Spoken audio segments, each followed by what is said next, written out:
What's up, Slow?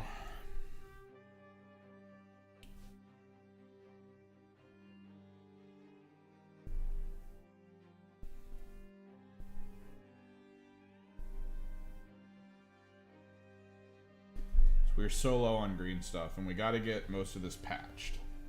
Is a key thing here. A lot of patching to do.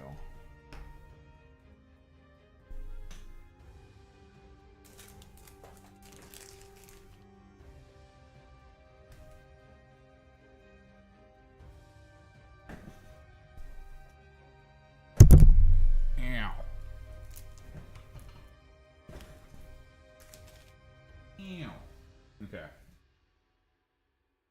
Like this is the amount of green stuff we have access to. Let me try to get the rest of the hard trim off. You and me both. Haha.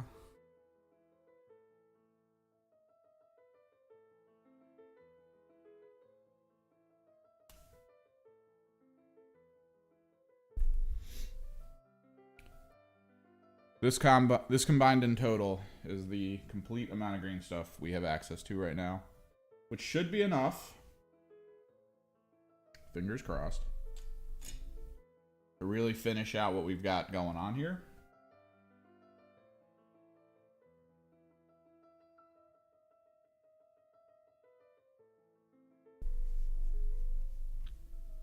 Got the classic music going. A lot of it's kind of quiet, so I might turn up the background noise.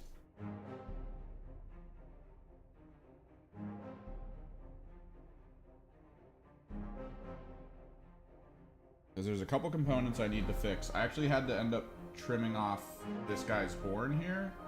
Because this was the whole thing after I ended stream. I was putting all the parts where they needed to go. And like, the Forge Fiend's head has little spikes that come out of the chin that prevented these from going on. Or rather this one. This one couldn't go on. So I had to trim all of those to make them look flat. The horn that was on this head hit him in the chin. So I had to trim the horn off. Like, there was a lot I had to do after I went offline where I was like, oh, god damn it. And I was just going around trying to make it all work. Making last second calls as to what needs to happen.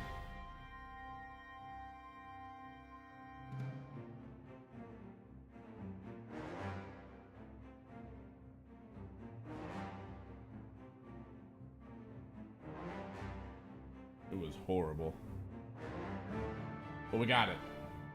And now we're just a few things away from me being okay with where these are. To the point where we can get started on the armigers. Because if I can get the armigers built today, next week, I'm going to come back here on like Sunday for busy work and get everything pre-painted with the airbrush so that we have that all done. Just spend like the whole day here Sunday getting that done. That way, next week, you guys will watch me paint 2 armigers and 1 castigator.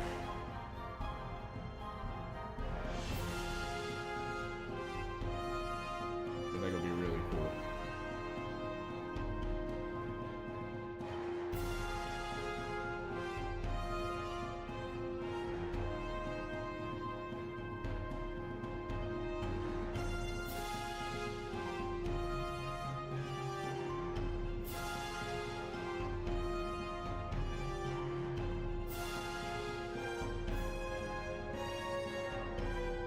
Because then I do want to get a game in with my knights list, like my new knights list.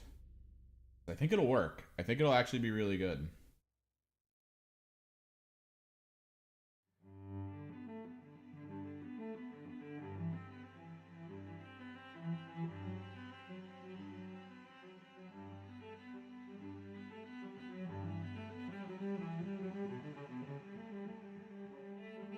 We gotta be quick with this green stuff, though. That's a big thing here.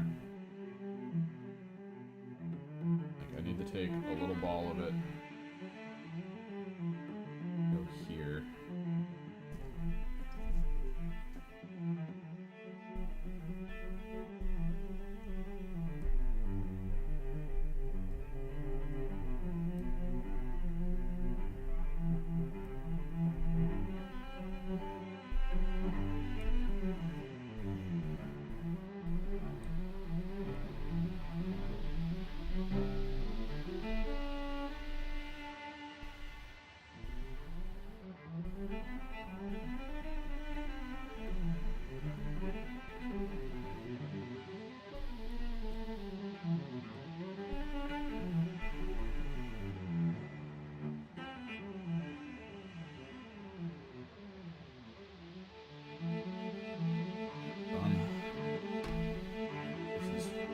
not again.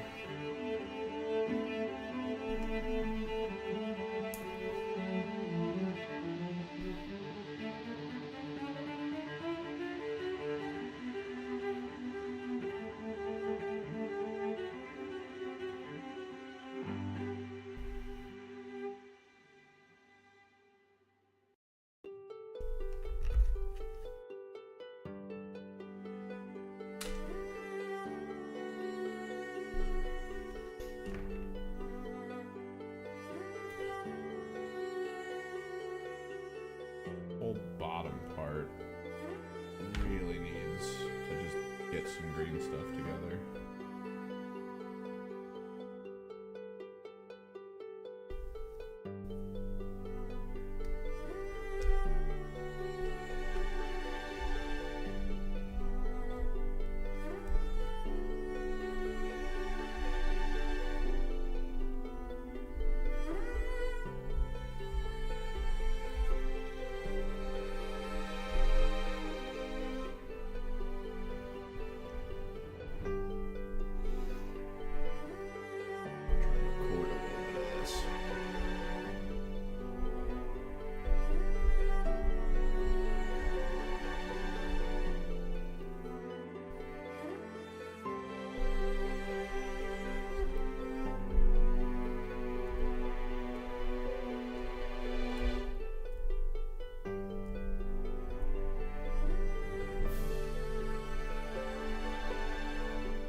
I don't want any of the Under Armour showing, just because it would kind of imply that I should paint it the magenta and blue color. I'd rather it just be all one big brick of gold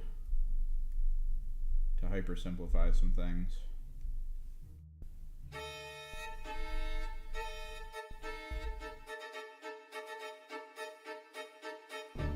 Oh, spending the old paycheck. It's up to you. It's good to support local stores because that usually means that store gets to stay in business, which means more tournaments and whatnot being held there. So I will always say try to support local as much as you can.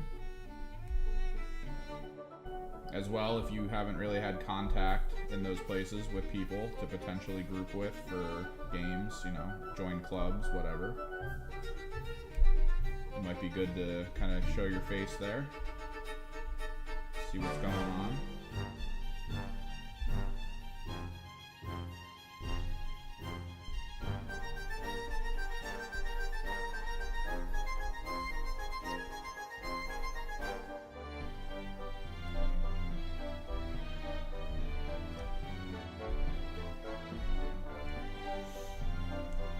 That being said, it is also worth, because of how expensive this hobby is, looking for deals to try to maintain your income that you're spending into it. So it's a little bit of a balancing act for some people.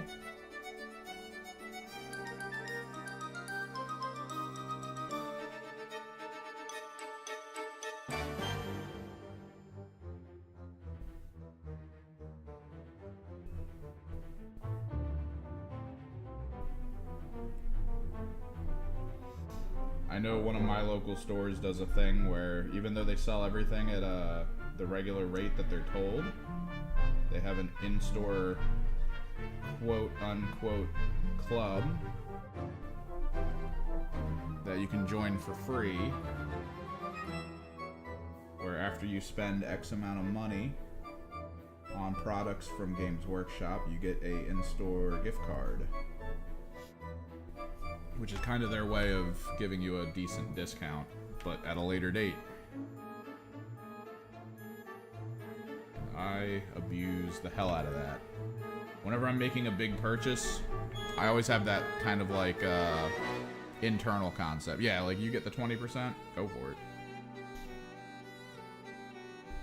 It's just you gotta kind of just figure out internally, I guess, what you want to do in terms of helping out local versus going online. It's super beneficial for me to go local in a lot of situations. There's only ever been, normally my go-to if I'm buying stuff off of Amazon is one of two things. Well, actually, it's a flow chart, I guess, is a better way to put it. So Amazon, you got to be careful with. Same thing with eBay, because a lot of people will post stuff up there for way more expensive than it is.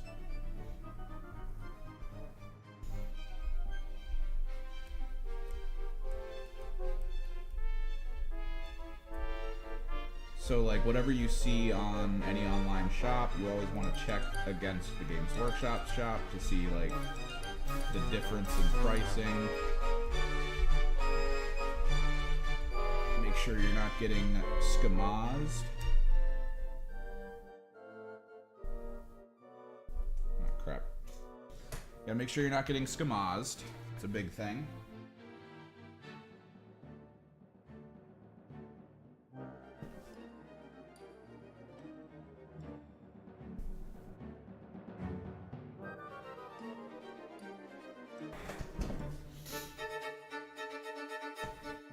I think the rare times I use Amazon right now are when stuff is just out of stock everywhere and it's actually less expensive anyway on Amazon. That rarely happens, so I rarely order stuff that way. The scalping community for Warhammer products has gotten way larger than it's ever been recently.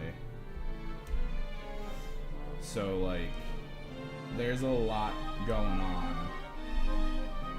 in terms of like people trying to make way more money off of this stuff.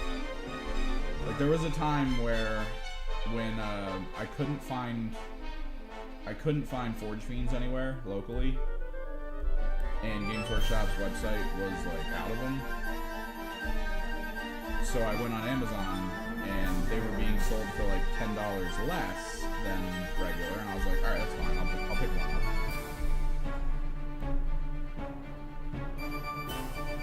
That was fine. And it was the same thing with Zangor Enlightened. I would put an order in at my local store, and he was like, I don't know if we'll ever get them in, because like it was weird or something at the time. They were trying to figure out how to order stuff again.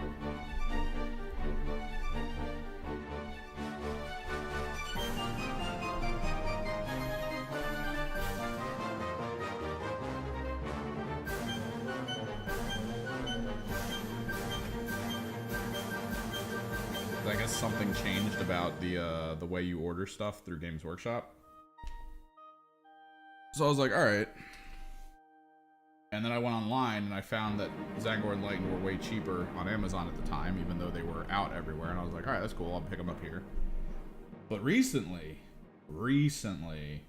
almost everything you purchase through Amazon is like $10 more than it would be at the storefront, or like $2 more. It's always slightly more.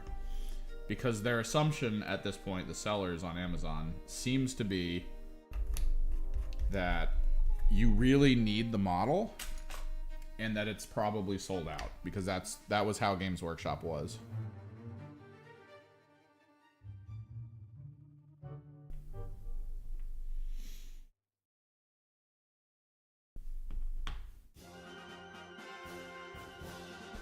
So like they would consistently try to screw you over by charging you way more.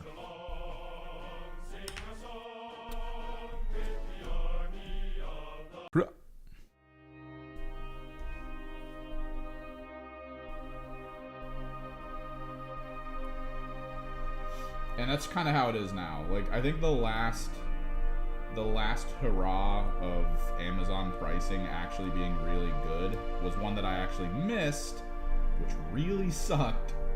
I think someone spread a rumor that Thousand Suns were about to get a new combat patrol like real soon, because the combat patrol for Thousand Suns on Amazon dropped to like $60. Like, I woke up and my friend had messaged me about this. He was like, yo, Thousand Sun Combat Patrol, $60. And I was like, I don't really need it. Because I went to go check it, and yeah, it was $60. And I was like, I'll think about it. I don't know if I want to give myself that much more of a project. Another 2 squads of Zangors. I don't even need the Infernal Master. It would be the last of the Terminators I need. So, like, kinda, maybe I could see myself getting it, but I don't know. And by the end of the day, I was like, yeah, $60, that's the price of the Terminators. I could probably resell the Infernal Master.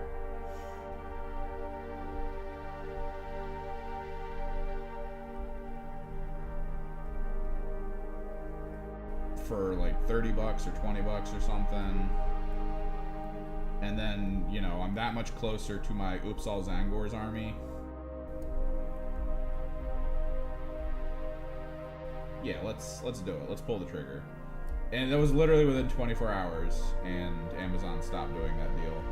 I guess somebody realized that maybe that wasn't gonna happen. They weren't gonna just change the combat patrol to something better, which would mean no one would be able to sell the old combat patrol, because that combat patrol is garbage. Unless you are explicitly looking for things to collect, that is the worst value for a combat patrol you could possibly put money into. If you're looking to purchase Terminators and you really need to get some Zangors for AOS and you just don't have any Infernal Masters, I could see it. It's a good purchase. Infernal Masters are extremely powerful and popular. Terminators are considered one of the most useful models in the game for Thousand Suns.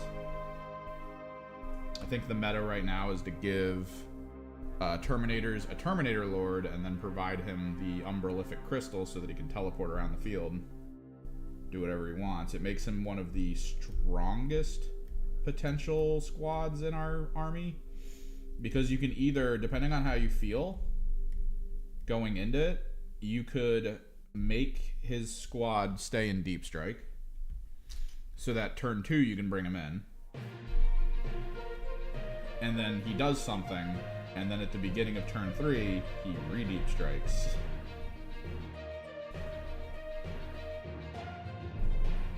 Which is extremely powerful. The uppy downy nature of the game now is very powerful.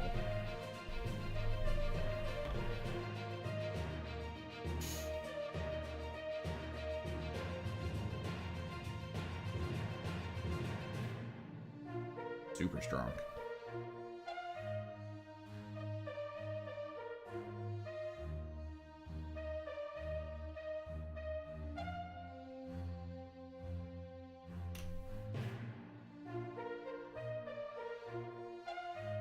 But yeah, for the most part, like this Castigator, I probably wouldn't have picked him up if my local store didn't have him. Because I just finished the discount amount for the local store, like the card, my gift card thing. I just got it and spent all of it on like a ton of stuff. And I was like, yeah. So I wasn't really planning on buying anything else. Especially nothing big enough that I would probably need to think of, you know, utilizing the store credit function. But then that was when my brain was on fire with, hey, this Castigator idea, not that bad. Playing with a Castigator could actually be a really good option for your knights. Your knights are very weak right now.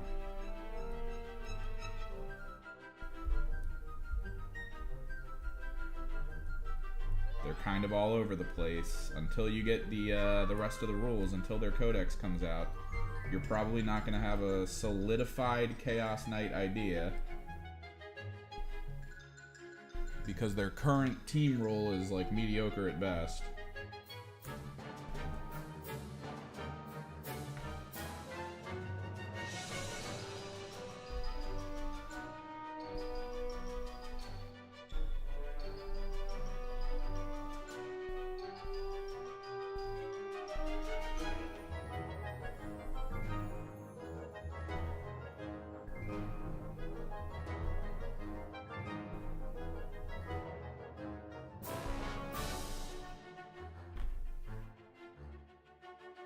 Who knows? Maybe at some point the new codex will drop, and we'll start to see like, oh, I could do this. I could apply this. I could run this as an ability. Use this as an enhancement, and all of a sudden my abomination or my abominant is actually a worthwhile choice, and I can build for a fun team with like abominants, carnivores, or something. Could be cool. But until that day happens, that team is not really worth playing in that fashion. But the Castigator providing sustained 1, and the Desecrator providing rerolls of 1 is just, in my opinion, an Omega tier wombo combo. It also perfectly balances between the Desecrator and the Castigator a level of anti-infantry and anti-tank that is just like, it's nice. It's nice. Some anti-infantry, some anti-heavy.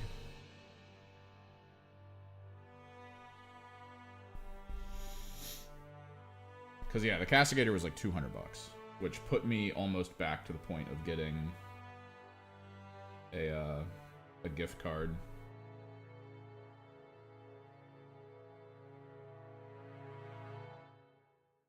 So it worked out.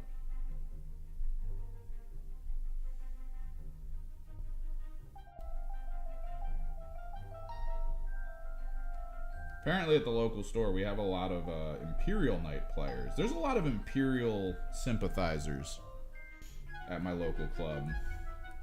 I'm starting to realize, because I've been looking around, and there's people who even like just started really collecting and trying to get into tournament play, who are like, oh yeah, I definitely have Imperial Knights. I definitely picked up Imperial Knights. And I'm just out here. I think I might be one of the few Chaos Knight wielders in the club. I'm actually kind of a rarity, which is nice. Makes me sort of a commodity. I'm a rarity in the local club, because I play Gene Stealer Cult. I'm like one of 2 people that do it. And the other one that does it doesn't really do it that often. Like, he has some, but I think he has it for Necromunda mostly.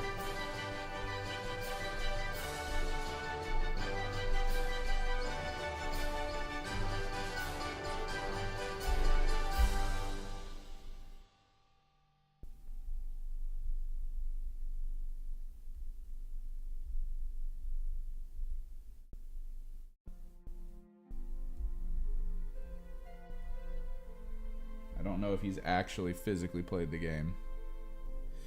Yeah, I mean, it depends on the approach, I guess, because Space Marines do have that, like, fun ability to be, like, kind of just weird at times. Like, there's so much variation in how you build things in Space Marines that, like, you can have some pretty good combos, some pretty fun concepts. There's certainly value in it. So, like, you'll play Salamanders for the visual aspect, but I'm guessing you're going to probably run Firestorm Lance, although there is benefit to the other lances as well, or the other detachments. But if you're, like, the only Firestorm Lance runner, that's a piece of it.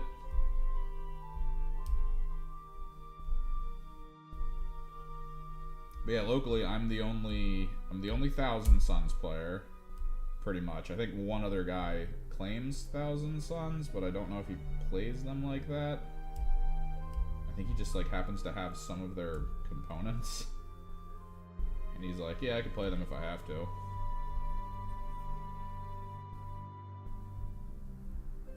He's not committed to that life. The life of the K-Suns. Oh, this yellow's fucking with me. Hang on.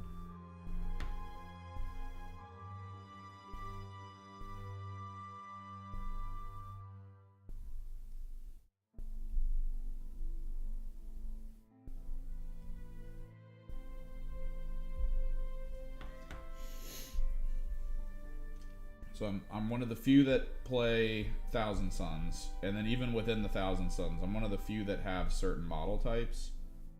Like, no one uses Helldrakes like I do. No one really has as many Hellbrutes as I do.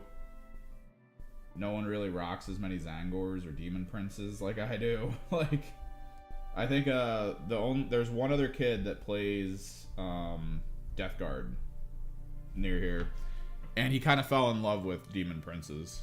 Like, he saw a similar idea with them that I had. Where, like, they're strong. They're actually really good. But everyone's like, they're overcosted. And it's like, alright, that's fine. You can think they're overcosted. I'll continue using them.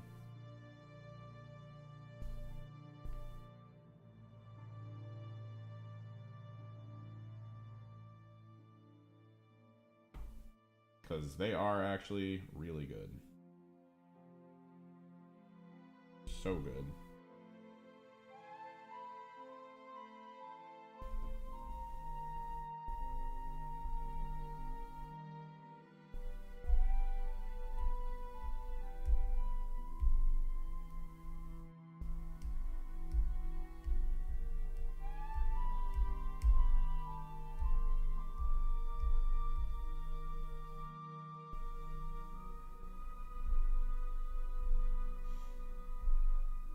But I'm also, I think I might actually be the only Chaos Knights player. Because I think I was having a conversation with someone.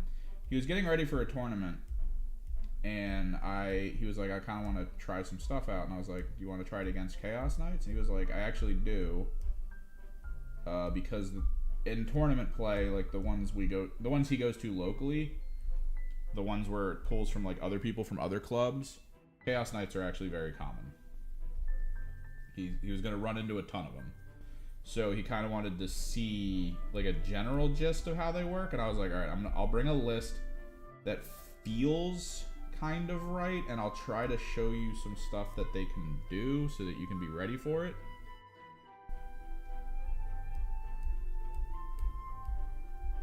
And then we'll just go from there. And he was like, all right, cool.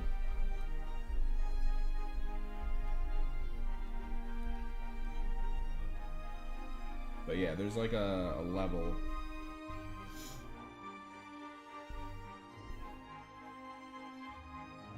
Of like my interactions with Chaos Knights and all that. Where like, we don't really have that here. Yeah, we have a lot of Imperial Knights.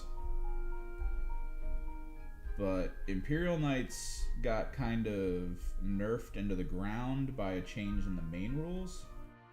So like, but most people already play them, and there's already a lot of people playing Imperial Knights locally, so he's had a lot of experience against them, both local and in competitive. So when I offered the Chaos Knight alternative, because Chaos Knights play different, Imperial Knights are all about having like a big knight and then a bunch of little knights, and utilizing the benefits between them with the bondsmen and all that. Mine aren't so much that way. They're a little different.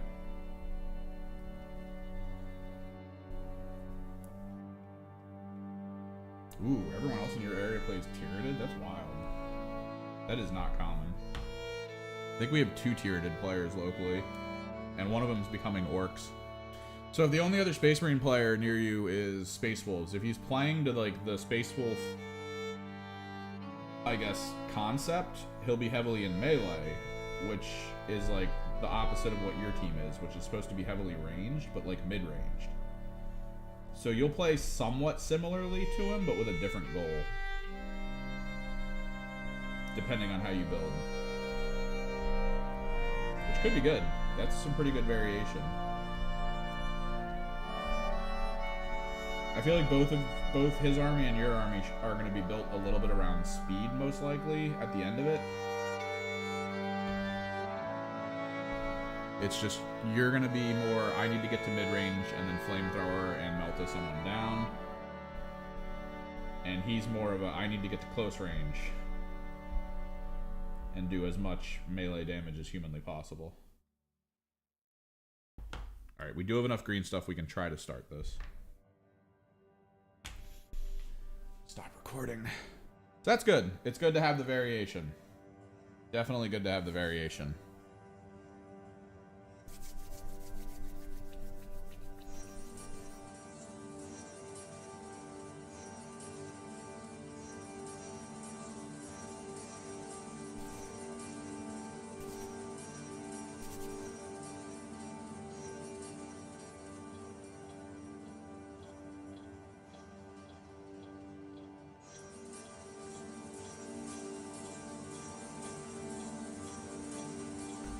Certainly want variation in local clubs. That way you guys can try a lot of stuff.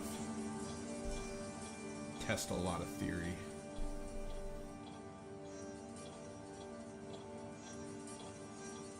I don't know if I have enough green stuff for this.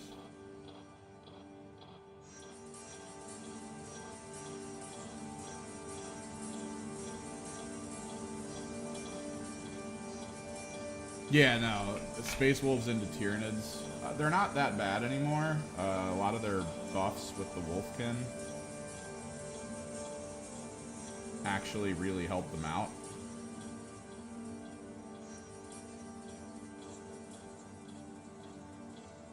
They actually, I think they do fairly well in tournament play now because of the changes. I've at least seen them do really well. I've heard that a lot of Space Wolf players are really happy with like some of the changes that have occurred.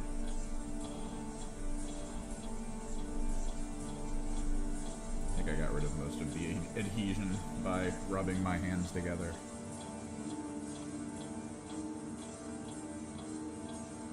I think this might be it for the green stuff.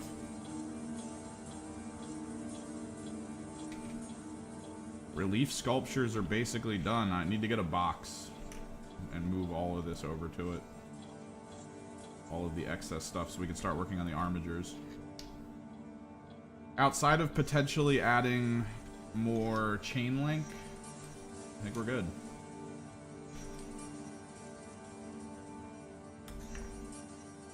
Let me grab a bits box to move stuff over to, because we might need some of these bits for later.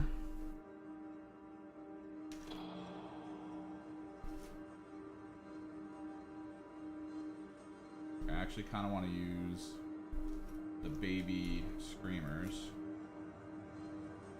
Maybe these.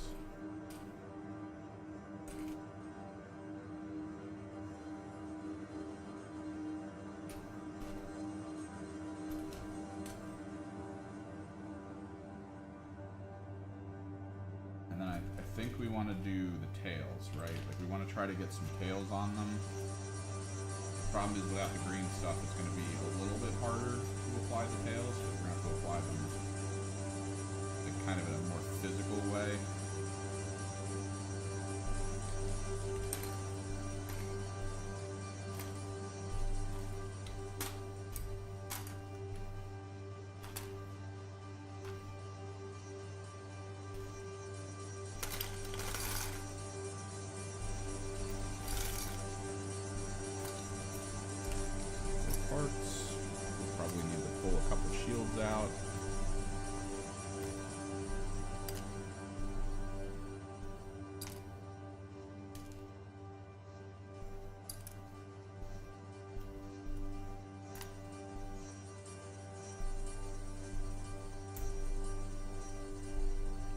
Clear up a little space. Get into these armigers.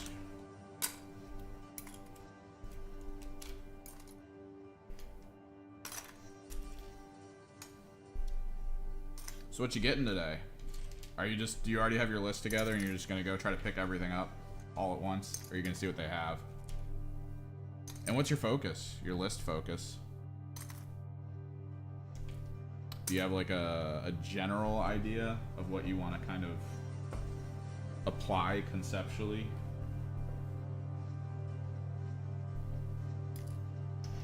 A goal to aim for?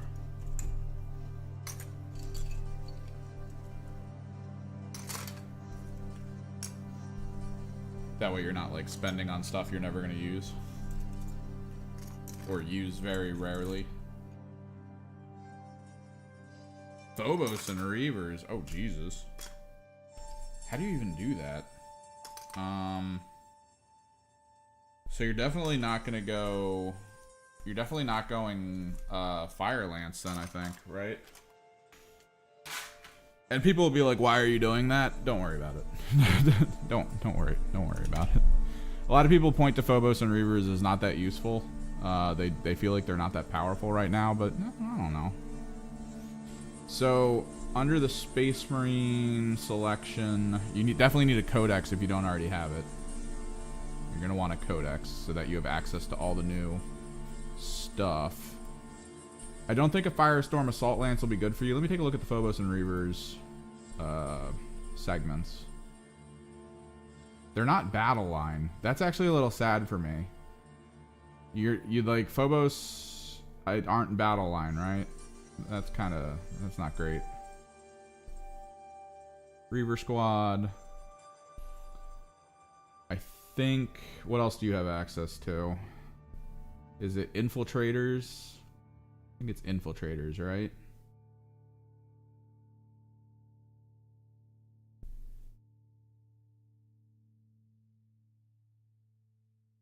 Gladiator Lance. It's not Inceptors or Incursors, is it? I think it might be Incursors. Infiltrator. Those are Phobos. Inceptor? What's an Inceptor? Is Inceptor the jump pack? Ooh, Inceptors are the weird jump pack guys. Incursors. I think Incursors are the others. Yeah, Incursors are the others. Ooh, I click Incursor and immediately see a Salamander Incursor. That's nice. So you don't have access to Melta weaponry in any of this. You have very limited weaponry at all, which, not the worst. Not the worst. You definitely want to try to snag some leader models that work for them. Like captains and Phobos armors, librarians, lieutenants, lieutenant and Reaver. Definitely want to make sure you get like a couple leaders to toss in there based on what benefits they provide the squads, which let me take a look.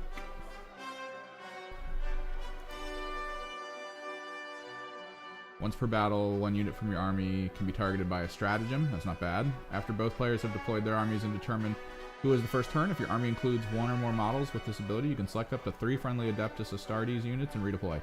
You want a captain in Phobos armor. You want one captain in Phobos armor. Redeploy is insanely strong, and you will be able to, after everyone's set up on the field, pick 3 units and redeploy them. You can also, I believe, put them in reserve even if you already have a ton of people in reserve. So that's actually really good. That's an ability one of my Gene Stealer cult guys have. I need to vacuum all this small crap up. I need to actually clear out a lot of these little things.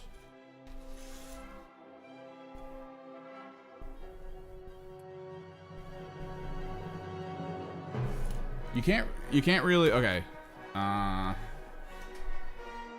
I'm going these because they like to play. So here's the thing though, with the, you're not gonna have access to a ton of flamers. So what's the balance? All right, so you're gonna have a ton of Phobos and then you're gonna try to take a flamer squad with Vulcan? Because normally you want to try to min-max stuff, which I know Vulcan, his ability. Where's Vulcan? Vulcan Heston. I think it's like for a single thing.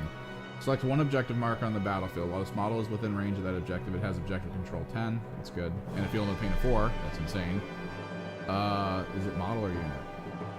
Model is within range. It has an objective, so it's just the model. In your shooting phase, select one enemy unit within 24 inches visible to this unit. And at the end of the phase, each friendly adeptus Astartes model makes a ranged attack with a torrent or melt weapon that target that enemy unit. You can reroll wound rolls. That's actually really good. 24 inches. That means he's playing up. But if you go mostly Phobos, you're not going to have any torrent or melta. That's kind of a problem with this build. Your Phobos will eventually like not be useful at that situation. Vulcan Heston, maybe you pick up like a couple squads that he helps out with. I don't know, but I don't know the detachment you go with this. I feel like the detachment you would go if you're going bulk Phobos. Oh, Vulcan Inflamers. So you're getting the Phobos for your kill team. Okay. You're getting the Phobos for your kill team, which means you don't need a lot of them. You just need, you're going to want the box of specialists if they have it, and then a box of Reavers. I have a video that shows exactly what you can get out of both of those boxes. You can make a full entire Phobos kill team out of that. That's perfectly fine.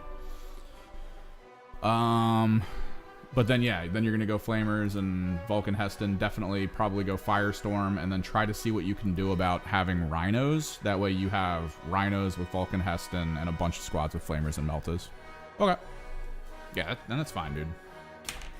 It's not like I'm going to be like, no, don't. I did all the work. You don't deserve to do it. No, I did it so you can see it and kind of know what you're supposed to do. The only area that matters for like you being able to do other things are the Reavers, because you don't necessarily need Reavers with Bolters. That's not the best idea. I took them for flavor, but you could just go all melee Reavers, enough to make a full team of melee Reavers, and you'll be fine. That's fine.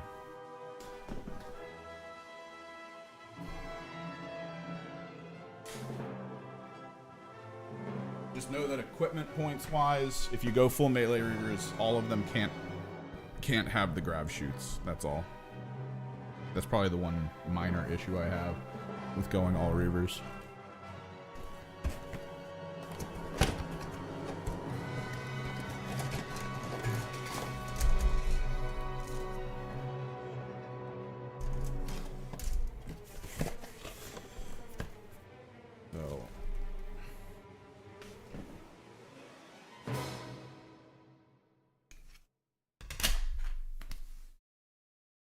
It begins.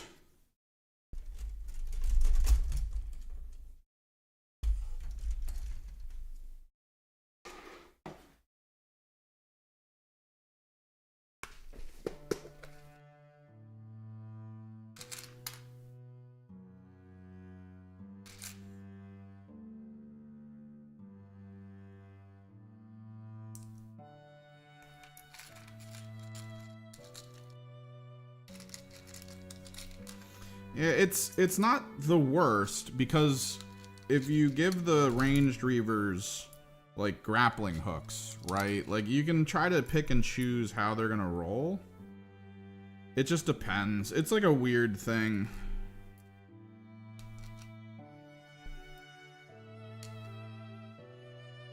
Like if you're playing against a team that's gonna be constantly running from you, and it's probably gonna take you 3 turns to get to them in the first place, I'd say there's value in going at least 2 Reavers with carbines. That way, like, they have high mobility with the grab shoots, they scout, and then they're able to just double shoot with bolters all day long. Like, they can just move, double shoot, move, double shoot.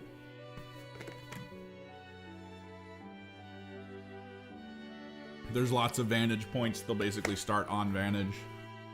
It's really good. I actually do really think a couple carbine Reavers in the right situation is just a good idea. Do not underestimate it, basically. Where's the plans? Plans are still in here.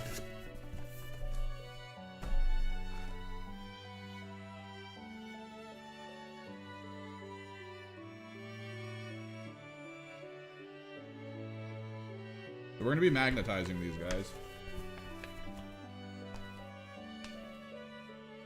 We need to get both the bodies done, though. Perfectly fine.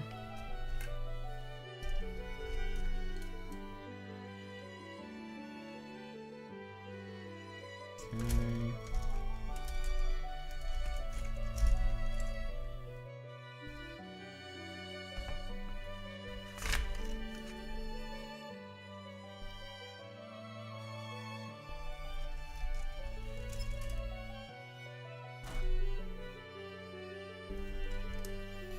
You can do some fun stuff with the commsman.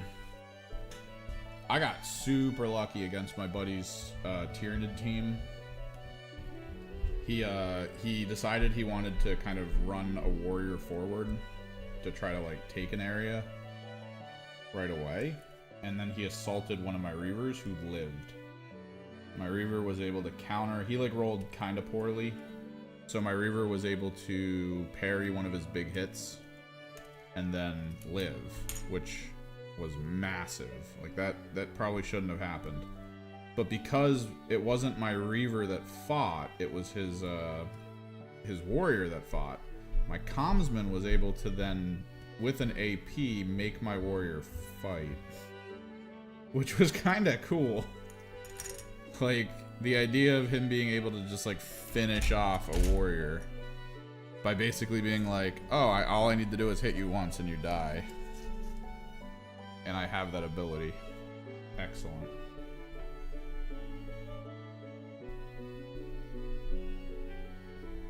It prevented my friend from being able to just wait until the next turn to try to kill my dude. Like, it was actually really good. It played out really well in that game.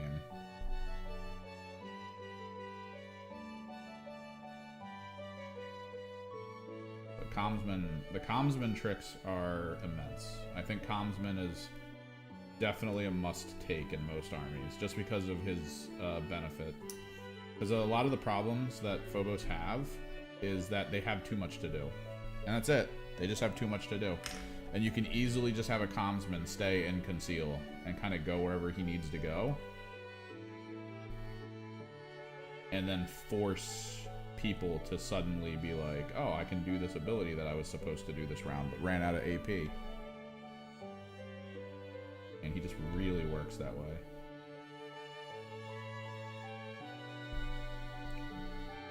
Like, if your commander's got to do some big things, and he doesn't have the time to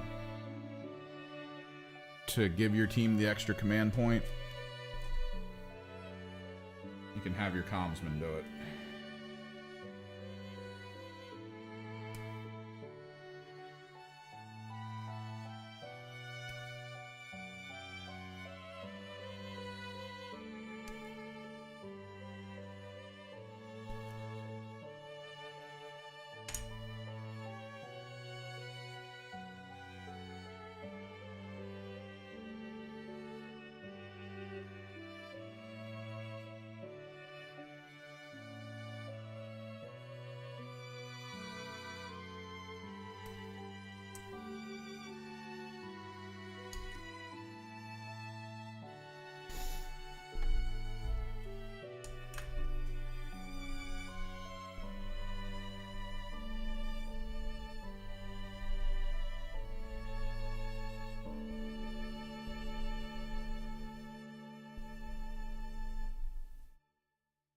Gotta order some of the carrying boxes. I ordered this really large, like, lockable box for my Magnus and Mutalith Vortex Beast stuff. And it's really good, and it's gonna be big enough to fit this guy. And then I can move most of my large Chaos Knights over to it. That way I can just have them all in one box.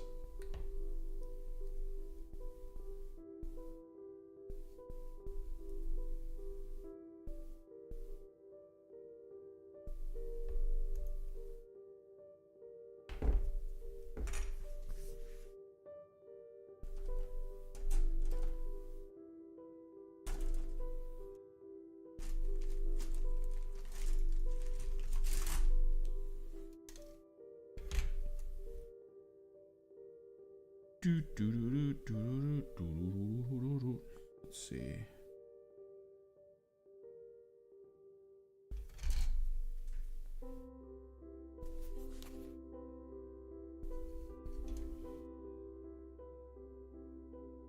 Yeah, I'm gonna try to get over here on Sunday, maybe. Get all this stuff primed and pre-painted so we can do...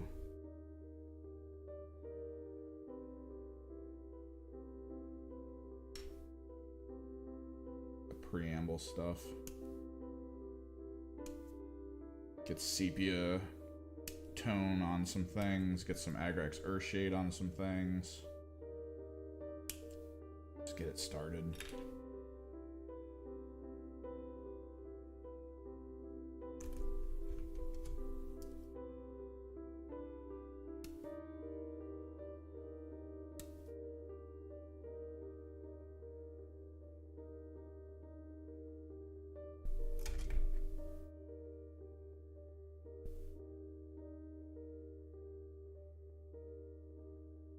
For Phobos, that is not at all how that works. Hang on.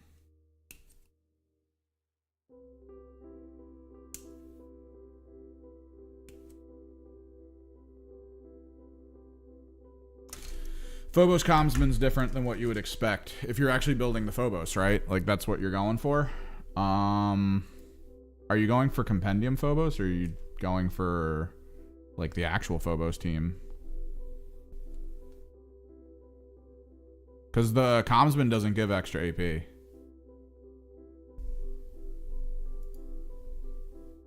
He works a little differently. So if you're playing Phobos Strike Team, you need the Infiltrator Commsman. So what he does is he has to have a visible operative within, like, it's just basically, can you draw a line from the Commsman to the other ally?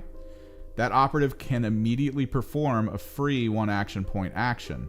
It cannot perform an action it has already performed during this turning point, or an action in which it moves, and it cannot perform that action again during this turning point. The operative cannot perform this action while within engagement range of an enemy. So your Commsman has to be out of combat. This is a unique action that says you're not allowed. It doesn't say explicitly that you're able to do it more than once. So this is a once per activation function. So let's say, and it also doesn't allow you to move. So move, charge, dash, take those off the board.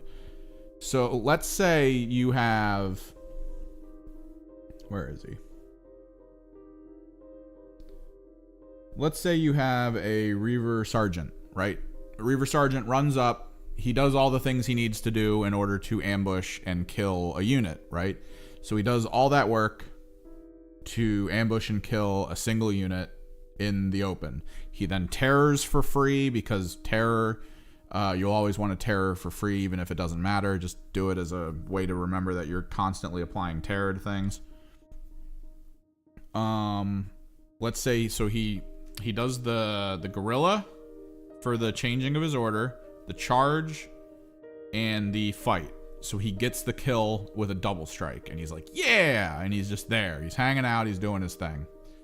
Now, he's already gorilla'd, which means you cannot Commsman gorilla him again, because he's already used the action, and it explicitly says you're not allowed to use an action you've already used. But he hasn't used Strategize. And Strategize is actually really good with this team, because you can basically keep Vanguard up at all times for free as long as you consistently strategize. So you apply Strategize. So here's the full sequence, right? Reaver Sergeant activates gorillas, uses terror just to have the terror buff, charges, fights with his ambush ability for the double strike. And then because Vanguard is active, he gets a free use of a command ploy. So if he's on a point that he's trying to capture, he can freely capture the command point. It's done. So now your team has that command point. If nothing gets within 3 inches of him before your Commsman goes, you can have your Commsman go. As long as you can draw a line from your Commsman to your Sergeant, you can spend 1 action point from your Commsman to trigger your leader's Strategize ability, giving your team an extra command point. And then your Commsman can have 2 action points left to go do whatever he needs to do. Double shoot. Maybe he moves and captures a point himself. You know, that kind of stuff. Moves, captures, shoots, that kind of thing. So the Commsman has a bit of a benefit. And the thing people talk about with the Commsman for the most part is, where is it? Yeah. So there's a unit in Strike Force Phobos. Where is he? The Saboteur. The Saboteur is 3 action points. Normally what people do is they move the Saboteur within a certain range of enemies. They utilize his ability to plant the explosive an inch away from himself. The explosive has a 3-inch range on it. So you move close to an enemy, you place the token an inch away from your Saboteur, you then dash the Saboteur away 3 inches, right? Which means you are now 4 inches away from a 3-inch blast, high damage output remote explosive. Now, the way this is supposed to work is that Saboteur is now done. And if your opponent is unable to move that unit away, which this is the one that comes with the Scrambler, which means you can target something and be like, that can't move for 2 turns or 2 activations or whatever. So now there's just this unit that's sitting next to a dynamite without the ability to move. You then activate the Commsman. The Commsman sees the Saboteur, activates the Saboteur, does detonate. It triggers the shoot action that it has not done yet to then trigger the explosive. So in 1 turn, you are able to utilize the remote explosive without killing your Saboteur. The only alternative way of doing this is to run over, plant the explosive, trigger the explosive, which has a high probability of killing your Saboteur. Which, who knows? That might be useful. Like, if somebody clumps up 3 intercessors next to each other and your Saboteur is right there, yeah, that's probably worth it. Just do it. If he has to activate those 3 intercessors at some point, I would gladly hand my Saboteur's life over to potentially killing 1 or 2 intercessors and potentially wounding like 1. Like, it's really good. Because the Saboteur can do this completely while conceal. So what you can do with the Saboteur is move under conceal, plant the explosive because it's a unit action, not a shoot action, and then dash away without leaving conceal. So the Saboteur can do all of this and potentially get back into cover, preventing him from taking any kind of return fire anyway. High probability. High probability.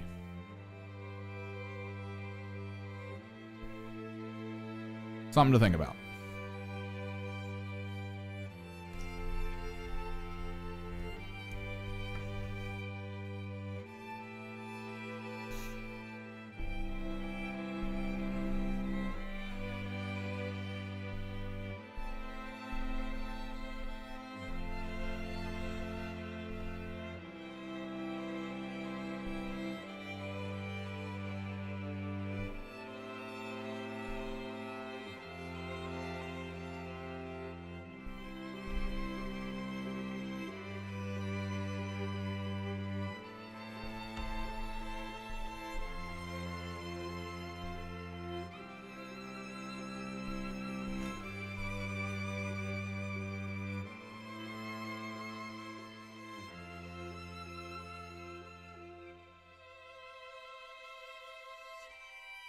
Yeah, Phobos are cool.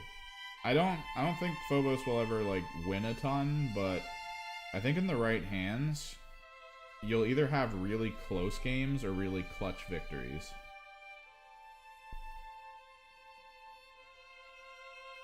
Scouts are cool, and Scouts feel like the more Horde Phobos team, but there's something to them that doesn't feel right, I think. I want to do a video going over the Scout team, but I was kind of hoping for a data slate before then, because usually the data slate, especially now with how long the team's been out, the data slate sometimes drops. Like in this moment, like while we're waiting for stuff.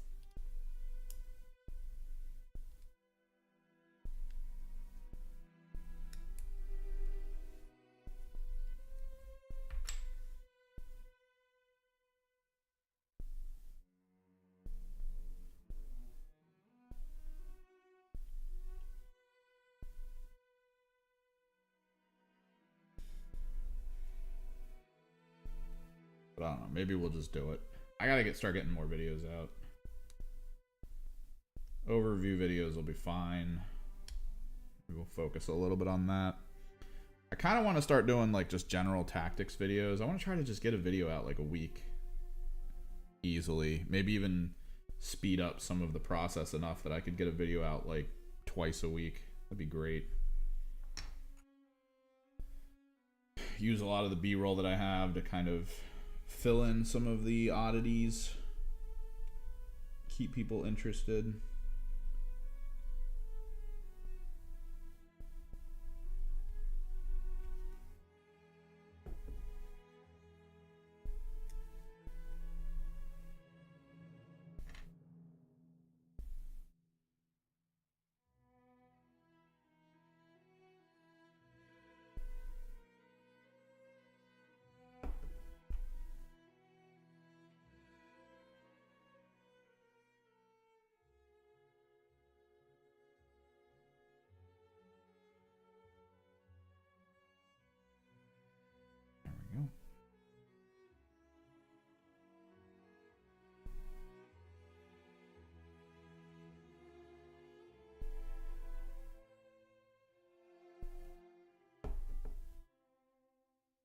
No, yeah.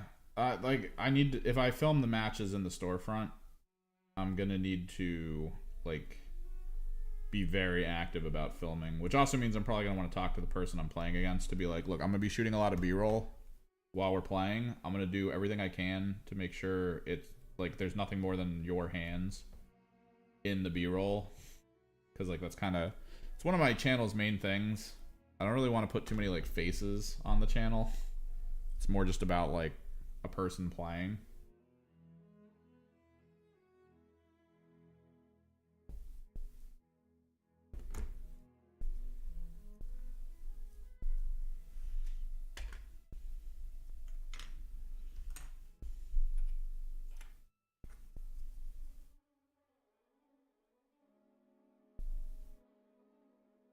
Armigers.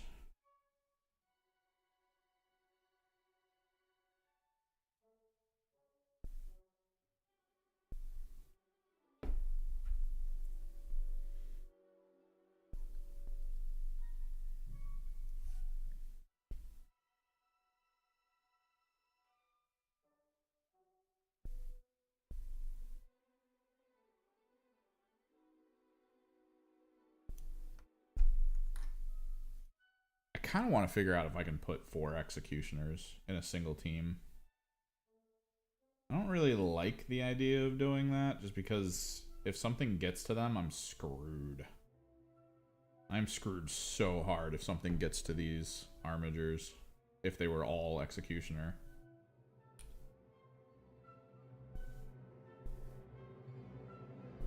Thankfully, this is going to give me 4 meltaguns. I just remembered that. Because you can only get the meltaguns from armigers. You can only get stubbers and havoc launchers from the war dogs. It's the armigers that bring the benefit of the meltaguns on their back, which means I can run more huntsmen. Which, the more I think about it, huntsmen are a trap. Huntsmen are just a trap.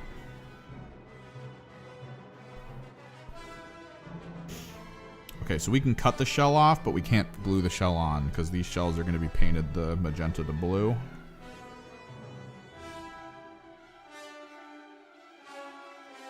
Let's see.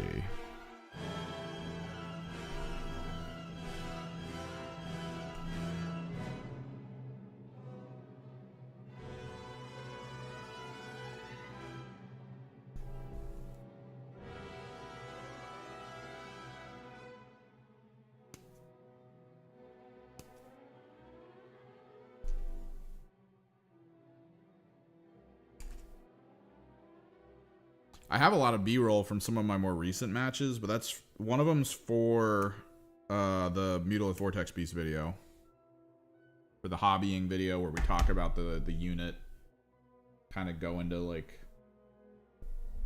why it's great that it's back in stock in the US.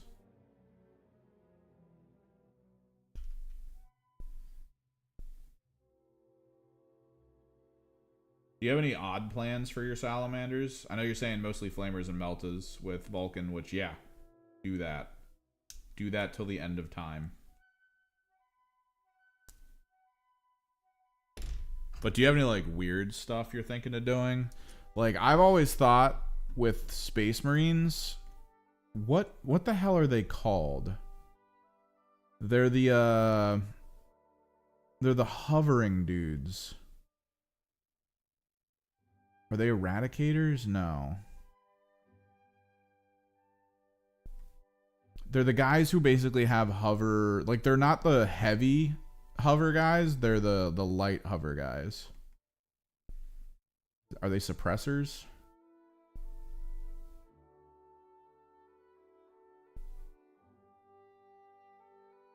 Let me take a look here.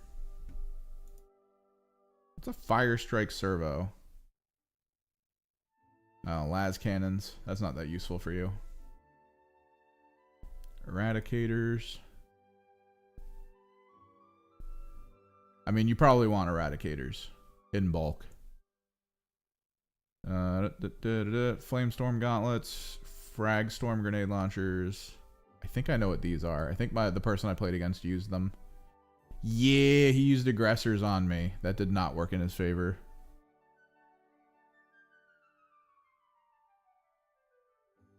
Aggressors are good to look at, though. You might want to look into some aggressors. Accelerator autocannon. I think these are the guys, but sadly, yeah, these are the guys, but they're only autocannons. I was kind of hoping that they'd have, like, flamers or something. The suppressor squad. Because that would be hilarious. Just, like, deep striking down with a little hover unit that has flamethrowers.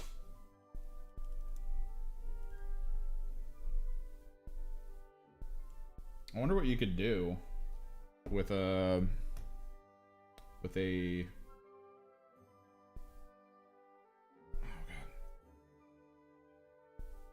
with a Salamander's team to try to like make them feel weird, right? Like I feel like there's enough specific unit types tied to the rules that feel very Salamander-ish that make it that you kind of just want to run the same thing that almost every Salamander's player would ever want to run. Like, there's not a lot of situations where you're like, oh no, I use these. And then you blow someone's mind by saying the name of a unit type that not a single human being ever uses ever. Like, at all. I think the Storm Speeder, though, are, like, why do I not hear about Storm Speeders? Are they just that bad? Let me take a look.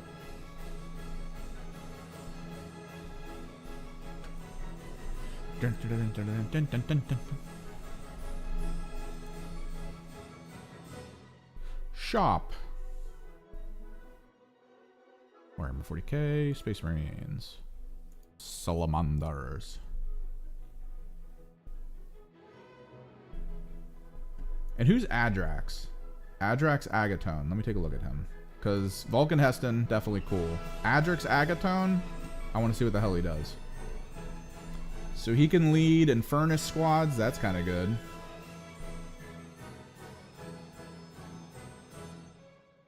While this model is leading a unit, each time a model in that unit makes a melee attack, you can reroll the wound rolls. Lord of the Pyre class. While an enemy unit is within engagement range of this model, have the objective. That's not that great. 85 points, though. It's not bad.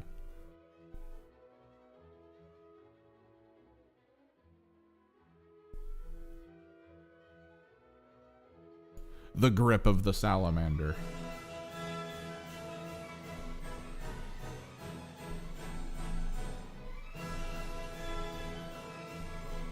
Alright, are storm speeders just not a thing? Is the big question. Scrolling. Alright, so storm speeders are there. Storm speeders are the new land speeders.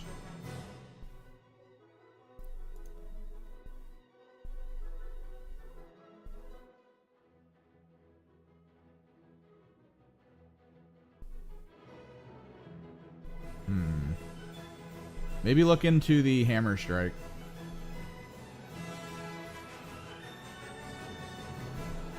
Hammer Strike has a 3-shot melt-a-gun, and it moves 14 inches. Might be good to have one of them for 150 points. It's not bad. 14 inches, you just hide it behind a wall and wait for something to get close, and you can just run it out, melt-a-gun it down, shoot something else nearby with it looks like it has all the weapons. It doesn't change.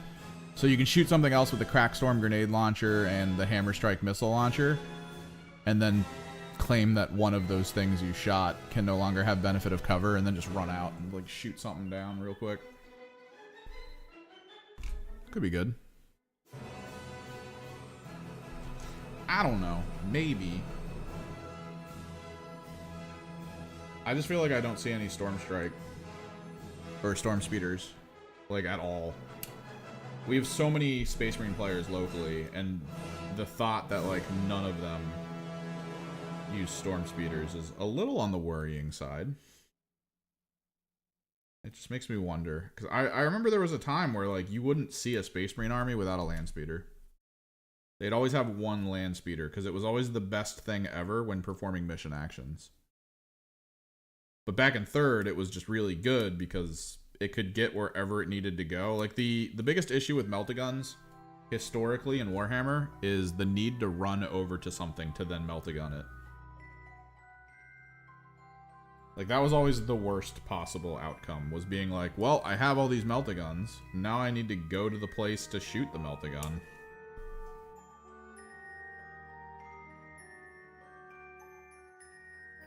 Which... yeah, good luck. Good luck. Yes, run down the middle of the field with a bunch of units with melt-a-guns and hope that I don't fire a bunch of ordnance at them.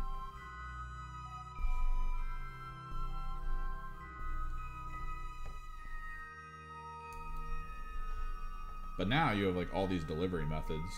More people use rhinos, you've got all the new repulsors and everything, the grab tanky stuff.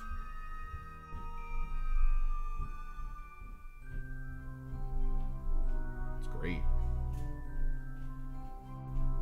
Melta delivery systems.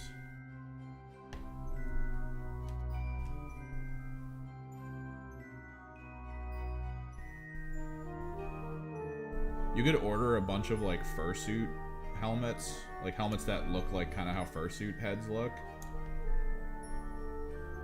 Put them on all of your salamanders. Call the army Fursuit Friday. They just want hugs, bro.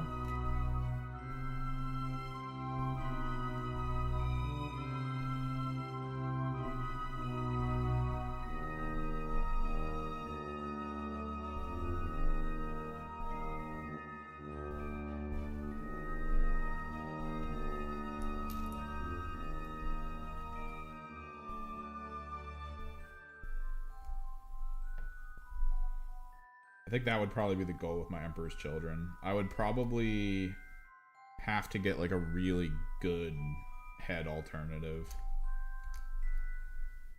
That's actually a question. Does Etsy have female heads for 40k Space Marines? Because it would be cool as hell to have like a fully female Emperor's Children team. What the... You calm down, creator music. Kya.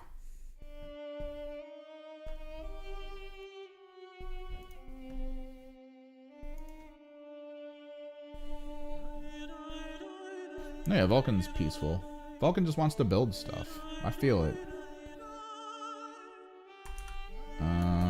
40k female Space Marine heads.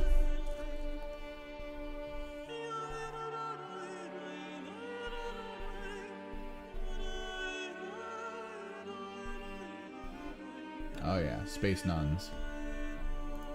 These are kind of meant for... Oh, they look so bad though. This is why I hate the 3D printing side of this. Ooh, these actually aren't bad at all, and they have horns. They look animated as hell.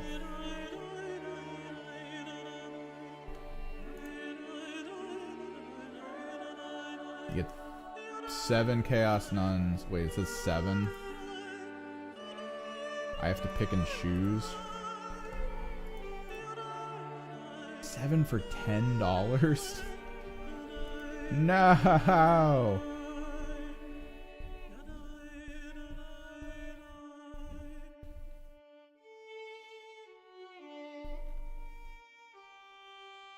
I would basically want all female heads for... And I don't know if I'd want them to have horns or anything. I don't want them to be like demons.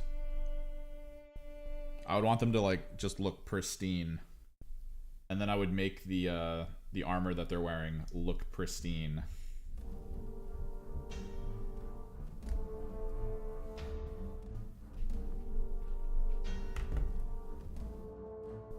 They would be Emperor's children.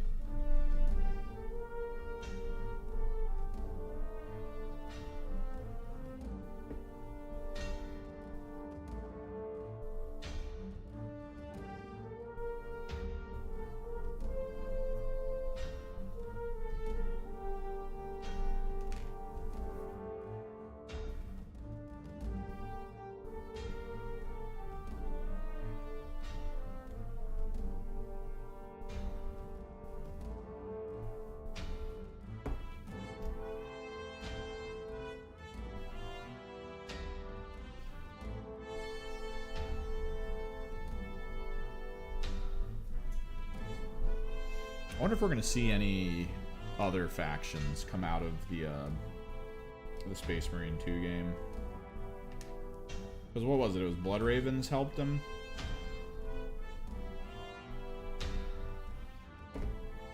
I know Games Workshop seems to be trying to lean into the Salamanders.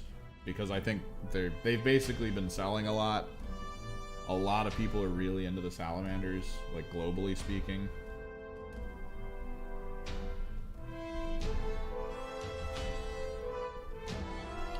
I'd have to ask my buddy. So my buddy plays Sororitas. Adeptus Sororitas, but he doesn't like using the non-helmeted heads. So I wonder if he just has like a ton of Sororitas heads laying around that I could grab if I ever go Emperor's Children.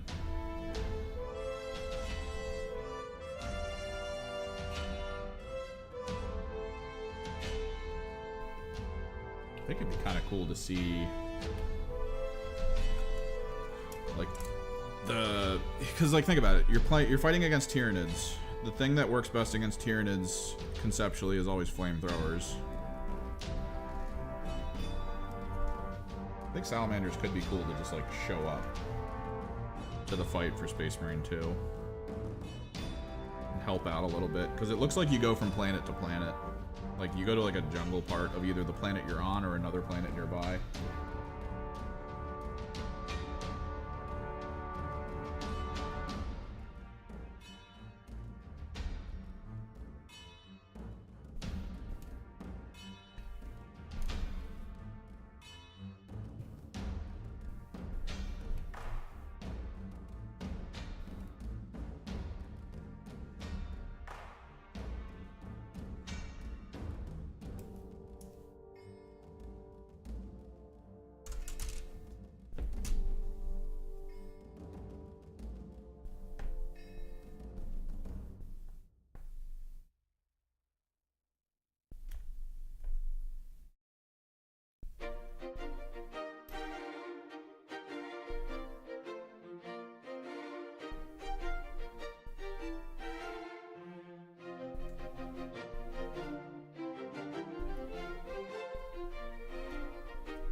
maybe, just maybe, Executioners would be a good thing.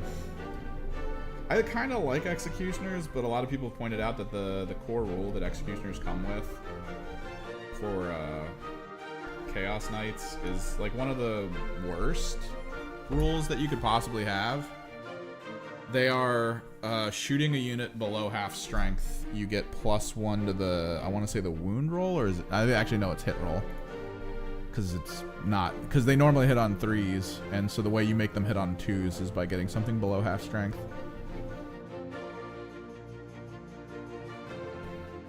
Which, yeah, I agree. It's not a great rule, especially since they're mostly meant for killing things like tanks. And that takes a while for you to get a tank below half. They're really good, though. Those autocannons, man, are just so stupidly good.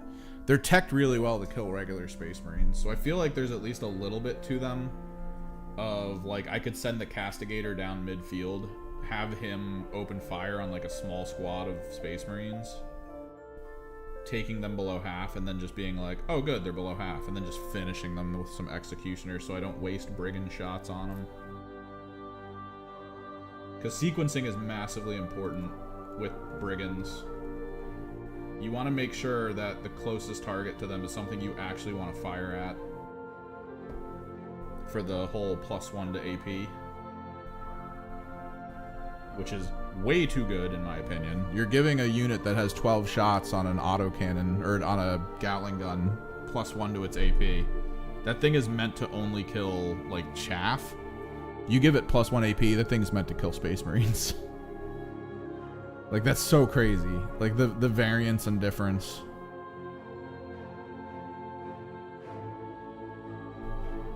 Where are they? The brigands. Avenger Chain Cannon, 12 attacks, strength 6, AP 1, damage 1. That's like great chaff. And then you fire on a Space Marine squad within close range, you get AP 2. That's so stupidly good.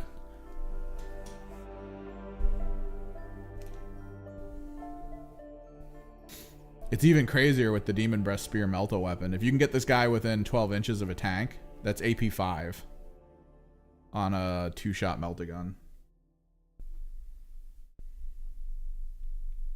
Not a lot of tanks in the game are going to be able to deal with AP 5.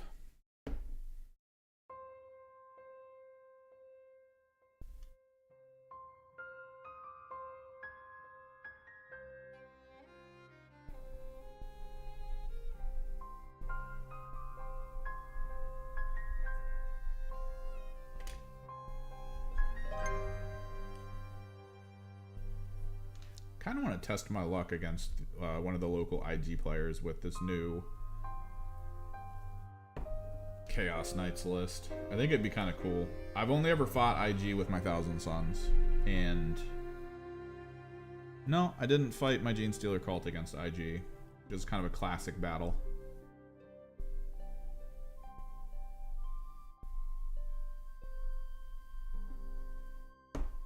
But I feel like most of the local IG players hate they hate playing against heavy tank armies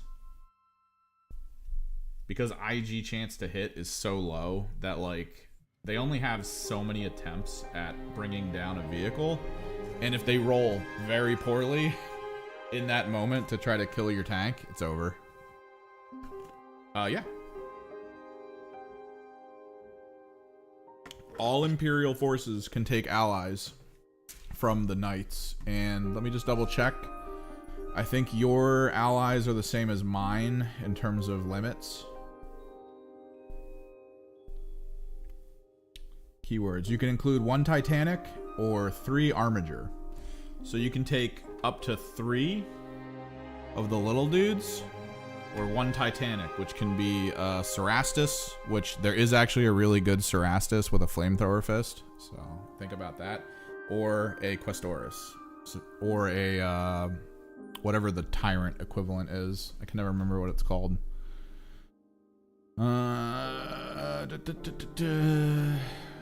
Castellan, I think. It's Castellan or Crusader. There's like an alternate to the Castellan.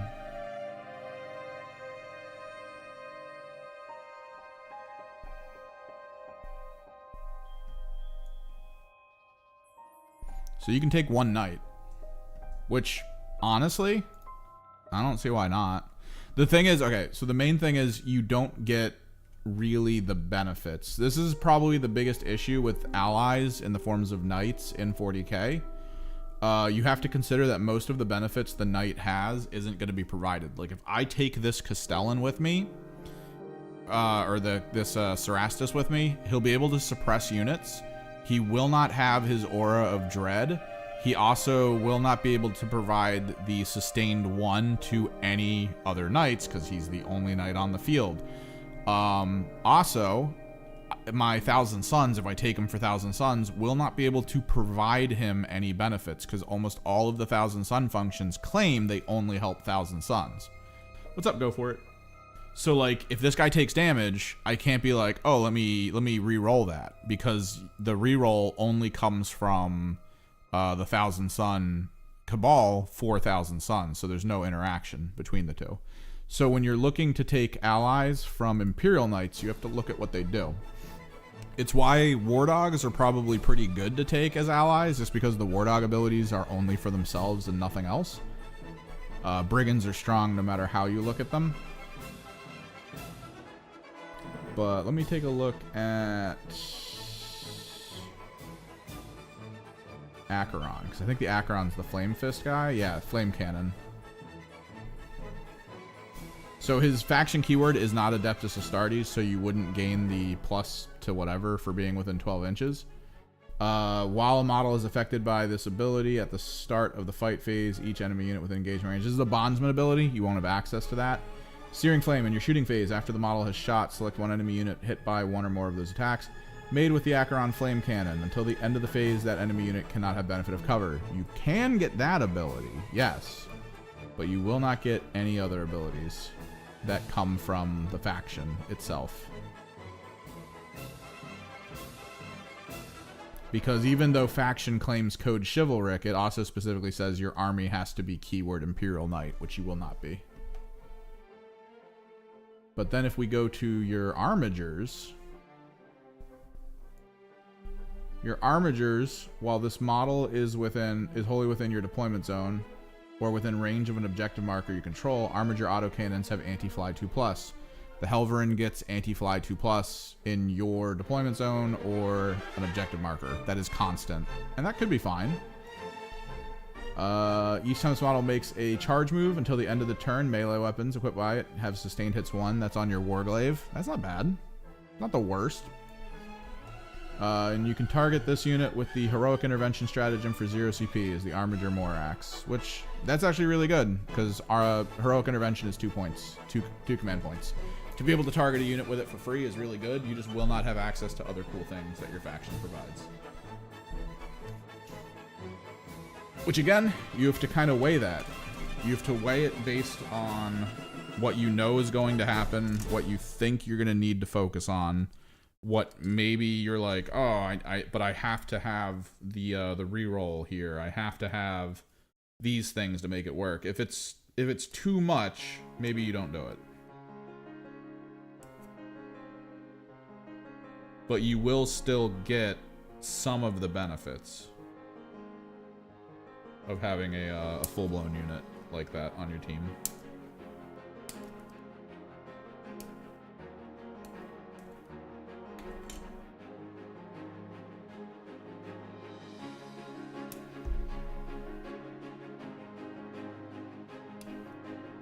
You also have access to Agents of the Imperium in a similar fashion. It'll usually tell you what you can take. I think Agents might be a quarter of your total army points as allies. I'm not sure though. We'll take a look at that.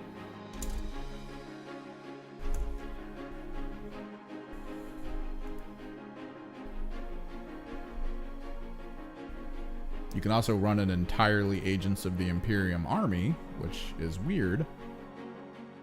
Okay, so battle size. Maximum number of Agents of the Imperium. So it's not points based, it's strike force, which is 2,000. You can take 2 retina units. Retina. And 2 characters. So you get 2 characters, 2 retina. As whatever you want. Still cost points. They don't really gain benefits from your army function, but most people just take assassins out of this because certain assassins are just really good. Do whatever the hell you want with them.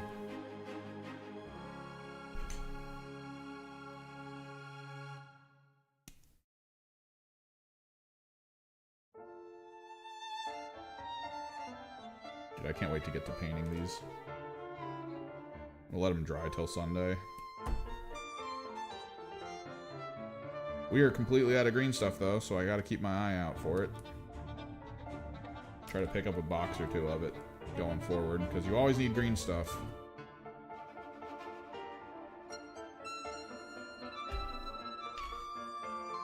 Always need green stuff.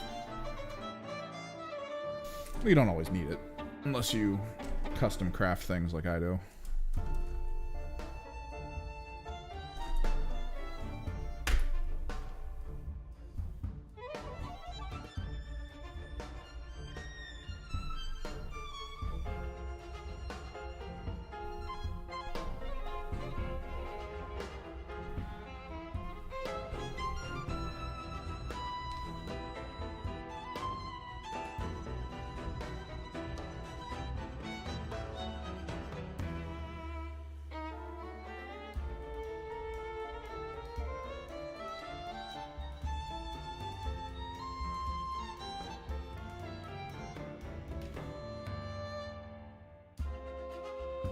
It's so useful. So many situations. I'm happy with these relief painting or relief sculpture ideas. They came together really well. I didn't expect it. Like, genuinely, I was sitting at home for the bulk of the time I was trying to figure out what to do with the Cerastus. Just like being like, all right, how much chain do I want to wrap around it?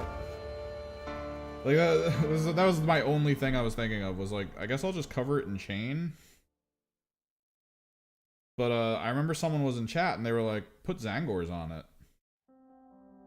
And, you know, like, haha, funny. Because, you know, you have a ton of Zangor parts.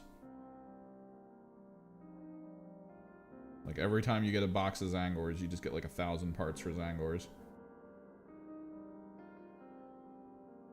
But then I was just laying there and I was like, oh my god, actually, let's apply Zangors to it.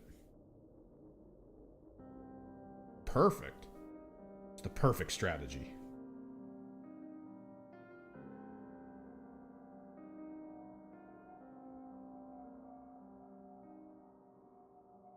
What a Brax.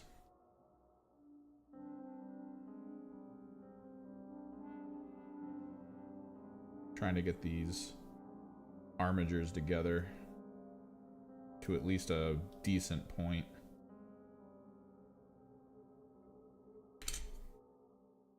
That way, come Sunday, I can just come over here, crank some music, get all the airbrushing done in one day. Just one. That's all I need.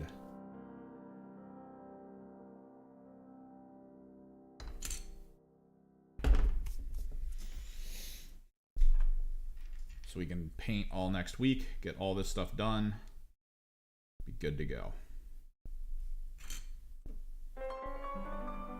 Be really good. It was real good.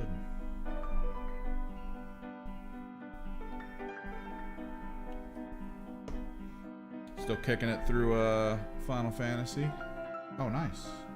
On your break. Means you got the job you interviewed for?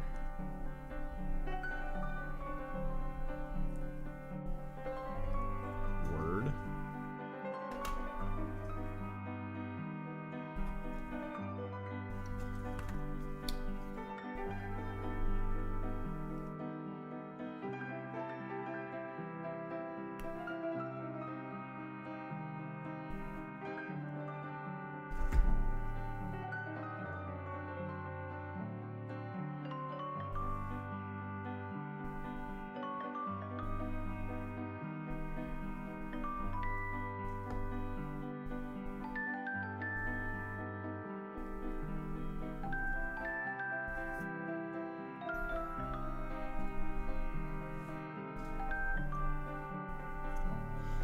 Nice, nice.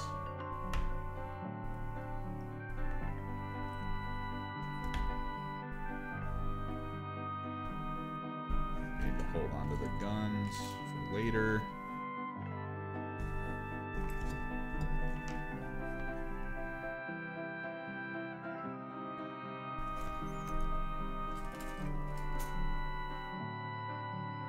That's good. Hopefully it was good. I mean, you seem to be enjoying it. I got back into Rogue Trader. I'm almost back to where my original save was. I've been tearing through it.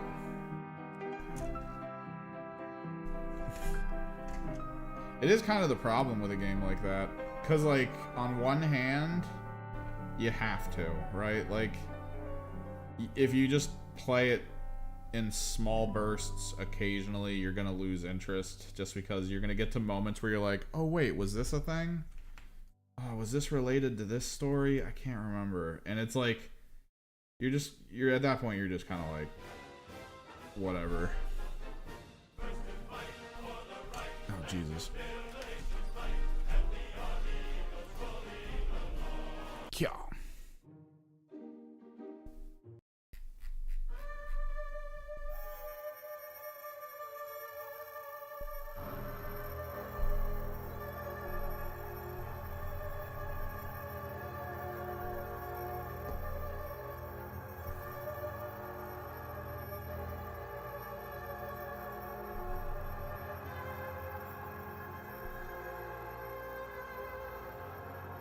It's always kind of like a mini issue, I guess,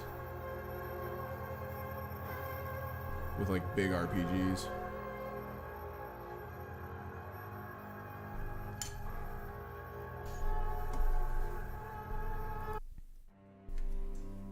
It's hard, man.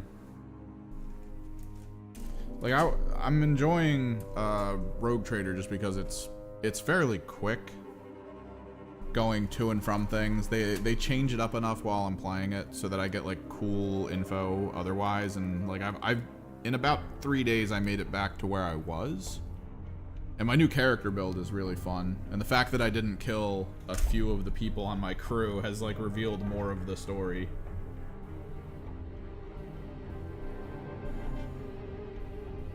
So it's been interesting. Also, I got past a certain part that apparently you can get a different person for your team, and I didn't. The first time around I never stopped to look at this person. Like I just walked past them. So I was kind of like farther in the game on my other save, and I had never seen. I was always wondering like when am I gonna run into this person? Because like he's on the cover art. And I feel like I'm like 20 hours into the game and I haven't seen him yet. And I was like, when's this gonna happen? Now I have him. And he's kind of good. I'm building him a little different. He's like the alternate version of my Sister of Battle character.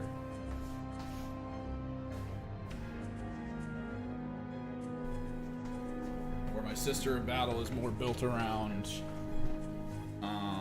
heavy weapons. He's more built around pistol and close combat so that he can blend between the two. Nah, I didn't look into the Blaze Blue roguelite. I'm kind of burned out on roguelites right now. A little bit. Not heavily.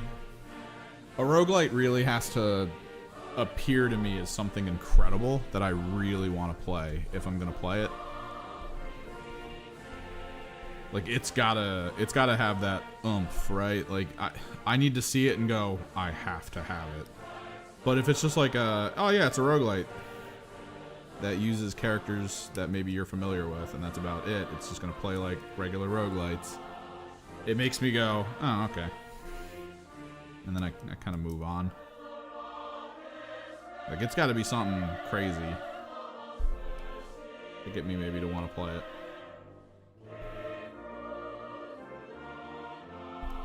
Oh no. It's like the 4th Star Spangled Banner I've had to skip.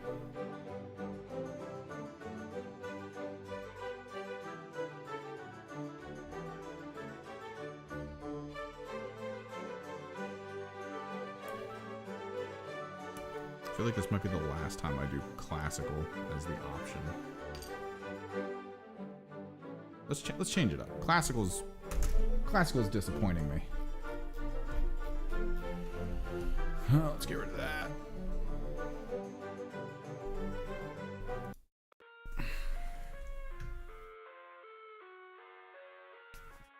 I wanted classical just because I want like piano and strings, and it's like you're gonna listen to birthday music.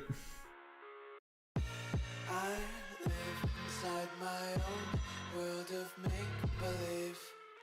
Kids At some point here, I'm just gonna have to pay for a service. One of the many services that lets you stream specific types of music for free without issue. Cross out the ones who heard my cries and watched me weep. Like Pretzel or whatever the hell those things are. Fire spreading all around my room. My world's so bright, it's hard to breathe, but that's alright. Hush.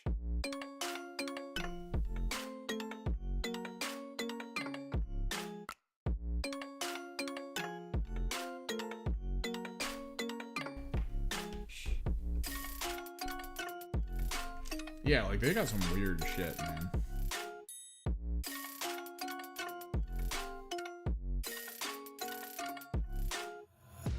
Take my eyes open to force reality. Why can't you just let me eat my weight in glee? I get that Google's a little bit more strict to try to like avoid any kind of like negative lawsuits and stuff with their music. But man, I really wish it had the same function that Twitch does that a lot of people kind of abuse, which is to set an audio track that doesn't actually come through and get saved in the playback.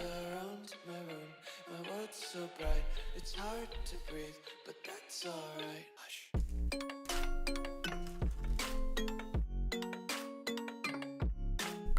Because apparently that's how DMCA tracks that stuff. They don't really do it live. They just run bots and algorithms.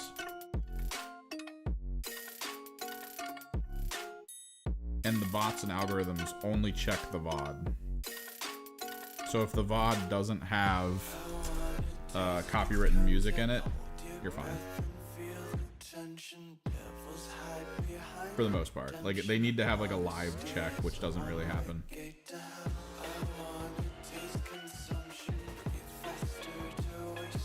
But like a lot of the people I watch on Twitch utilize the hell out of that. Like if you don't watch them live, you're gonna miss so much. You're gonna miss so much of the function of like what they do on their streams. Because like a few of them are really good with music. Like they know a lot of really good songs to apply to like fun situations.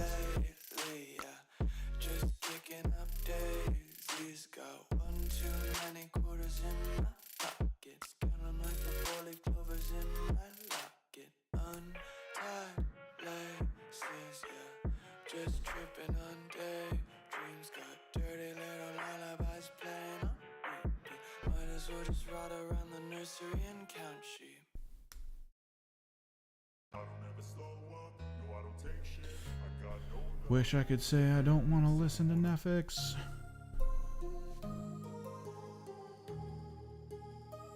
Hip joint.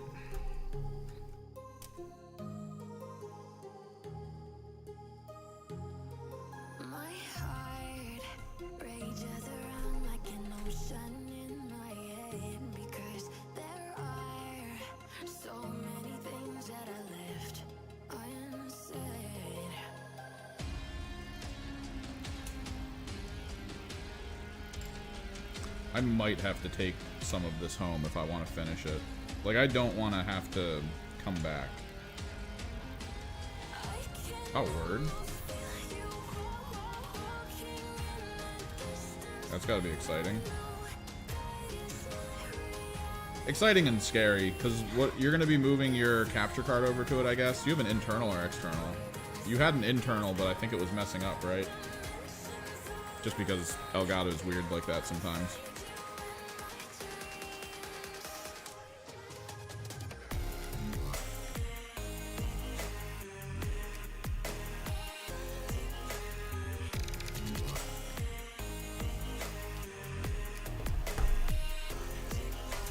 feel like I need to get this. If I can't, I mean, I have 2 hours. I should at least be able to get this done being built. Best case scenario, I need to be able to Dremel. Like, I really want to get the magnets going in this.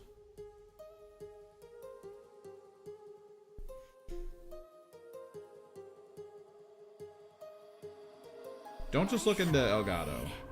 I'll say that. Elgato, a lot of people are like, yeah, this is the big thing, and I have one in my in this computer meant for my 2 PC setup that I haven't really been using. Mostly because I got to figure out how to feed audio between the two, which shouldn't be super hard. Both of these computers have audio in, have an audio in line, and I should be able to run a audio split from one to go from one computer to the next. I just don't know how it'll work in like the feed.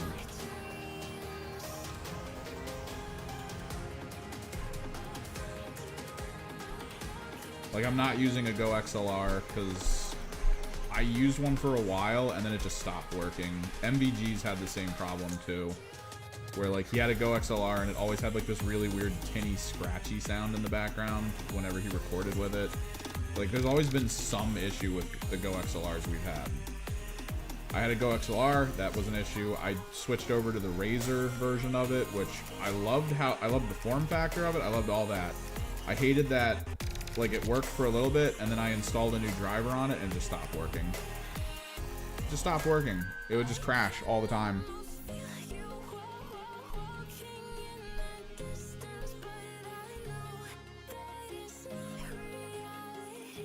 I don't look into Avermedia. Just look into alternates, cause like I don't know what if there's like really value in needing to go Elgato anymore.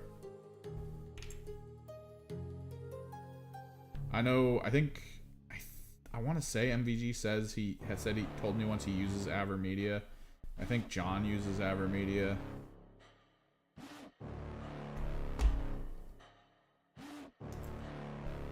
Is this another Netflix?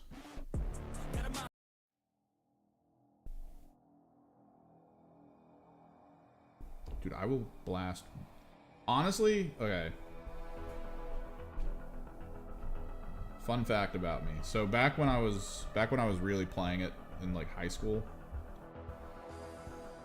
near the end of middle school into high school, the music I would blast while trying to build and paint, it was one song from Korn. Because I was an edgy kid.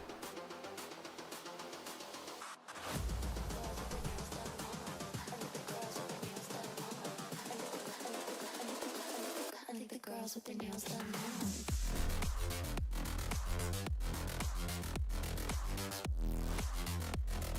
And I think it was called Hollow Life. I think that was the name of the song. Dude, I'd have that on repeat.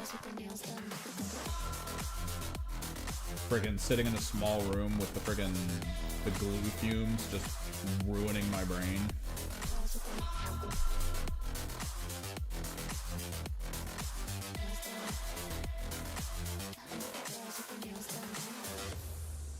Word. More hips.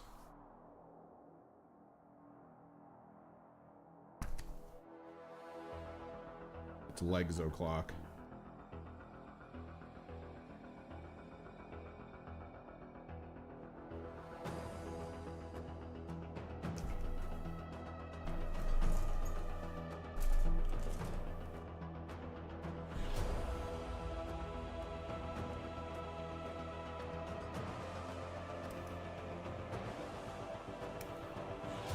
Like, so much of me wants to kick that song on right now and just like glue the rest of this together, just banging out to it.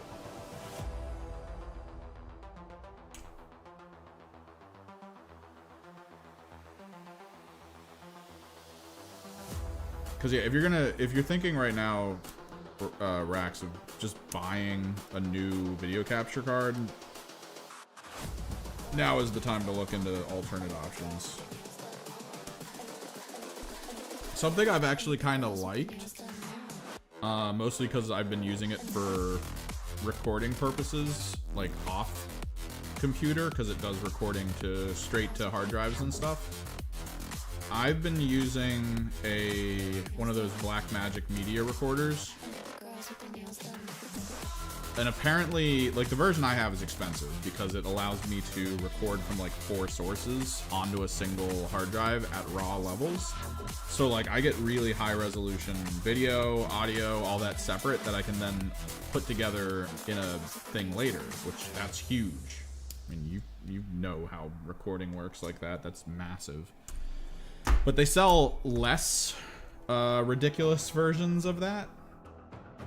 Which the way it's supposed to work is you plug it into your computer through USB, and the computer picks it up as a webcam. So you can actually plug your physical camera, which this is a webcam, so it won't work the same. But if you have like a HDMI based webcam to plug in, you can do that. You can plug in the HDMI of the game, and then you can kind of run it through an output as well, like that kind of stuff, and it just runs as a webcam through your computer, which means like your streaming stuff would just be like kind of, it would be like your intro, outro screen, and then when you go live, for the most part, it would have access to whatever that thing is doing. Now, granted, if you're trying to do like advanced things with like Mimi stuff, kind of like your what, the Eufy or Tifa or something, fun image you did, that might not be as easy to pull off.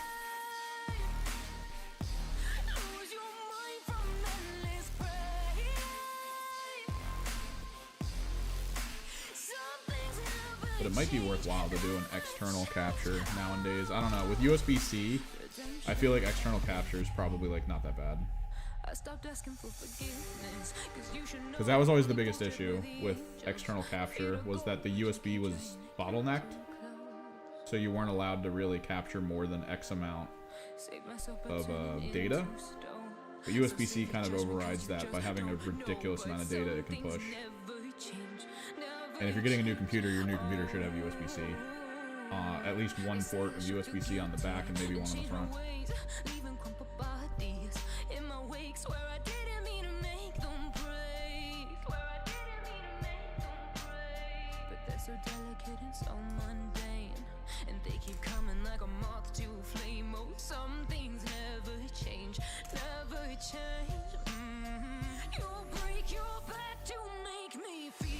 That way it doesn't feel as bad. Like, my biggest issue with my Elgato is if it ever acts up, like, it used to act up all the time. Back when I would stream from home on my other computer.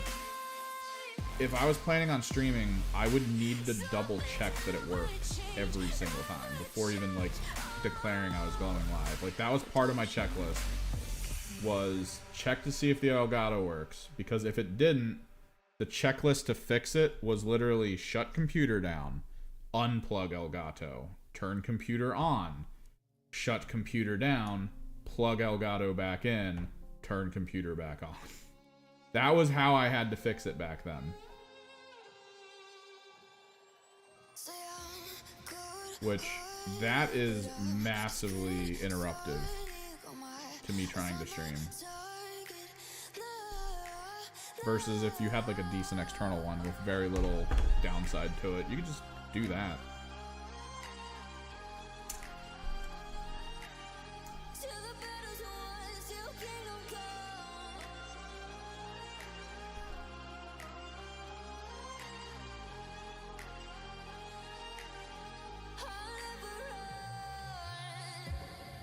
To give me your loyalty, 'cause I'm taking the world, you'll see. They'll be calling me, they'll be calling me royalty. Best to give me your loyalty, 'cause I'm taking the world, you'll see. They'll be calling me. Like, I'm actually genuinely worried about that being the case here too. But I haven't done it. I haven't really streamed that much using the 2 PC setup from here, so I don't know if it'll work.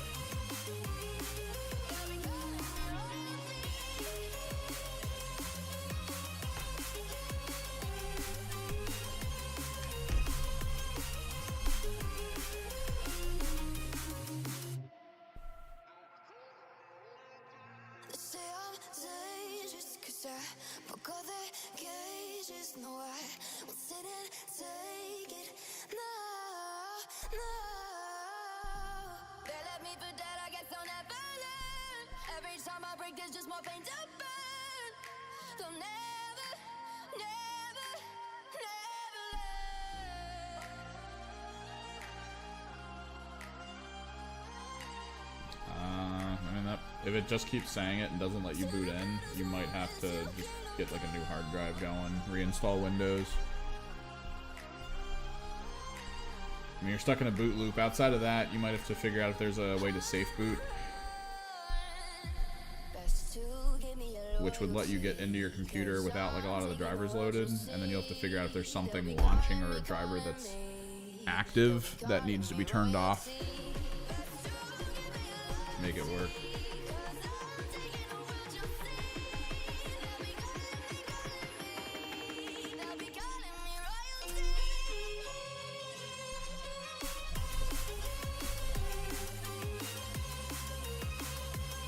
Outside of that, you kind of got to figure out like what it's telling you. If it actually gets to a place where it's like you need to reboot or something, that means something's genuinely wrong with like your files. Because it's not like blue screening before then, it's not doing anything extra beyond that. It's got to be something file side.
Ooh, yeah, no, that might be a hard drive thing.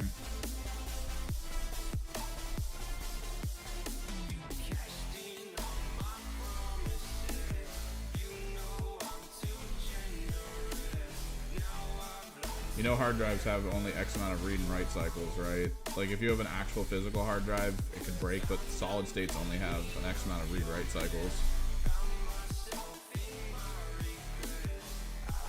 It's a lot. Like there's a lot of read-write cycles. I think my current solid state NVMe hard drive that I have that I'm running, I've been running for like 6 years. Pretty hard too. Like that's an editing PC. That thing is constantly read-writing.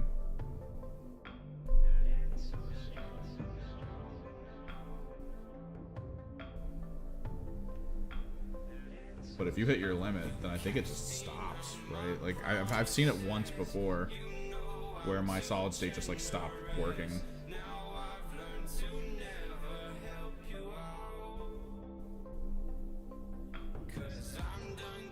Because it hit the cap.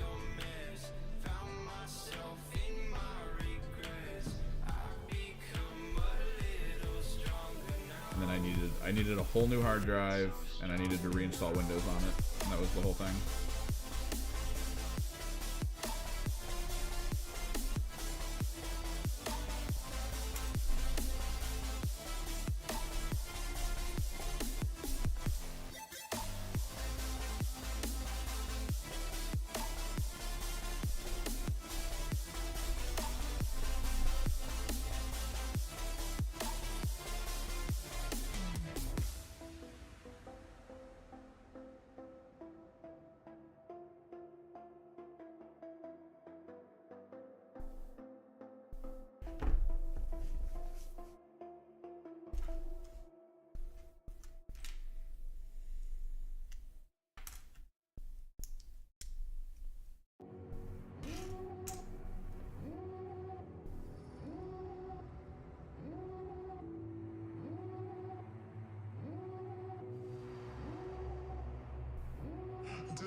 Might have tripped something up poorly then.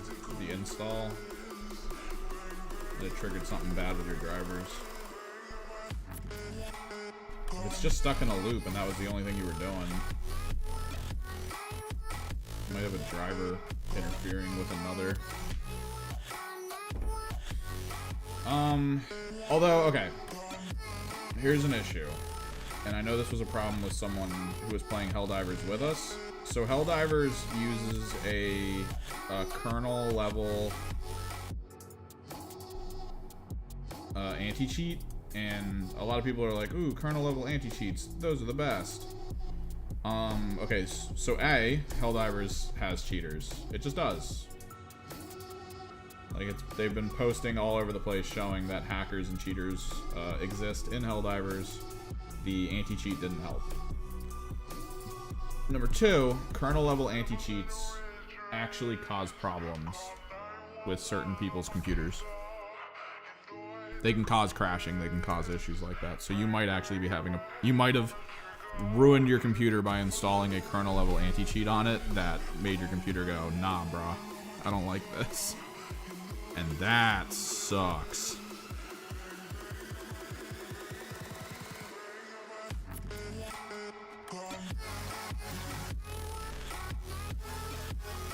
One of our buddies who was trying to play Helldivers with us installed it and then went to play it and it blue screened his computer.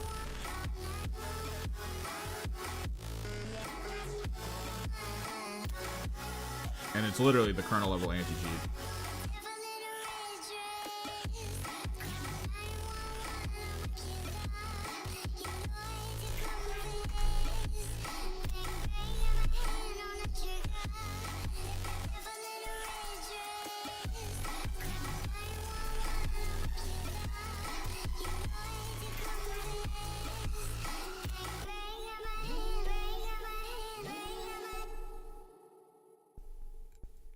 Kind of why I have two PCs over here, one for gaming, one for editing and streaming. Because if I install a game that's like, yeah, we got kernel level anti-cheat, and it like annihilates my computer, I really need it to not be my kernel level.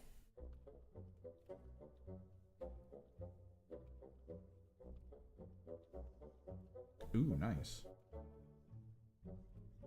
How's she making the tiny capes? She doing the glued cloth method? I think glued cloth method is fine.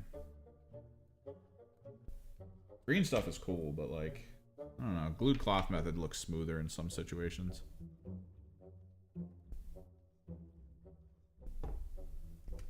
We in the Hall of the Mountain King, I just noticed.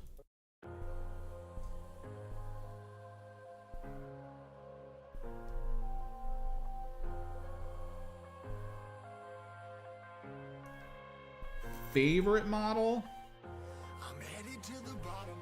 Okay, my favorite model is rapidly becoming this guy, just because of all the stuff I've done to him. Normally when I build models, I try to like just stick with the general rules. I try to like keep it quick. I don't really go into conversion, mostly because I don't really have a lot of converting parts. Rolling another, I'm stuck in my seat for the whole control of my speech. Yeah, I've been trying to get off this couch for a minute and a whole week. No kidding, I'm skinny, I cannot eat. Got a million that depend on me. Yeah, every friend in my family. From a girl, every fan I meet myself. I'm too on till I'm too off. Come down, make new thoughts, like jumping off of that roof. But like, having to actually physically go in.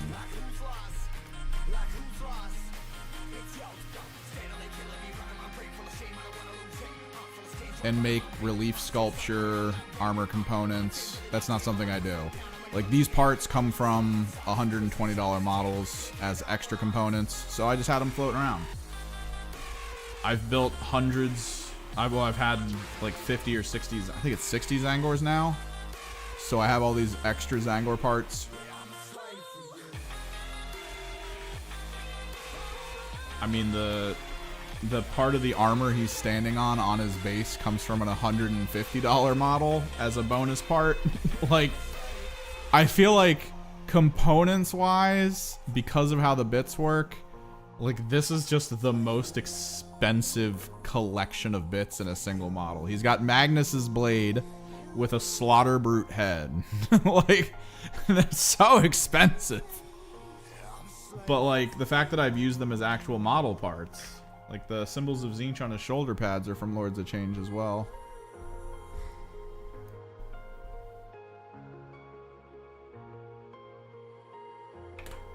So yeah, I'd have to say this guy is literally my favorite.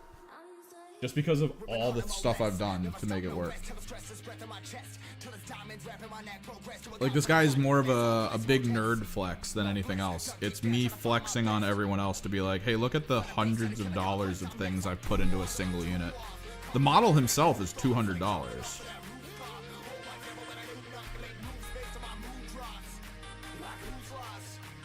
This, longest time, this has taken the longest.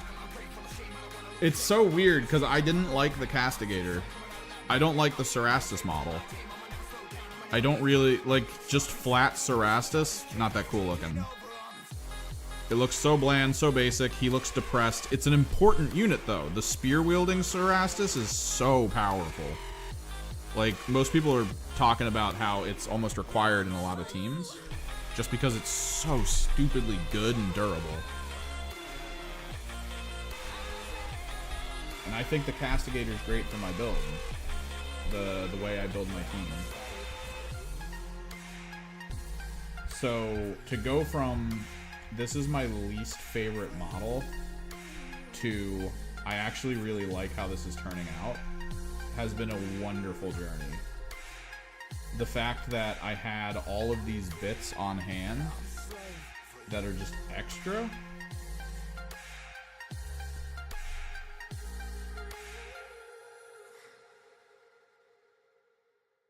The use of green stuff, like all these little things I'm doing right now.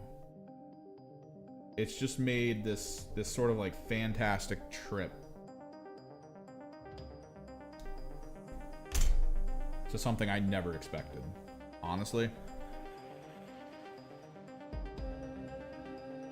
Like, I like the visuals on the Lord of Change models. I loved the visuals on the Archeon, or the Archeon from AOS. Those are some fantastic visuals. Although I really hate how he's put together, because every single day I move him, I'm always scared. Like, literally every time I pick him up, I'm scared he's gonna fall apart, because he's only connected to one part of the base.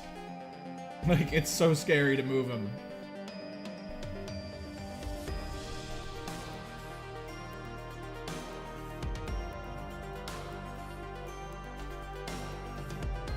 And I kind of hate it. Alright, let's get the feet done. We'll get the feet and legs done. Glue the middle part of the body to it. Hopefully we have a good bit of time to Dremel. I really want to put the glue in.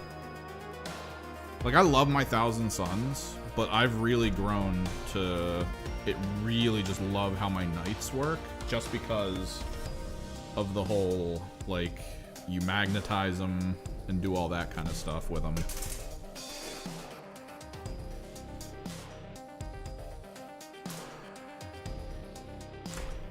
Being able to just have a ton of different models in one is great. It feels so good. The idea that these guys are going to be run as executioners, but also be able to be turned into, like, anything else.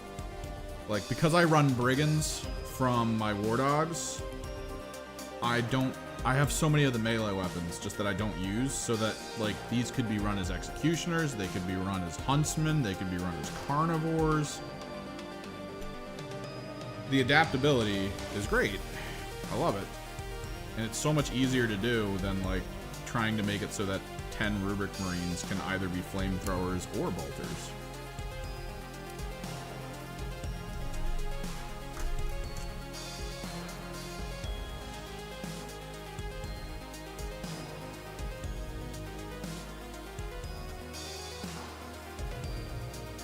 Just feels really, like, messed up.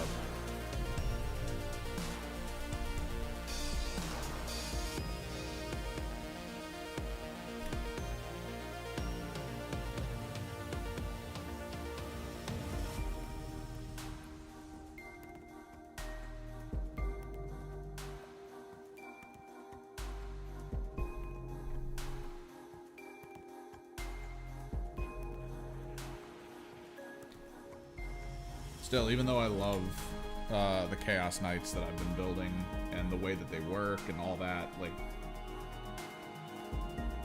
it's kind of one of those, like, dream come true situations. The idea of being able to play Knights, which back in 3rd and 4th and 5th, that was just a dream, man.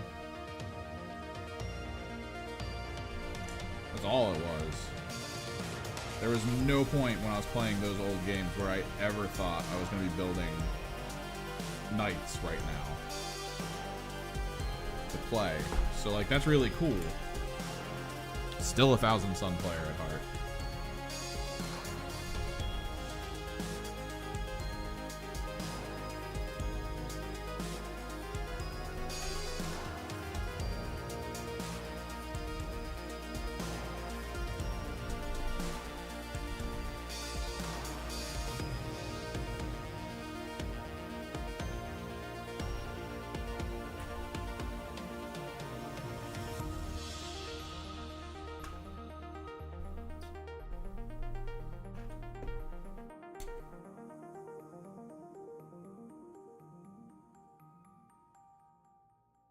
Never walk away from my Dusty Boys. Dusty Boys for life.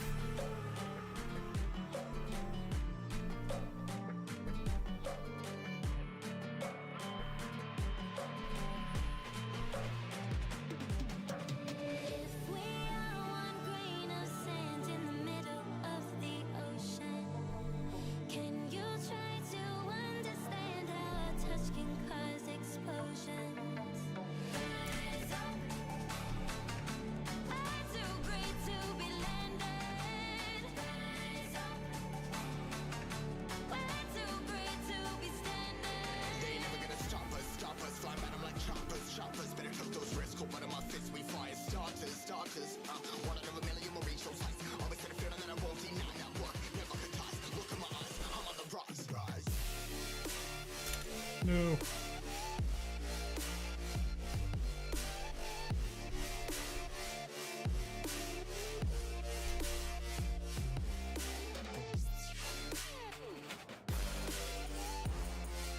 Why is this not hooking on?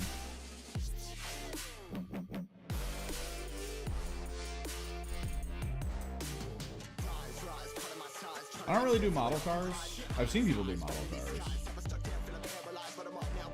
Model cars to me though is like closer to a hobby, just like straight hobby. People who are really into cars, wanting to have like really cool looking, very visually accurate just vehicles on hand, which is kind of cool.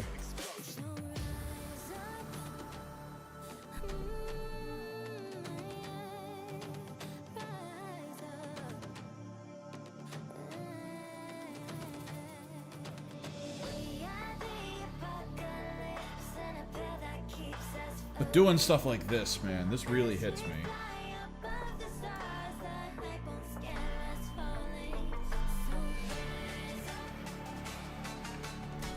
Like, this is the stuff that just makes me super excited, because it's more in the realm of imagination than reality.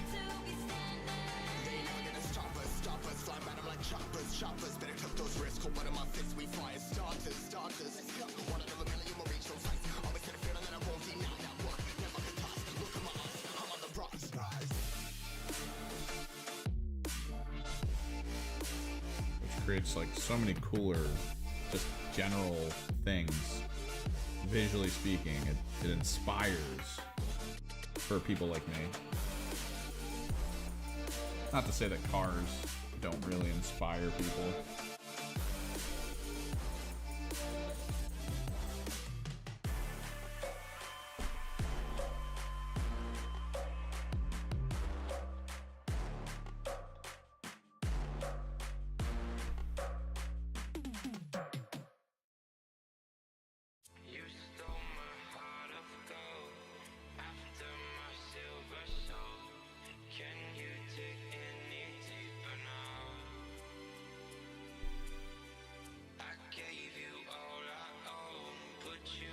I don't know. I think for me at least, cars kind of got like a bad taste, mostly from like my high school.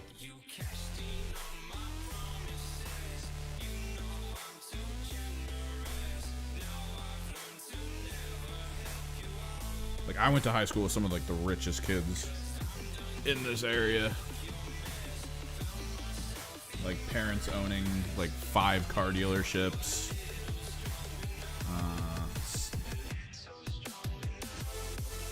Sitting on the board for Campbell's Soup. Owning, what was it? It was owning the rights to Advil.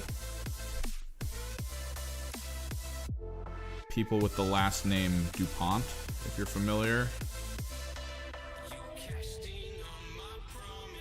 So for them, everything was cars. Like literally, the moment any of them got their driver's license, they were able to, you know, bring cars to school to park in the parking lot. And we had people sitting in the parking lot in, like, I don't know how familiar you are with cars when you say you like model cars. When the X-Men movie, I think X-Men 3 came out, there was a car that came out alongside of it that was featured in it a little bit. It was the Firebird, I believe. And it was like a really limited run of like a car. Like it was a couple hundred, I think they said, or something. It was a low number comparatively. Like it wasn't a car that they were going to put out and try to mass produce. It was super expensive, very like luxury item. And the kid in my class had one. And he completely like decked it. He took it to a garage and had them deck it out with like a massive sound system and like all kinds of crazy shit. Lowered it to the point where driving out of the school, he had to like swerve at every single speed bump or else he would scratch the bottom. These were kids, and like it became very clear. Like I know everyone talks about like social disparity in earning and all that, and like people with rich parents having better starts than others. I got to visually see it like in action. Like there were kids that did highly illegal things at my school who got caught and got away with it because like their parents were just rich.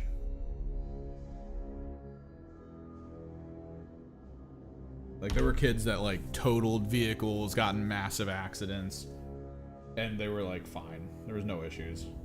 They got out. Like one of them was being given like a souped up Audi, but like he wasn't old enough to use it yet. And his parents were like, "Oh, you'll get it when you're the right age." And he was like, "All right, cool."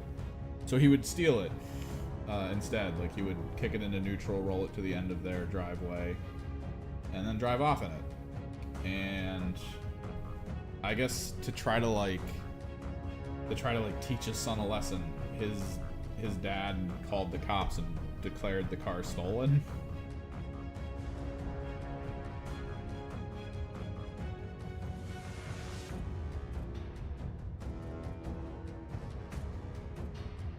And then on his way home, he decided to drive out in a field near his house and do donuts.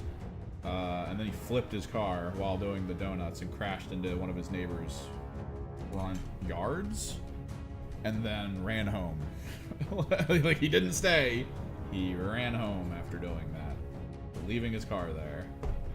So when the cops came, they were going to hit him with, like, fleeing the crime scene, Grand Theft Auto, all that stuff. And his dad was like, nah, we'll drop all those charges. And I'll punish him. I'll deal with it. And the cops did. They were like, all right, cool. And his punishment was to manage one of his dad's, what are they called? It's like a club. Like a golf club. But not really. It's not just about golf. It's like a meeting place. Like that was his...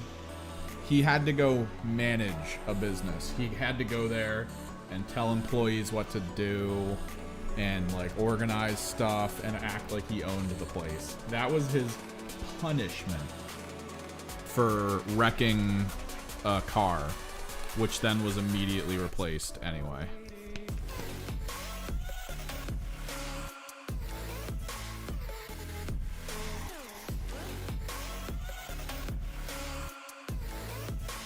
I mean, how many of you here, if you did that, do you think would be like, oh, my punishment is to run a business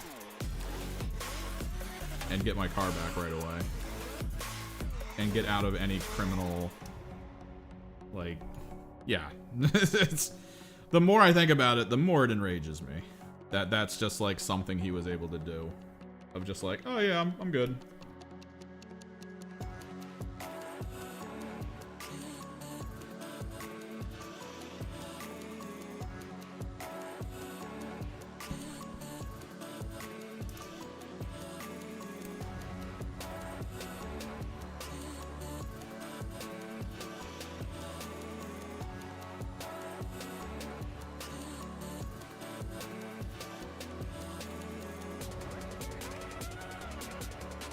Because a kid like that, like, while we were going to school, didn't seem to think that he had any kind of head start over people.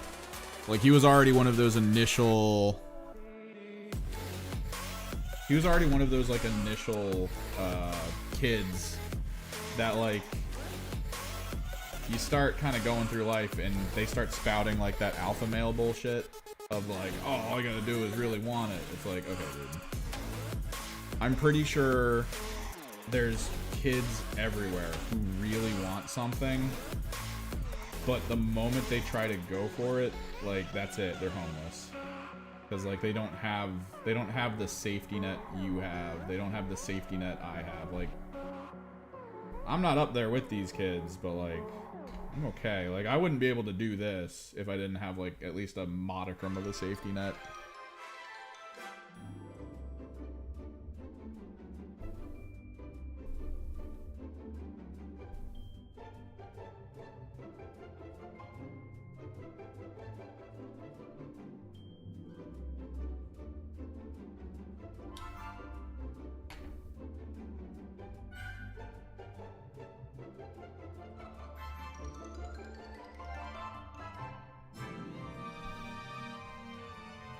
Like, this guy would talk some mad shit.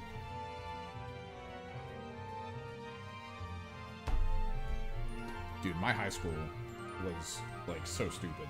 Like, some of the stuff that happened there, so stupid.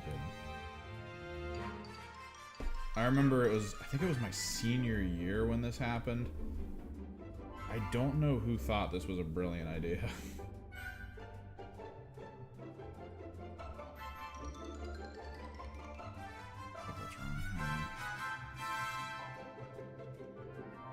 We started where I say we, like, I did it. The high school okayed political groups. Like, we have clubs, right? Like, you know, standard clubs, like gaming, Spanish club, like just dumb little groups. And then one year, one of the kids in my class was like, well, I want a Republican club. And then, like, that same year, a group of students was like, well, if there's a Republican club, let's start a Democrat club. Yeah, that ended exactly how you think it ended. It, like, holy crap. Like, it got racially charged. Like, it was bad. Like, it was so bad.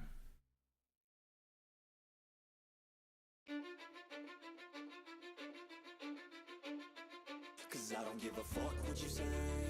Yeah, I'ma do shit my way. So you can go kick rocks, I'ma stack bricks up, build what I want to make. Yo, I got a lot of shit to say, so I'ma do this every day. Netflix. I'll be writing things until I'm fucking buried in my grave. 6 feet. Yeah, it got so bad though. Like, it was crazy. That was definitely in my last year, I think. So, like, watching everything kind of like fall apart was that was nuts. I did not expect that to be like part of my senior year. Just watching students going after each other, like, actively, while just like revealing to the world kind of like their horrible, like, individual racisms. Like, it was wild seeing people do stuff during those, like, final years. Pretty sure it was my senior year where this happened.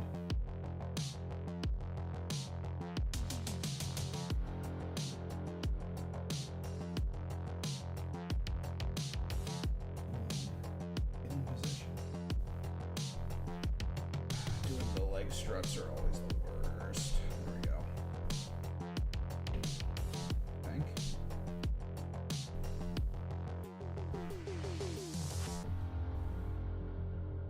No, yeah, it kept getting out of hand. Like, they never stopped it. Like, halfway through I'm like, not even kidding.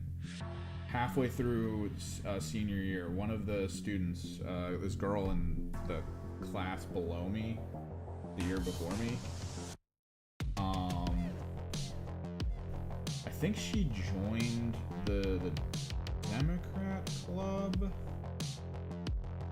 and like someone from the Republican club basically just went hard racism on her. like he just threw all this racist shit at her, and she like slit her wrists in school.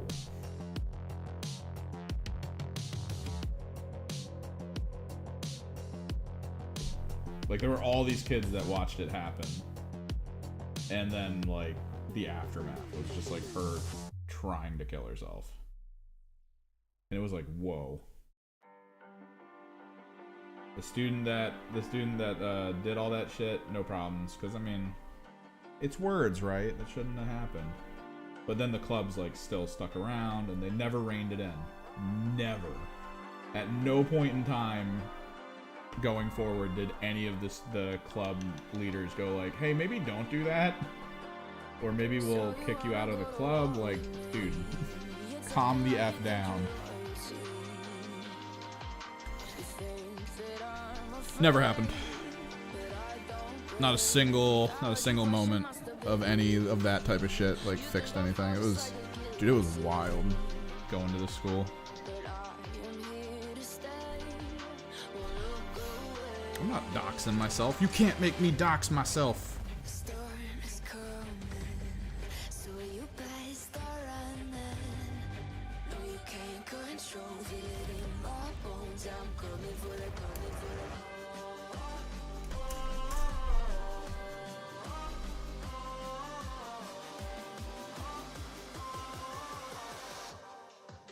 I'm coming for the throne.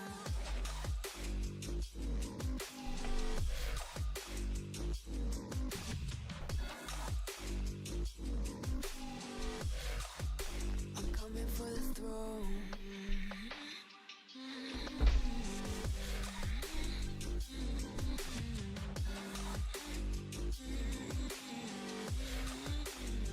So you wanna be my enemy? You should've known I'd never kiss the rain. Ice runs in my veins. As far as I can tell, it's still going on. Like, the school really didn't change. A lot of teachers left it because a lot of teachers were really hating how that school was, because that school was built around kids with money. So teachers really couldn't do much. They couldn't. They weren't allowed to.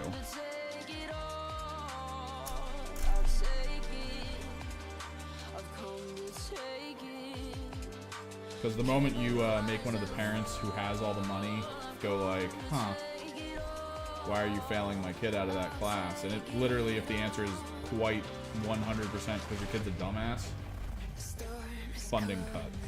Parent no longer paying you. It's in Delaware. I think people know I live in Delaware. At least a lot of people know I live in Delaware because freaking John is constantly like letting people know that we're from the Delaware area. I'm coming for the throne.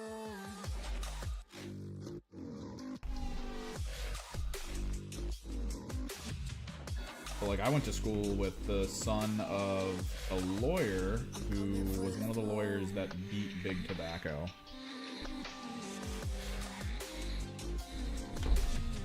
They were one of the lawyers that successfully sued Big Tobacco, like that team.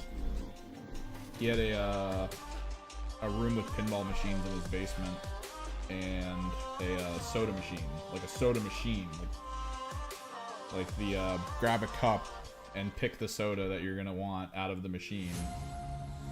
And they had a service that would come to their house and refill it like once a week or something.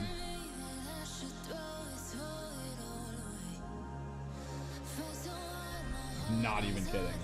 He was one of the kids. They were one of the families that had a 4K TV when 4K first came out, where 4K TVs were like hundreds of thousands of dollars. And there was like 2 television channels that were 4K, and they were both news channels.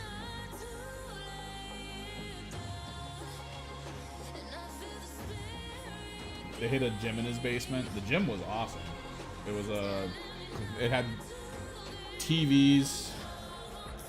That's how football works. People just are fans of things for whatever reason. People in this area are from Delaware, but they don't all only like they have to like Philly teams, they have to like Baltimore teams. There's a few 49ers fans in the area that I know of. I think that I don't know what that comes from, the 49ers thing, but there's like enough people locally here that have 49ers paraphernalia that it makes me think maybe it's from something in their history, where maybe one of their parents moved here from San Francisco and like instilled in them the love of that team, or it has to be something, right?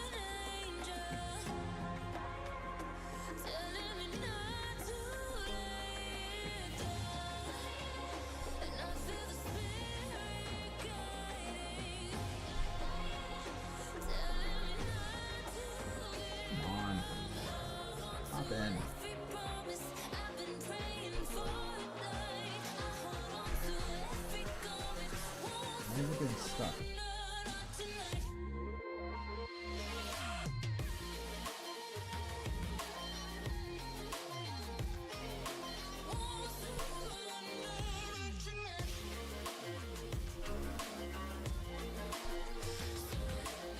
Oh, dude. This thing, the big guy's done for his conversions. For the most part, I might think of other chain work, but I don't think I need other chain work on him. I think other chain work would just be like too much extra. It's like absolutely unnecessary, I guess.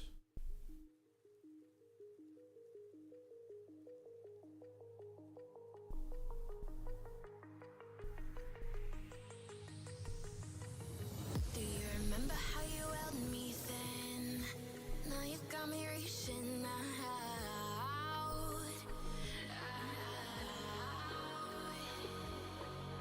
And do you see you got me falling in more times than I can get out? There we go.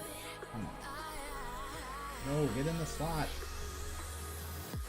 Down in the deep of my mind, I call for you and you're always inside. Down in the deep of my mind, how long do I got to keep you, to keep you? Down in the deep of my mind, I call for you and you're always inside.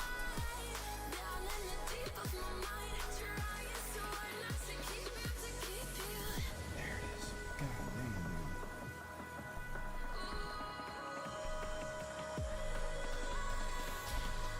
Yeah, then you get the Steelers fans. So it's Baltimore Ravens, Eagles, Steelers. Those are the big locals, but I mean, there's something about 49ers, I guess, that why we see like people like John who like 49ers. I don't know.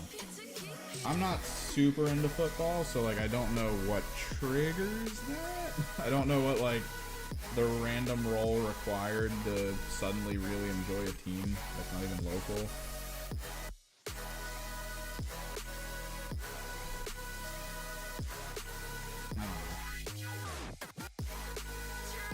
Like, do you follow a player and that leads you to enjoying the team? Maybe there were a lot of players who came out of local schools. Like, I know my dad really liked the Steelers because it sounded like a lot of the people from his college ended up playing professionally for the Steelers. So we thought that was cool. I remember I took my dad to see the last part of the Batman trilogy. What was that? The Night Rises? Batman Rises, right? Is that the title? It's been so long.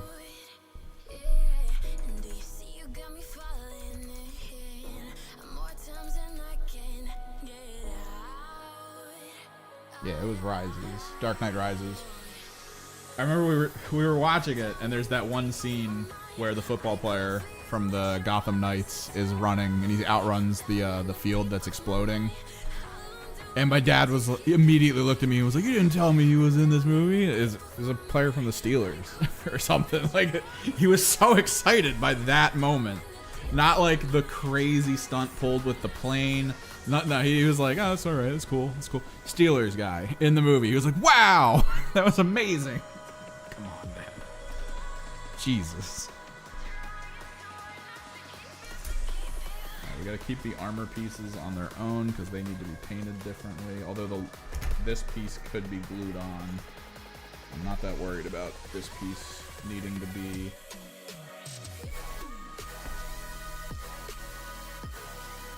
Specific.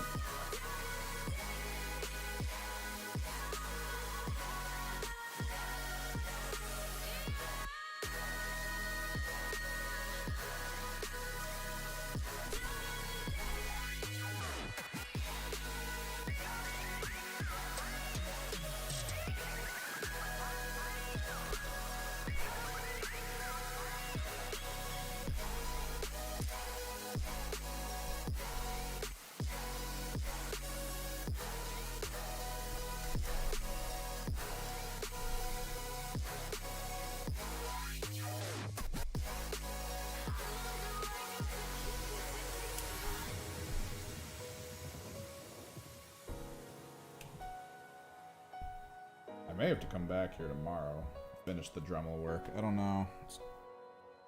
We're getting close to being at the point of needing to Dremel, which that could work.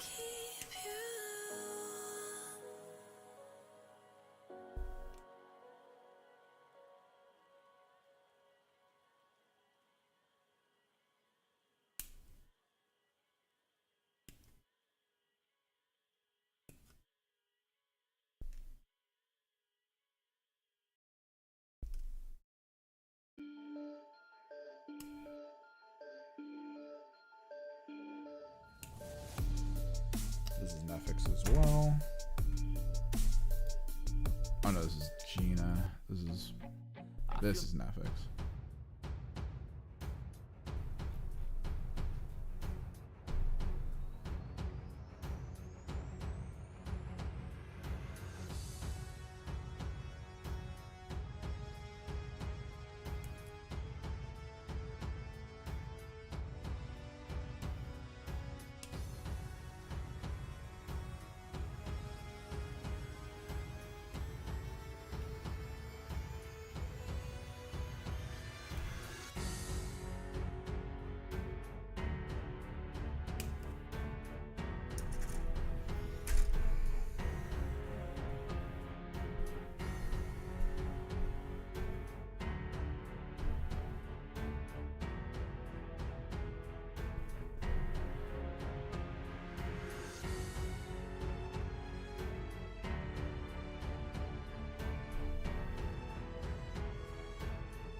I might have to swing by here tomorrow to busy work. I want to be able to just get these guys painted and ready on Sunday.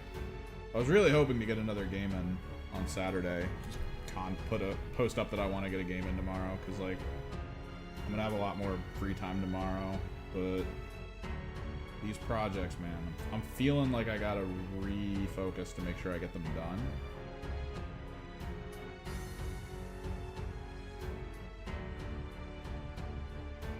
Get back on videos when they're all set. Think of just posting up like fun little tactics videos where we show off some interesting ideas, ways of thinking. Kind of like 101 classes.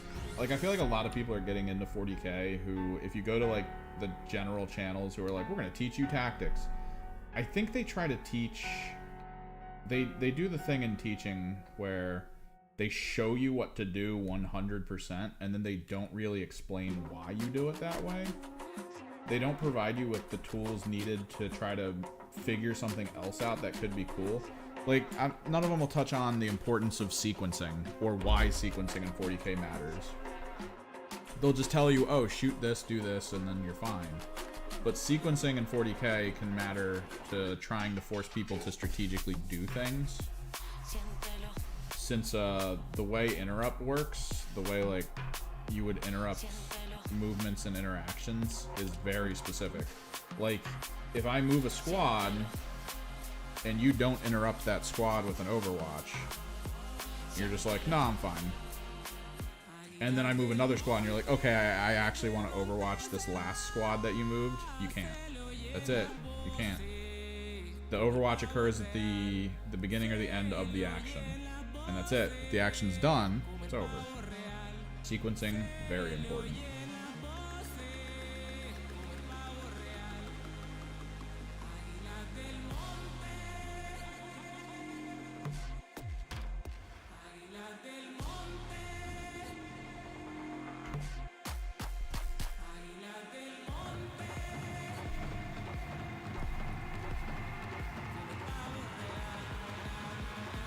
So the ability in the game to like bait a player into doing something they don't want to do so that you can do other things, very important. And there's just so much that I could be like, the problem is, of course, I have to think about it in terms of, even though it's something I'm naturalized into thinking, strategically, like maybe not everyone is.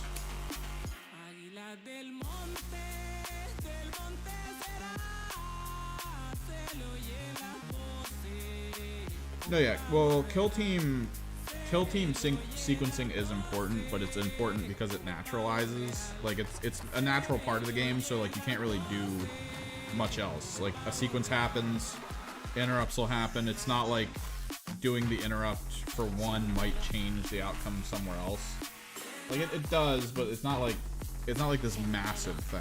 Whereas if I were to move a specific squad of Gene Stealer Cult somewhere and you were like, I'm gonna overwatch that squad, now, because I did that, maybe a squad that I was debating using in a certain way based on whether or not my opponent had access to an overwatch function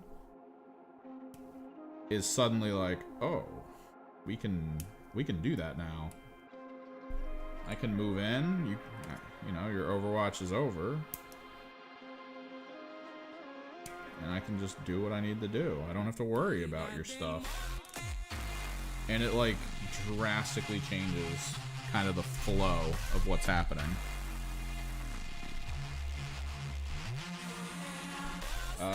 Shooting at a specific target, triggering someone to want to either pop smoke or Armor of Contempt for it, freeing up another squad that you actually feel is more important to your tactical thing you want to do, meaning they can no longer pop Armor of Contempt for that other squad. So like, hooray, you kind of lured them and tricked them into wanting to shoot, into wanting to protect that squad, because for them they felt like that was your tactical focus, when all of a sudden, no, it's not. I'm going to clear this part of your army so that I don't have to deal with its rules anymore. And you're going to not have the benefit of any of your positive effects to stop it. Like fun little things. Like social manipulation. carrot and stick. Get your opponent to assume something, change how they something is.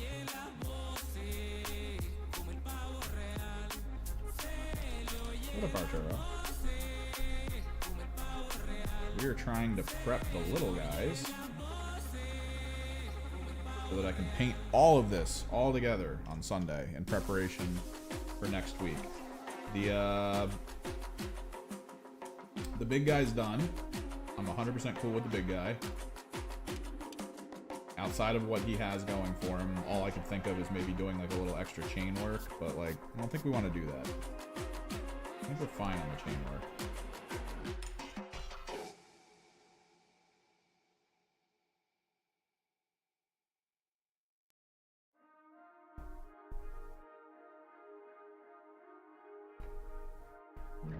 So we're cool with him where he's at. I want to get these armigers ready to be painted so I can paint all of them all at once, since a lot of it's going to be using the same color through the airbrush, which will then give us a ton of stuff to paint next week to catch all of these models up with the rest of my knights. And therefore, we'll have a completed army. I think I'm going to have, with all the dogs and the large knights that I have 3,000 points of knights. So if there's ever a person who's like, yo, you want to play a 3,000 point game? Which 3,000 point games are the, let's get the first two turns done before lunch. Then let's hang out, have lunch. Let's talk about how the game's going. let's see what we might be thinking of. What do you think you would have changed in the first two turns? Like, you talk. That's the whole point of 3,000 point games, is like, it's gonna be a whole day, man. And if I have like 3,000 points of knights to do that with, oh, I would feel that for knights, man. Because knights are fun. Knights are just great.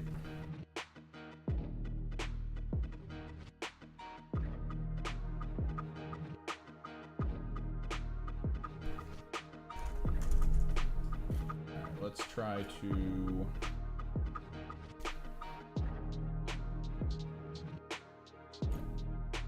give them the Chaos War Dog heads that I didn't use.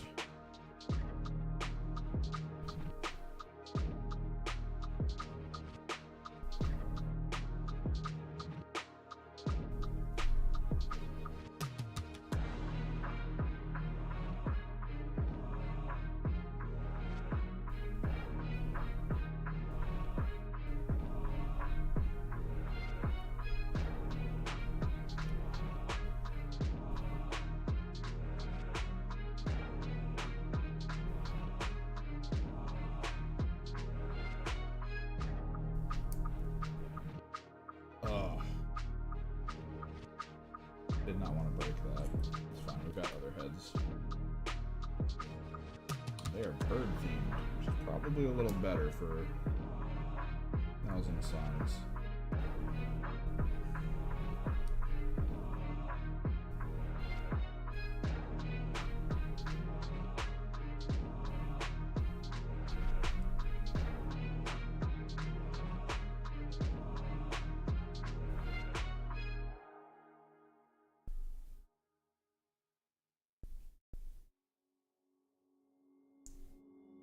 Took a swing at a wrecking ball. What are you doing? Doing a 3K local? Or are you doing a tournament that's all weekend long? In my heart, it's not worthwhile. It's a bloody battlefield. Because dude, some of the local players, they've collected a lot, and they kind of want to use what they've collected, which is hilarious and awesome.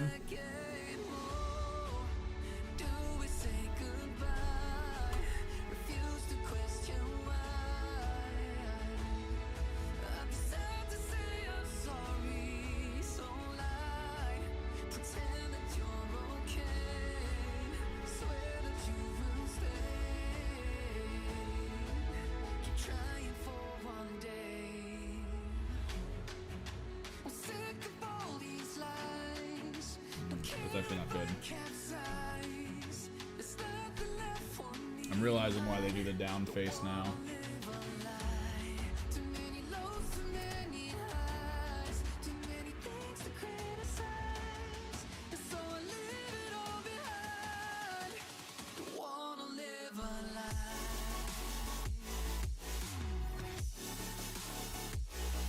But yeah, like, we've already had, locally speaking, we've had a bunch of 5K games. Like, we have a local player who, like me, I do the whole thing with the Thousand Suns where I really want to play. I just really want to play them. So I collected a ton of stuff. So I've probably got about 5,000 points worth of Thousand Suns on my hand.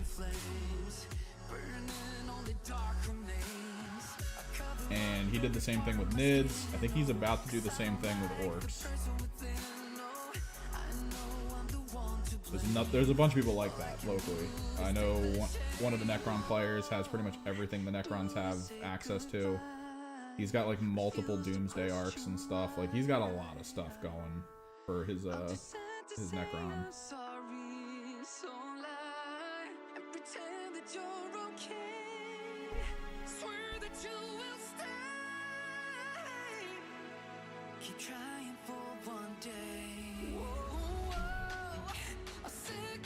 Dude, 40k, that table has to be huge. Like, there's no way that table isn't just like gigantic.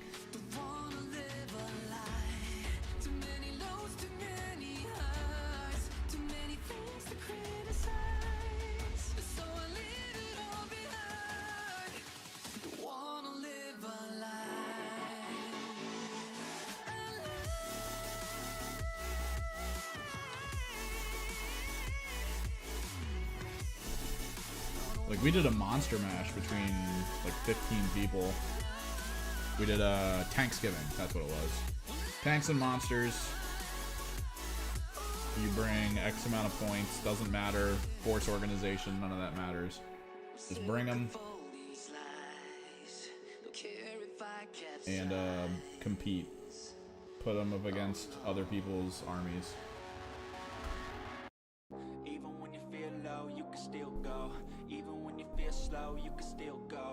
And we put together every table in the store for that, and we barely had room to move. One guy brought in his Warhound, like the actual medium tier actual Titan, and another guy brought in. That looks cool.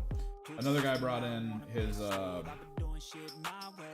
Eldar Titan. I think it was like the Phantom. Thing was like 4.5 feet tall. It had a cannon on it that was like 120-inch range.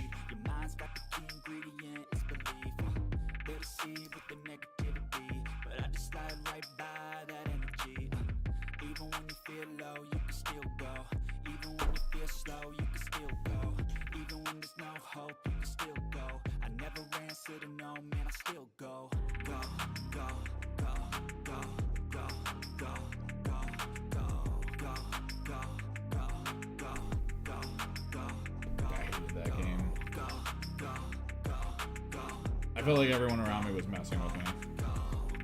Cause like, the amount of effort everyone put in, like there were 2 people on the board who you could immediately look at and know that they were gonna be the ones that could have won.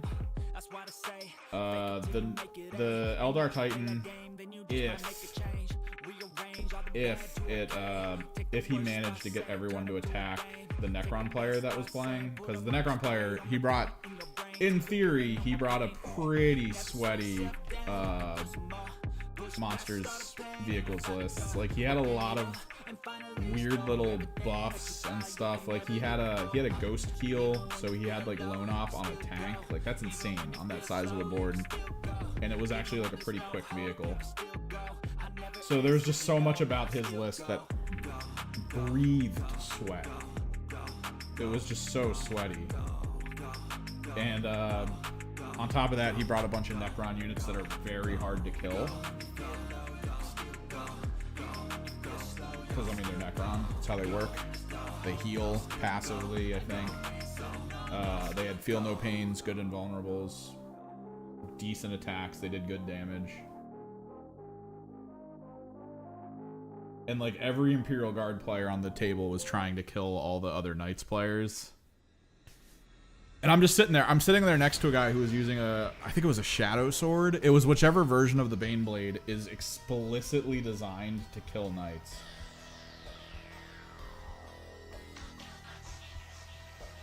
Like, he was supposed to kill Knights. Yeah. Let me get the focus going. He was supposed to kill Knights, right? Like, he's just designed anything Titanic, he gets, like, all these benefits against.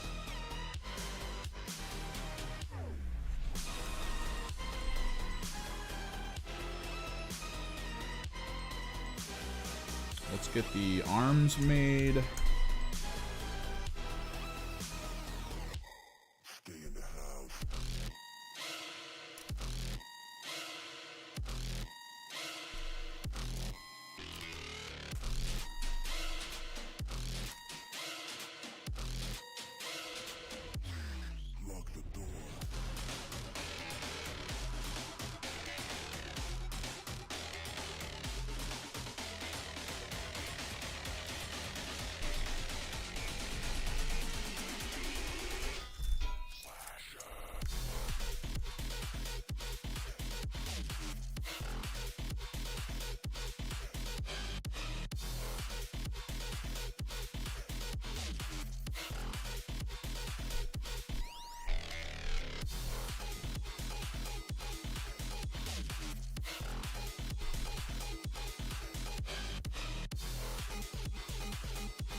Yeah, they don't. There's one store that will be that's okay with these massive battles. Actually, there's a couple stores that are. Not the Warhammer store is not normally okay with them unless it's a planned event.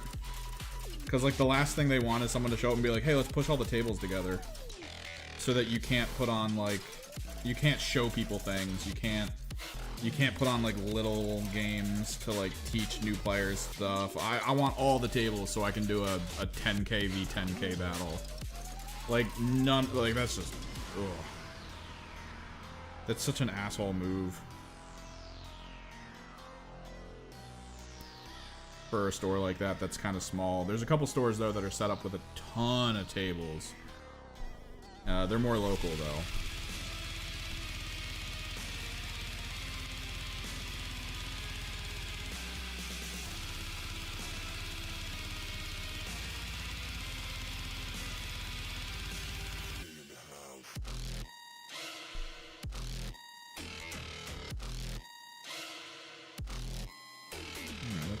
Throw that away.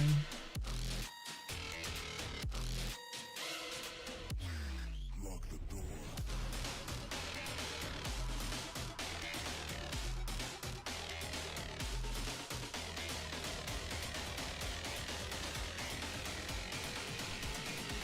No, yeah, that drum beat. I saved this one song as my as a favorite because I might want to download it for that drum beat alone or something.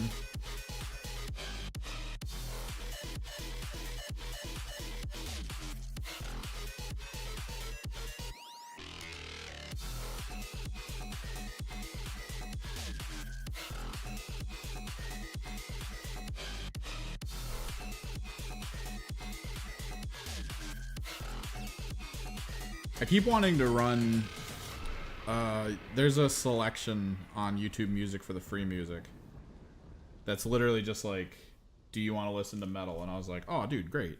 I can just put on metal. There's 20 songs in total that are metal on the free music side of YouTube. And I'm just like, aw, I don't want to know.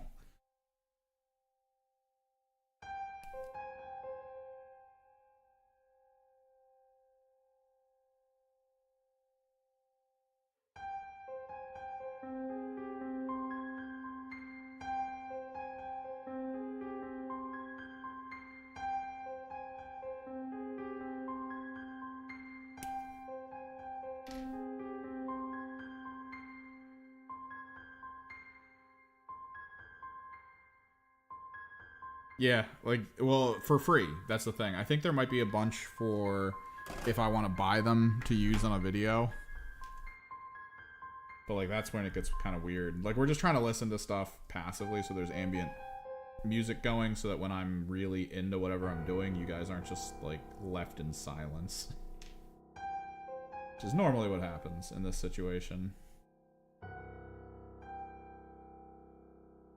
It's why I really liked, it's why I liked Twitch's rules for what we're doing.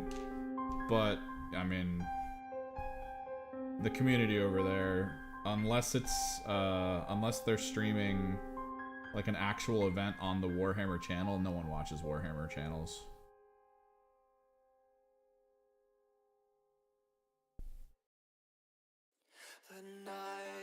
Like, I had, like, 2 people who would watch that stuff, and I wouldn't get, like, any other viewership.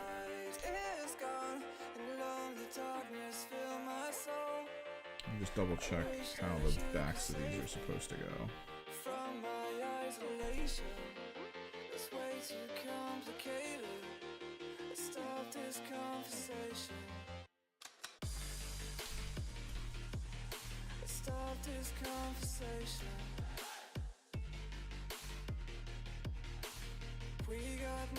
It's getting trimmed off anyway.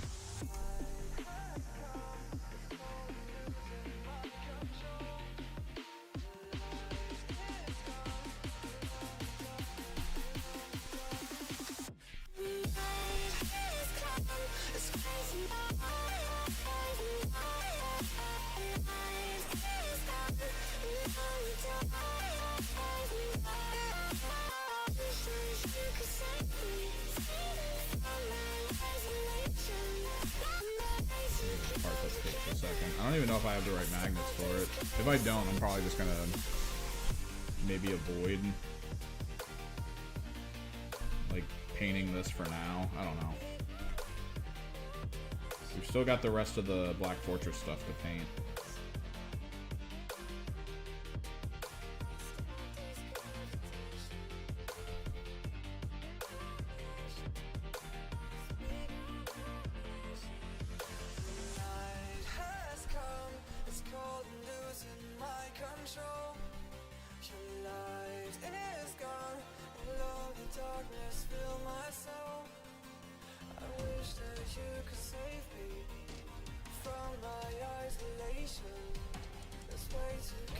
I don't even know how you get to 20k points for an army anymore and keep it within rules. I mean, I guess you could, right? It's just stuff to have. But if you consider that you can only have 6 battle line, maybe if you take both the options for loadouts for every squad, I guess I could see that.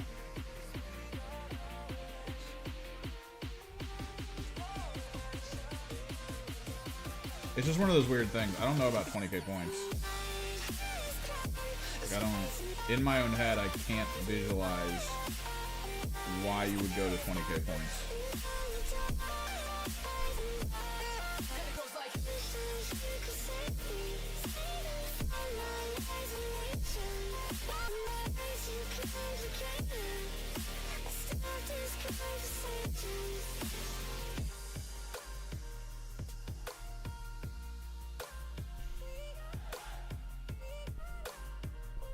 Because you only need like X amount of Doom chickens, you only need X amount of troops, X amount of leader units, X amount of vehicles. I guess, I mean, if you don't magnetize anything, you're going to have a ton of extra stuff because you're going to need monoliths with both weapon loadouts and things. It's just one of those weird situations, I guess. Even though you probably wouldn't want that.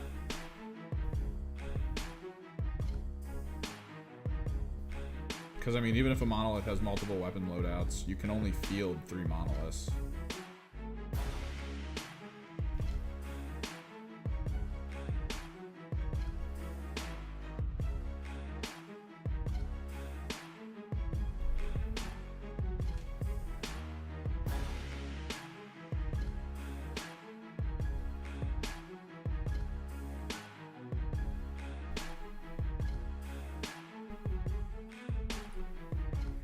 Dude, is there much drive for people to purchase a fully painted and complete 20k army?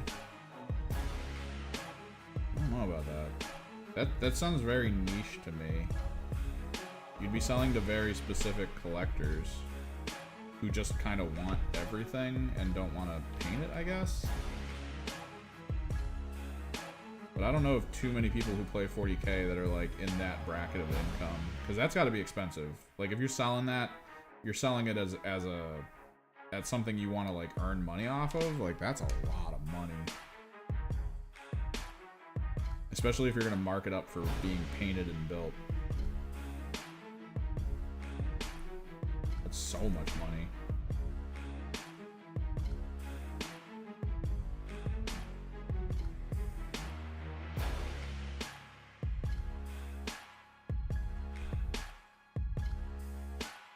I could see Necron being a good one to do right now, though, because I wonder if like there's just a bunch of like rich meta chasers.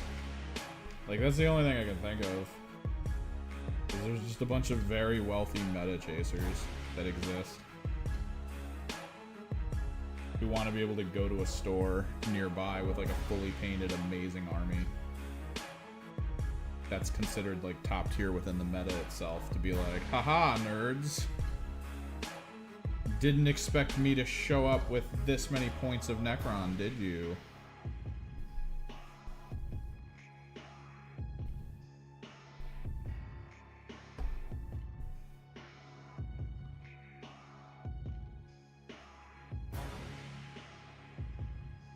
Bye, everyone. Jesus, Dragon. You were here?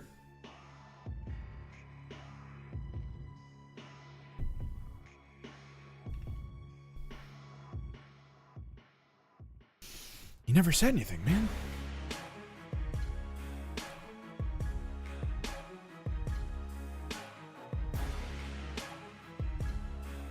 I just realized that there's these other armor components. I'm glad I didn't use them because they look very Imperial. Very Imperial.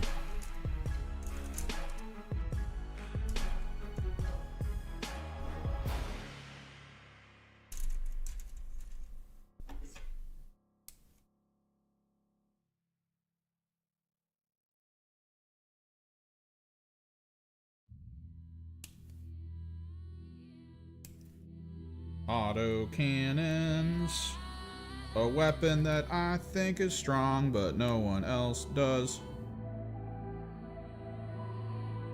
There's like this running narrative now in 40k where if you have like a mid-tier weapon like an autocannon, it's just not good.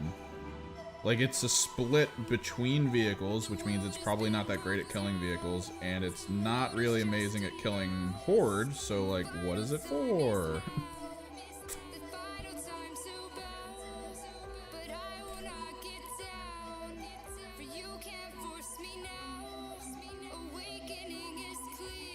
But even with that in mind, I do think it's a decent weapon. Like, I think it's a lot more decent than people give it credit for. Honestly, if you have enough of them on the field, I think that would be amazing, which is kind of why I want to try to run 3 or 4 executioners. Because, like, being able to position all those executioners in a perfect way to see a target, I feel like you could delete that target off the field, especially if it's below half strength. Like, just keep them close to the Desecrator so that they're hitting on 2s and rerolling 1s against half-strength units with really good mid-strength guns.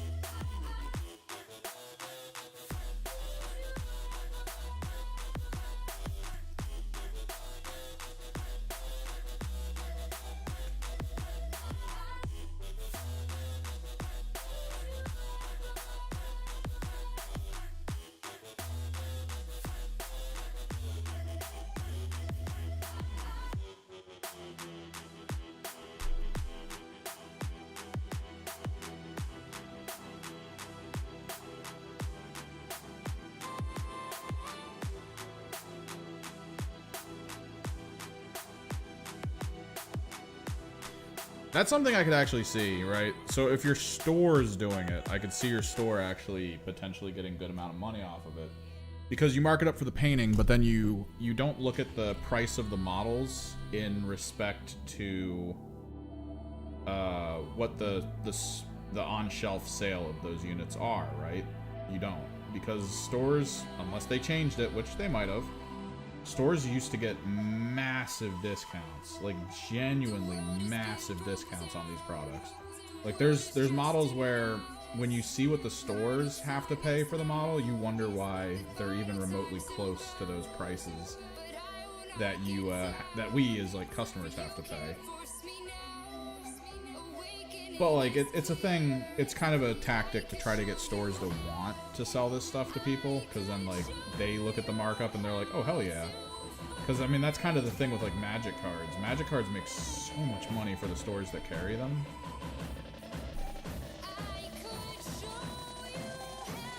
Like there's so many niche gaming stores near here who could easily attribute their entire continued existence to the fact that they sell Magic the Gathering cards. Like their rent's paid, their employees are paid, the lights are on, mostly due to Magic the Gathering, and it allows them to like carry all the extra stuff in their store that they might want people to try to buy and all that, and it's great. It's like a weird little ecosystem. And Games Workshop's kind of trying to pull that off. I don't know, cost margins are probably getting way too close now.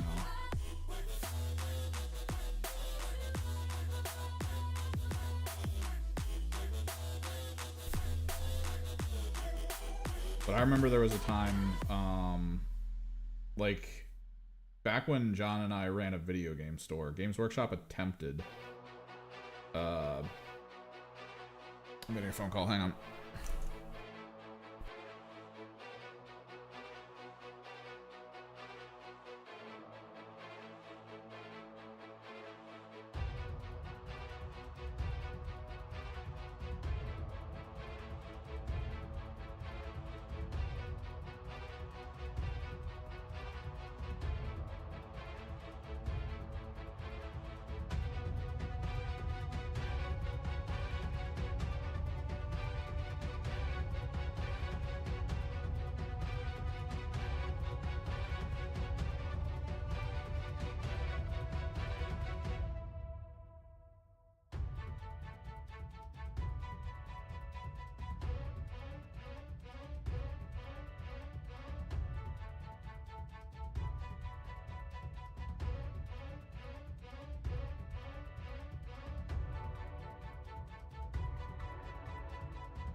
So Games Workshop approached John and I about being a source of their products in the area where our store was. We were a video game store, but Games Workshop was like, hey, you could easily sell our stuff, right?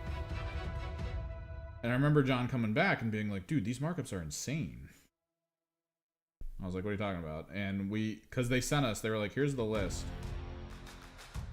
of you know, what you would be selling the product for versus what it would cost you to get. And there were things like models and squads that are like $60 for people to purchase. You could get them for like $25.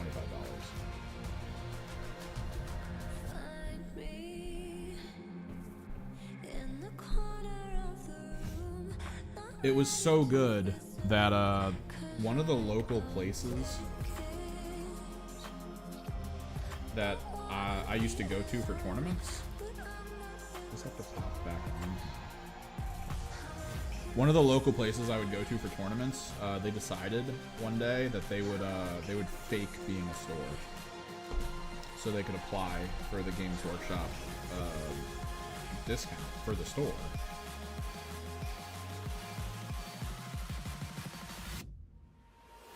Because technically the place was in a storage freezer. It was basically a company where truckers would drop off their like climate controlled goods to leave overnight. That way it wouldn't go bad or whatever, and they'd be able to like either transport it with another truck or just, you know, wait till the next day to continue their journey, blah blah blah. They were just part of the general like how stuff in the country got delivered kind of situation.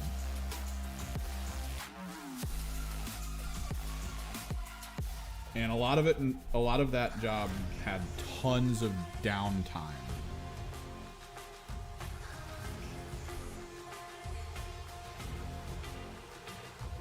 Well, it's a big company overseas, so they don't really check too often locally in the US to see like how things are going. At least they didn't at the time. But what this place did was they created a sign to make it look like they were a video game or a gaming store, like a tabletop gaming store. They hung it over the front door into their building and took a picture.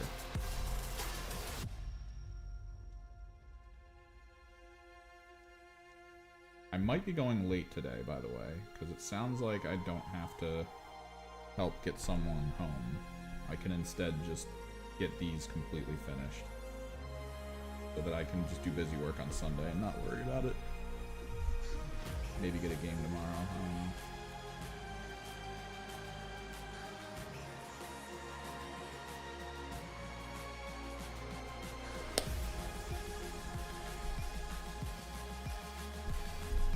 We're almost done getting all the parts together. Then I just got to get the backs of these guys covered in chain with the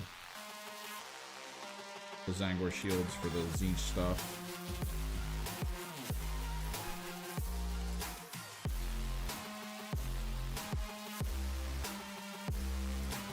And then magnetizing, and then we're good.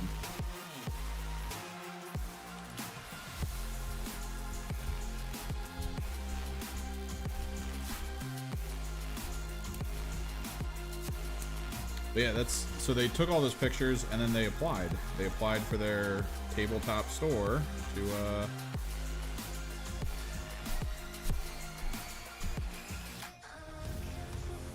get the Games Workshop discount as a seller to the local area. To which Games Workshop went, yeah, sure. And the way they would do it is usually like once a week. Everyone at the place would get together, determine the things they wanted to purchase, and then they would just put in a giant order. So people were getting like whole ass armies for like way cheap by like comparative.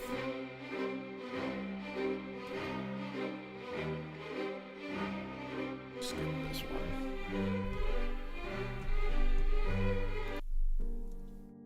And if your local store is building whole armies that are like ridiculous in size and painting them and then selling them at a discounted rate, that might actually be worth it, because like that's technically something the store I think could do, is churn out interest in like just getting whole armies together in one go.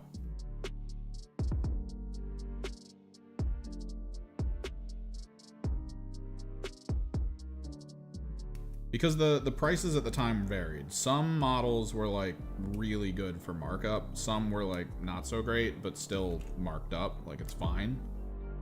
You factor in shipping. As long as you order one large shipment, you can spend the time, paint the army up, get it all done, and then sell it for a brick of cash, which even though you're saying it's like 12K, I think is what you said, right? That it was 12K, it might, on their end, it might cost them 8K to put together. So that's a good markup for them. That's good. It's a a good turnaround. And there's people out there who are probably like completely fine grabbing that. Depending on how well they paint it, I guess.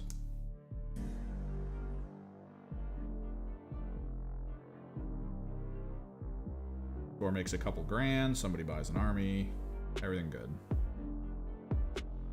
And if they know the marketplaces to sell them at, because that's kind of the big thing. I don't think you try to sell that on eBay that way. I think you have to like know a marketplace where you post up some really nice pictures, the full list, everything, and you're just like, who wants? If you were to buy the exact same thing, it would cost way more.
You're just standing on the cusp of what's okay and not morally gray, textbook insane. Now I'd like to draw this line you've crossed so many times. At this point I'm out of my mind. What's the point in loving someone morally confusing? It's not likely. You're so unlike me. Oh, I can't shake this feeling, 'cause I think I'm falling for the villain, and it's not looking like a good decision. Oh, and I try so hard to understand this, and you won't attempt to reprimand it. Should I sit, take it in, let it all unfold, then just say no?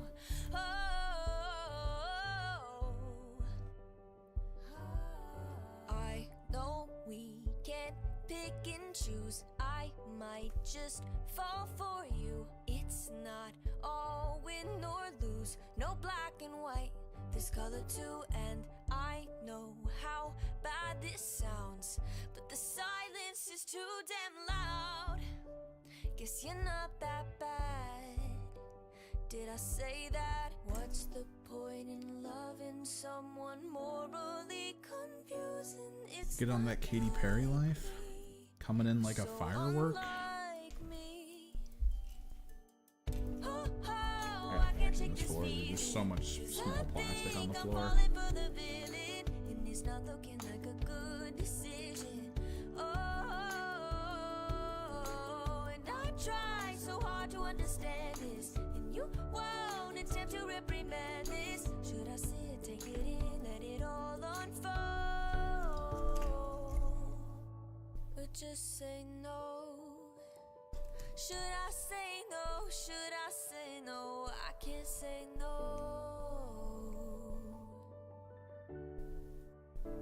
I can't say no. Oh, I can't shake this feeling, 'cause I think I've fallen for the villain, and it's not looking like a good decision. Oh, and I try so hard to understand this, and you won't attempt to reprimand it. Should I sit, take it in, let it all unfold? I can't say no, I can't say no. Oh, I can't shake this feeling,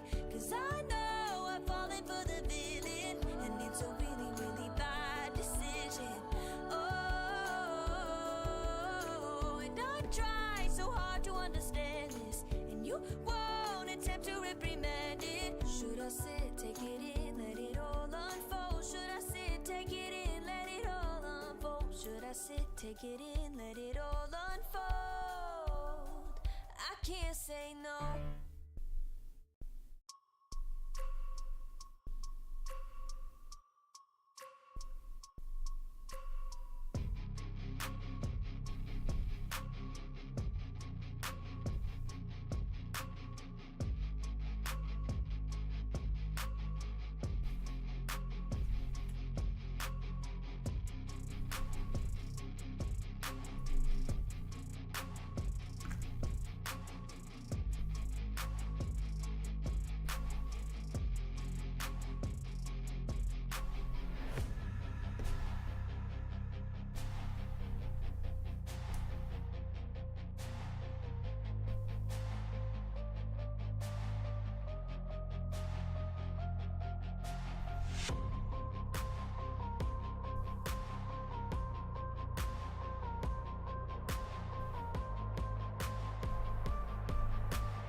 Alright, autocannon's built.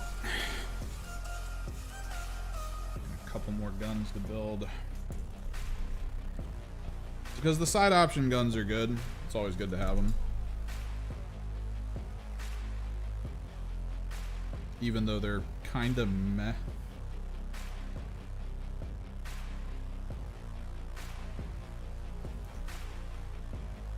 Like, if I'm gonna use chain swords, I'm gonna use the War Dog chain swords. They look so much cooler than these. These chain swords are just like very bland.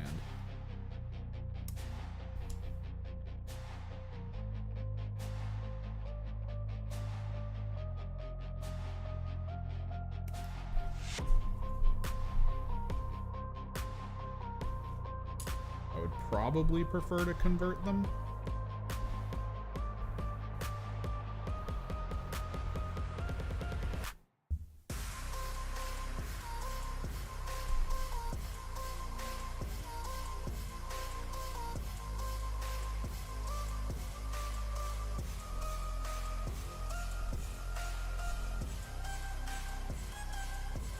But at the same time, it's like, I don't really want these units to be crazy. Not anywhere near as crazy as the Castigator. Because a lot of my other small armigers are just like, they have some minor chaosy things on them, and that's about it. And I'm fine with that. It's a good way to approach, I think, how these knights should work.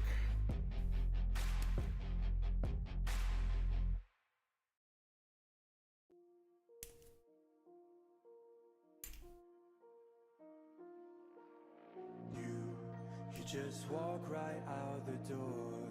Don't wanna do this anymore. Now I'm lost without you. You drive me crazy out my mind. How'd you do this every time? Now I'm lost without you. Used to be the one I talk to when I'm sad. Can't you see now tainted love is all we have? Our issues run so deep, now when I try to sleep I feel so bad. I should leave and by the time it's done I'll be gone.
distant when you're home, always hanging by your phone.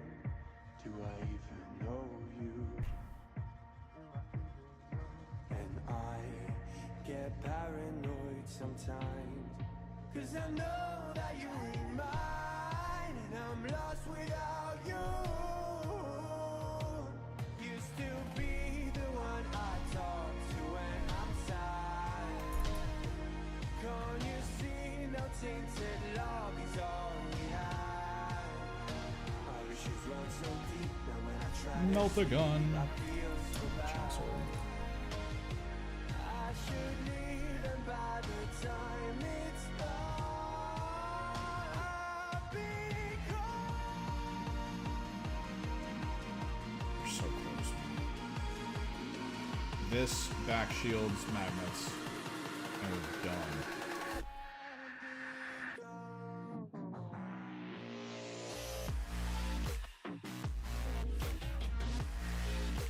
Today's Friday too. I technically have tonight off.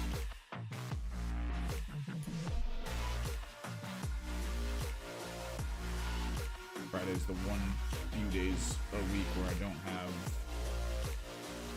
like, anything to really do outside of like my own work.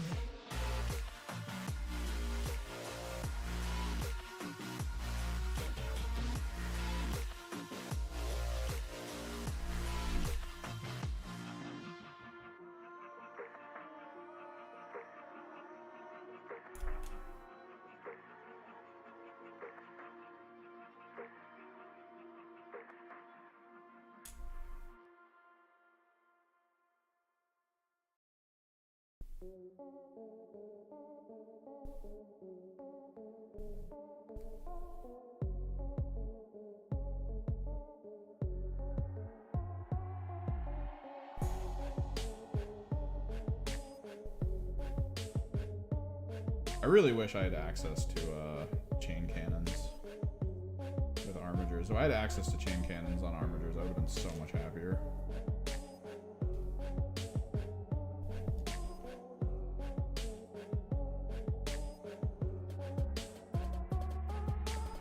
Because one of the main things I was thinking of was actually using stalkers.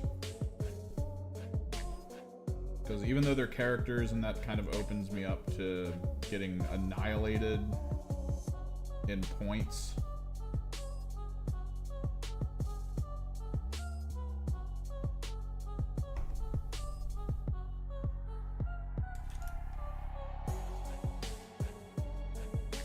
There is a little bit of it where if you can kind of focus on the chain cannons being like the main thing, you still need decent melee on your front line.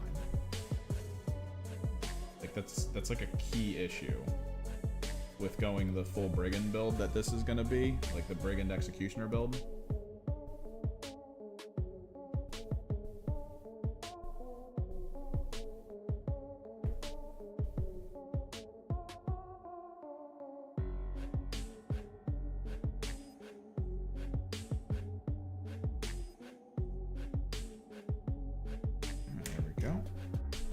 Second set.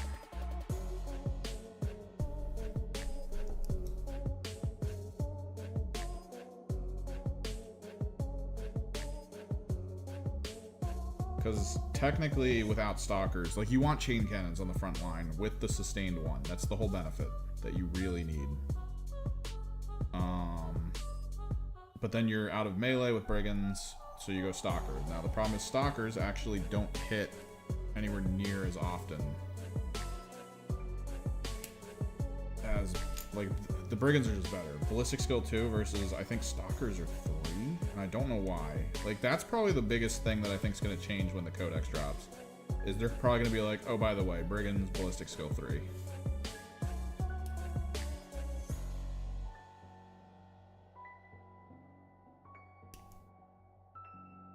Maybe they make stalkers ballistic skill 2. Because if stalkers go ballistic skill 2, then we'll see more stalkers. Everyone will complain that they lose by too many points now because they have too many stalkers on the field because they need too many stalkers on the field. But, like, I don't know. I think it would still be okay to run Brigands for the AP benefit at that point. I'm okay with having, you know, rolls of 2 be misses, re-rolls of 1 from the Desecrator sustained. It's still good, not the worst.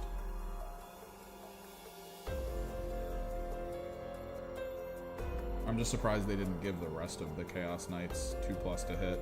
Like there's a very fine line in the Chaos Knights of which units are like ones you look at and go, oh yeah, we definitely need that.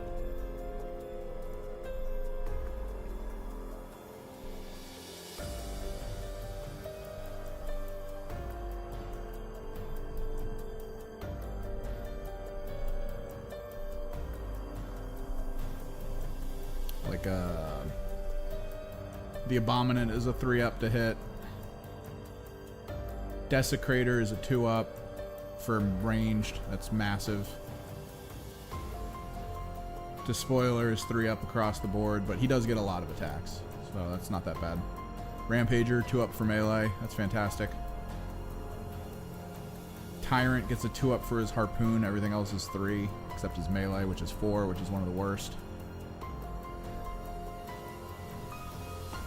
Stalker is 3+, which I think is a massive, like, he's a character. Honestly, he should be too. I get that he only gets add 1 to the wound roll, and honestly 2+ to hit, add 1 to the wound roll, that would be insane.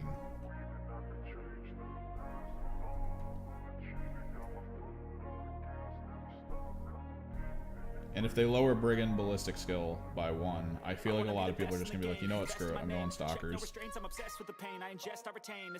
AP's good, but against vehicles, +1 to wound, so much better. This is war with the enemy. Think that it was meant to be. Living in a time where disease is on every screen. I won't let them fester me. I know most are potentially. Negativity is a plague. I was told I should be able to stay here because I'm not like super needed right now anywhere else. I do have tonight off, and we are so close, man. Like, I'm gonna have to come back here if I don't get the magnets in, because the magnets need to be in before spray painting.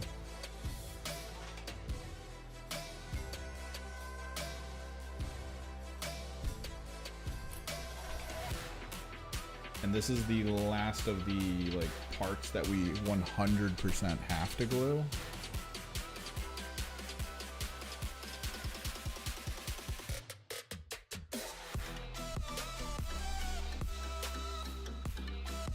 Next up is going to be the chain components for the back. Now give it a little bit of chaos flavor.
Simple ones.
the bathroom real quick. BRB.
Grab the Dremel tool from my closet. I know we were talking about War Machine before.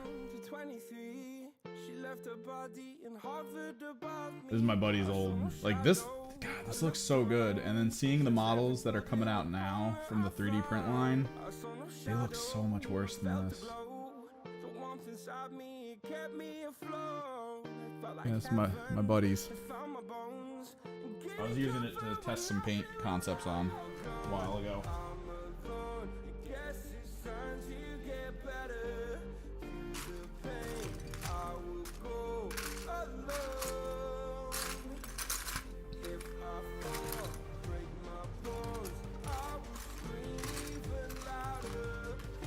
Shield.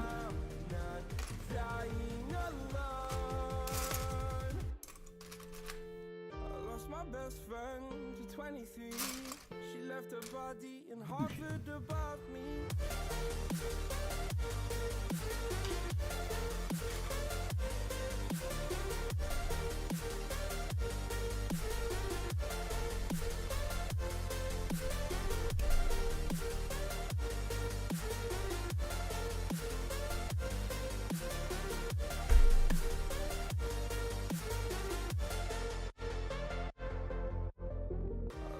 Best friend to 23, I heard the heavens crying above me. The gain's an angel, I lost a friend. I felt like dying again and again.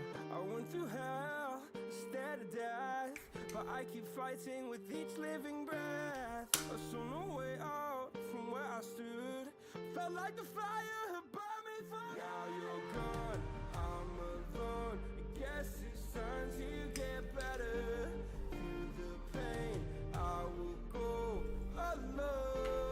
Dremel tool components. Sticky.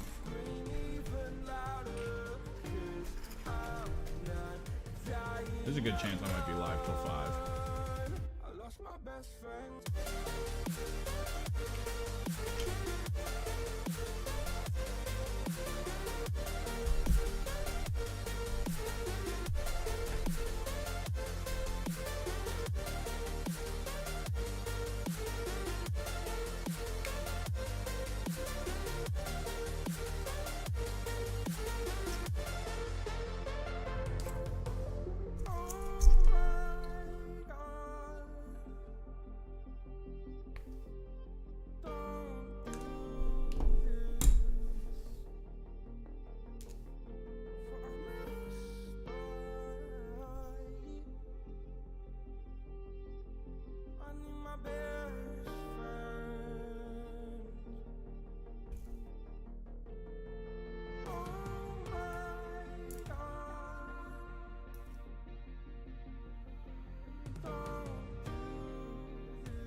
think I really have to nail the distance. Chain lengths.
Nice, because who likes talking to people? Certainly not this guy.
Talking about what? Okay. Talking. Oh god. Oh no. I'm talking about with all like the reported, or rather like their hints that they've been divvying out. I guess that they've got some like fun stuff to show off. I think what, next week.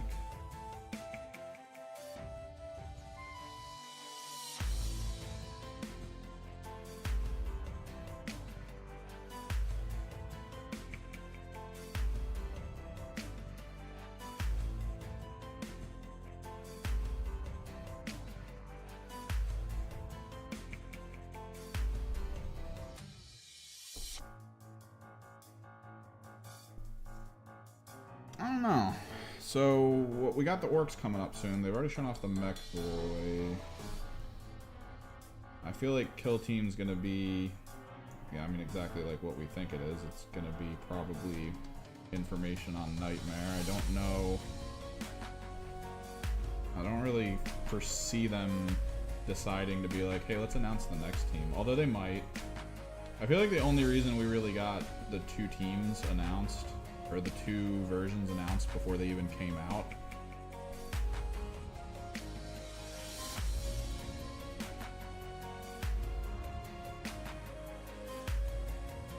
was because they were running behind in production.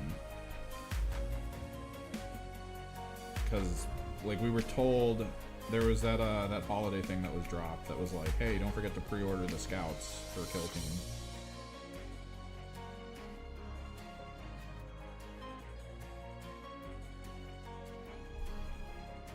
Which, I mean, we all know that the scouts didn't come out till after Christmas, so.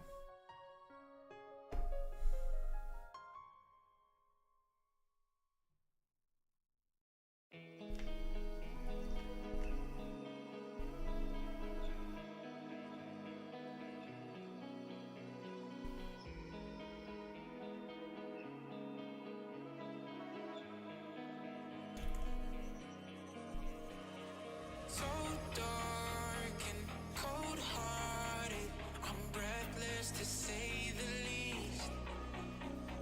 So far from a superstar, and my daydreams are killing me. Feel like I'm losing my mind. I'm never feeling okay. Good days are so hard to find. Just help me know. I'll mute the mic here in a second. One step from dying, my angels keep it at bay. Can't blame the people for trying. Just let me fall to my grave. Just let me fall to my grave. To kill it.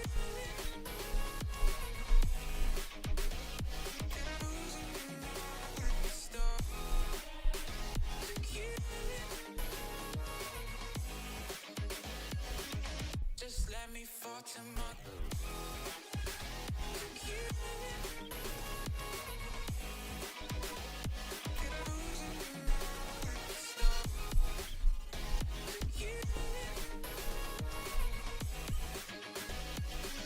Just let me fall to my grave. Heart fails under pressure. Wonder if these bad days will last forever. I got extra chain link I can try to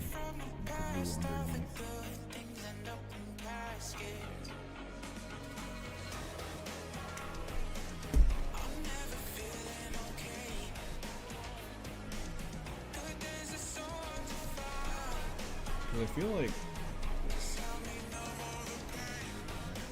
I feel like they've been very clear, I guess, that for this season, Beta Decim is out as the core. They're just gonna release little like, mission-based terrain components going forward, which is fine. I'm okay with it.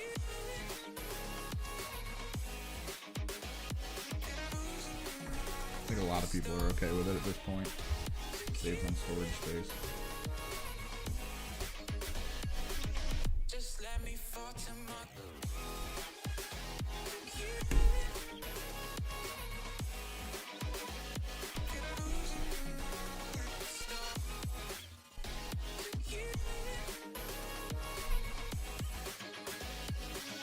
Just let me fall to my grave.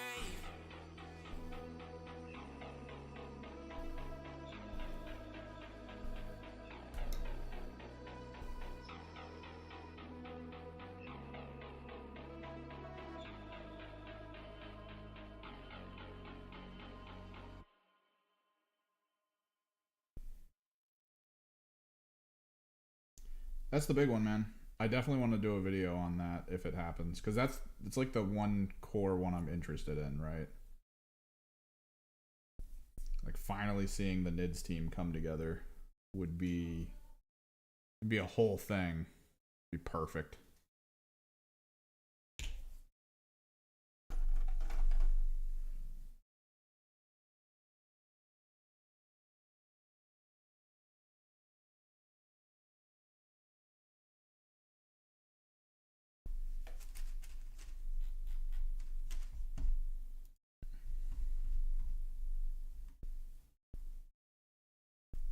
I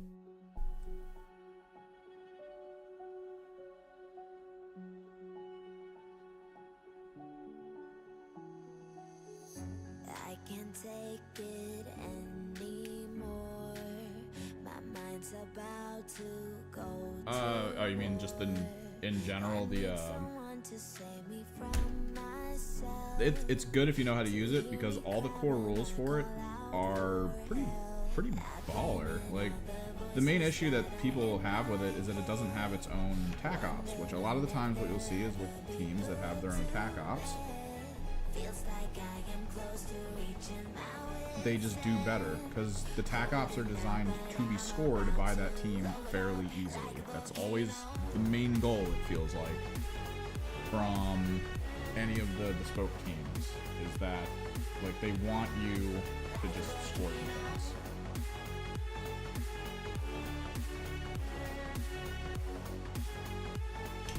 That's just how they want it. They want you to score your points. They want you to, do well.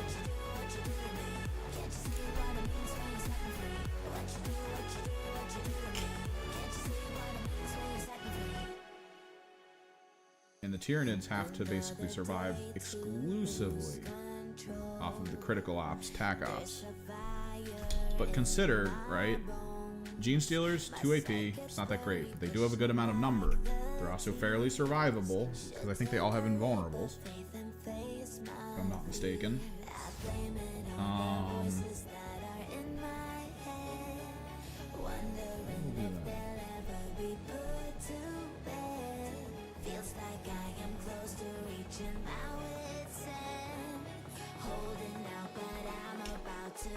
Let's try to do a single chain link between the two things.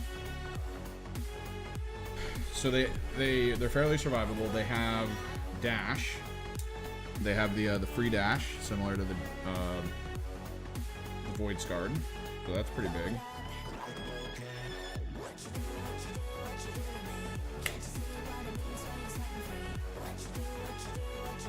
Their ploys consist of a free move, like a free pre-round full move. That's insane. I don't care who you are. That's insane that they have that. That is so stupidly good.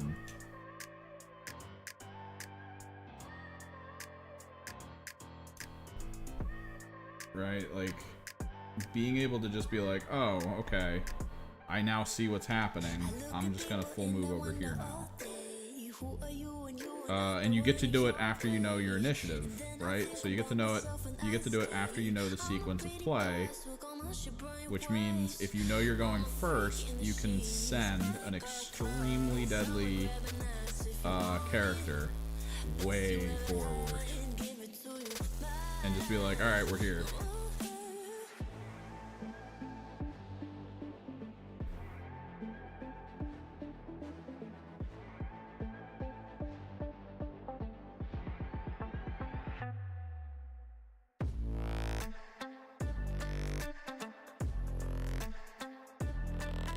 They have the ability to gain APL. They're good. They're generally good. And most people are like, go full Gene Stealers. I agree.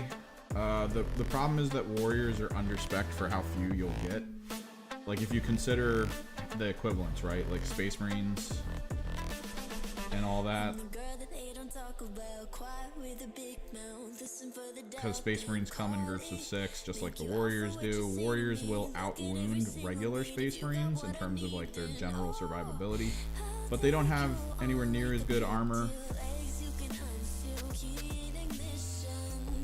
Their ability to hit you, not that great. Like, there's a lot of downside to using Warriors.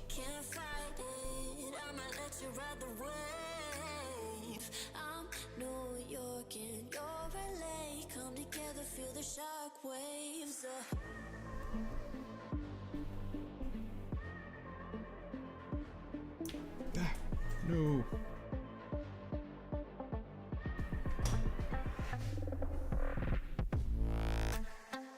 So it really does come down to Gene Stealers, because you will get the numbers with the Gene Stealers.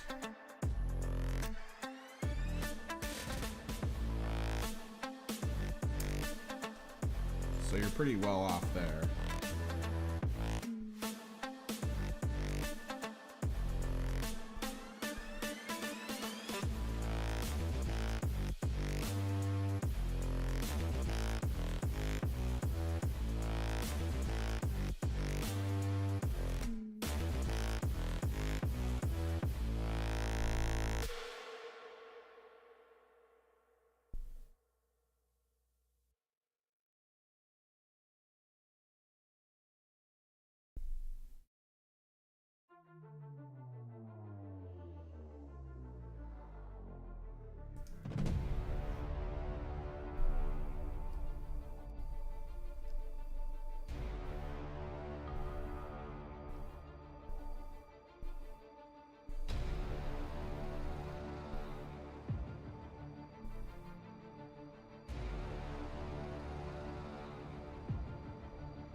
And also, they have one of the greatest boons any team could ever ask for.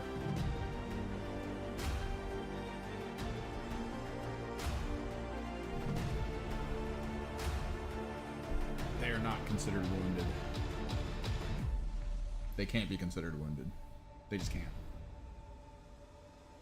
They ignore... It's a weird wording, and it's something I was really hoping Games Workshop would touch on and like maybe point out. So they're never considered. They're considered injured. Like that's actually they are considered to be injured, but they're never considered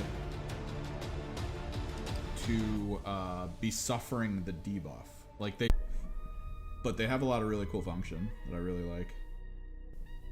It makes them extremely fun to play.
Nice. What'd you learn?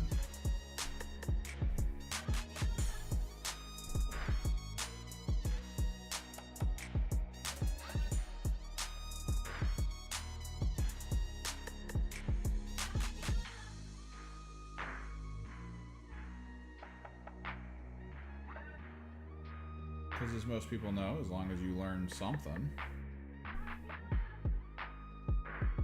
not a complete loss.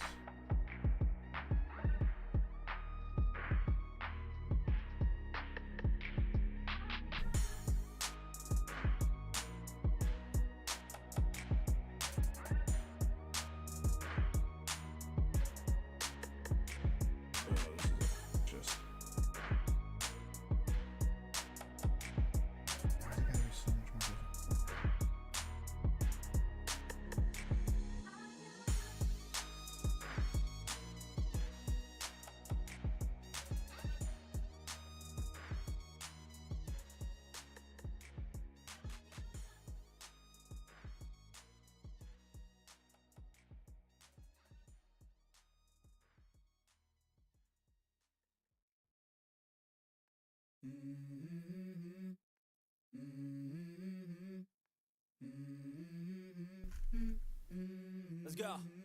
Oh, you tried to out. No, you gotta outscore them.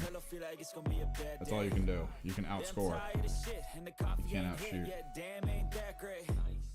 no way in hell you're outshooting a Chaos-ify-ing team. I need a change in my life, cause I don't feel alive and there's nothing that makes me happy. Hold my beer for a minute. I'm about to quit my job, cash in for a ticket. I'm going on a trip and I don't plan to visit. I'm gonna stay there till I feel like I'm winning. And this is just the beginning. I need a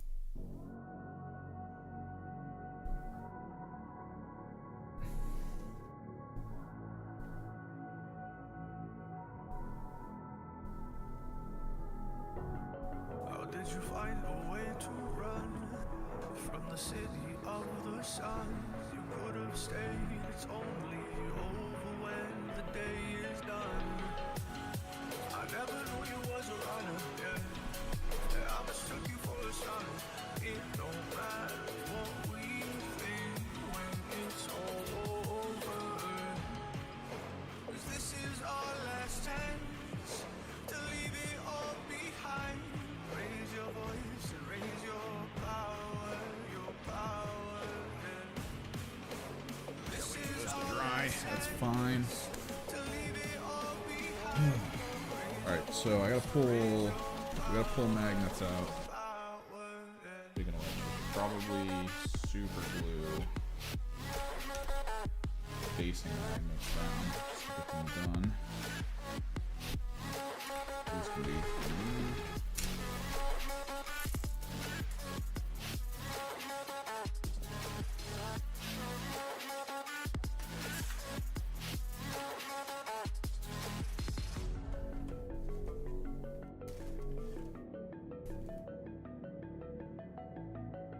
What the caster can bring. I feel like against orcs you bring like grenade launchers, flamers. Maybe flamers, I don't know. Against commandos, I don't know. I think commandos split up enough that flamers probably don't help.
I feel like if you ever watch or see any of like the big orc commando players do their thing, I feel like their focus tends to lean on sort of like just trying to like score points, right? Like that seems to be the gist of kind of what you want to do with orcs.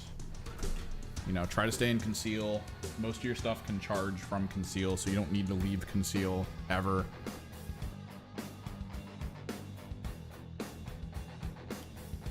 Did you get I guess that's the real question. Did you get wombo comboed? Let me grab something real quick. Let me go put this guy away.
Did he drop the token?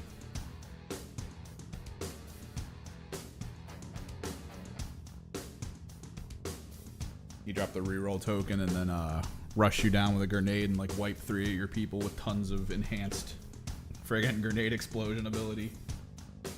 Cause that's when shit gets angry. When you're like, oh no.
So, the key question, were these the right magnets for all of this?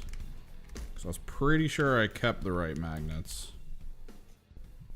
I'm pretty sure they are. They feel like the right size.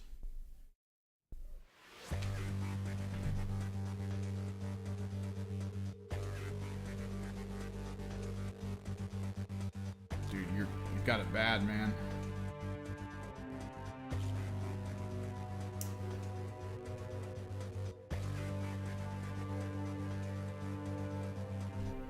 I know what this is. This is when freaking YouTube screws up with its compression.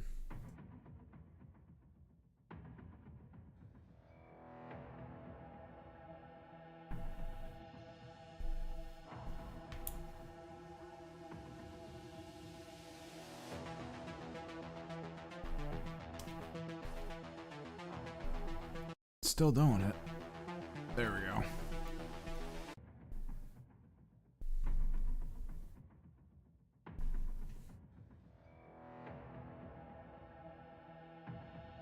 Dremel tool time.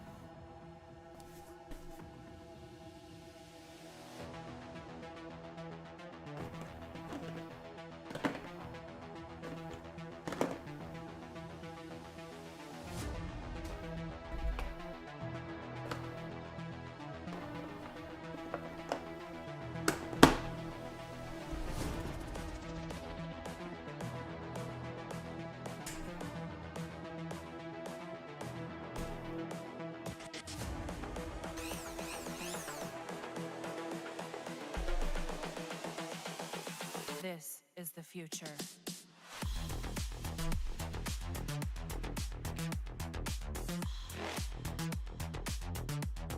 Get the gun set up first. Revolution.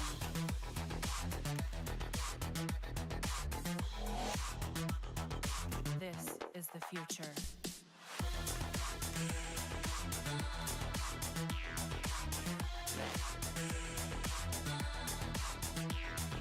Revolution.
Hopefully this isn't super loud for you, because I don't want to have to This is keep the going back future. and forth between like muting and unmuting.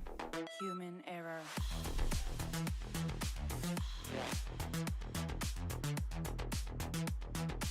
Evolution.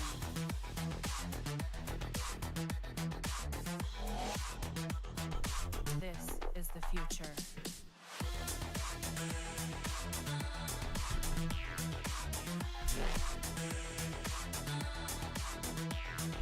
Evolution.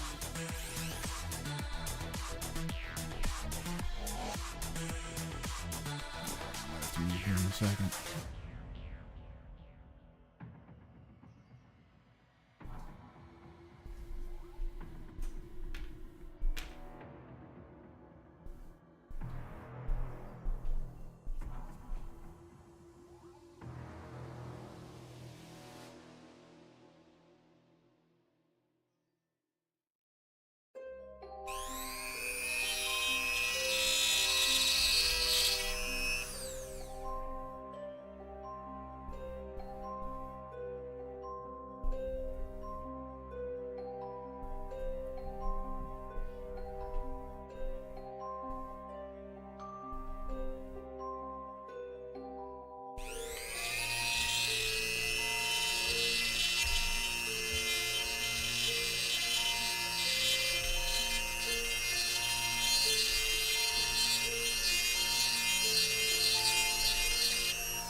Plastic is flying everywhere. I need to put glasses on. I don't want to get hit in the eyes. You can't make me.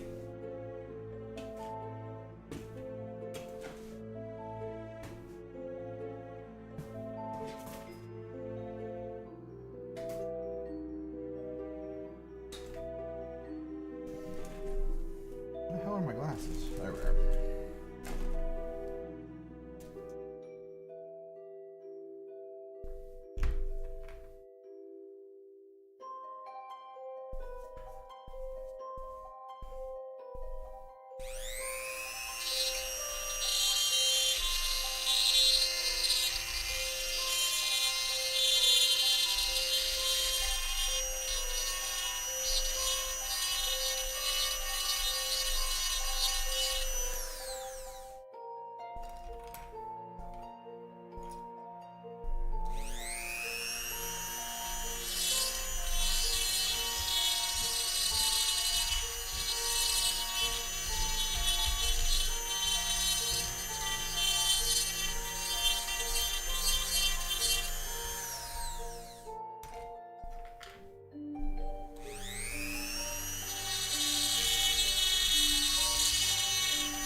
Okay. Oh, tomorrow. I usually don't stream on weekends. We'll probably be back. We'll probably be back Monday.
the stuff now.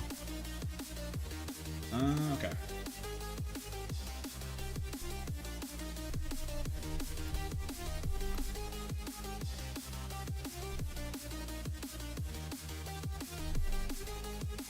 I think there was like a larger one that I would use.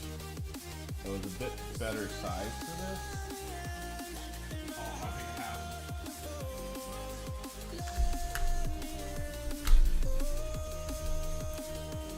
These are these they? Oh, they almost are.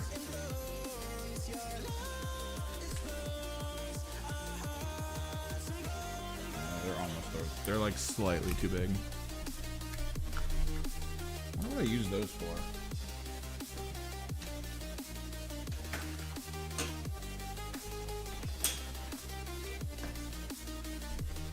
That's fine.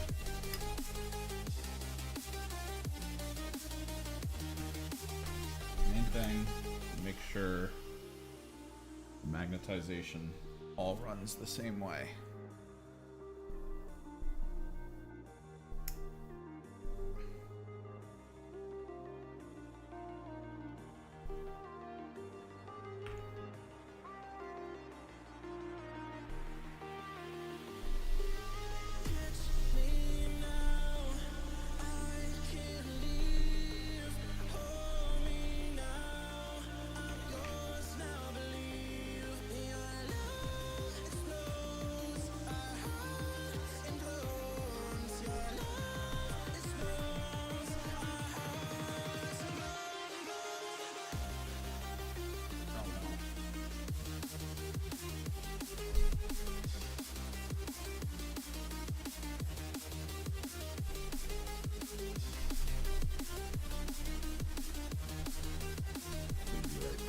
Please be right. Okay, good.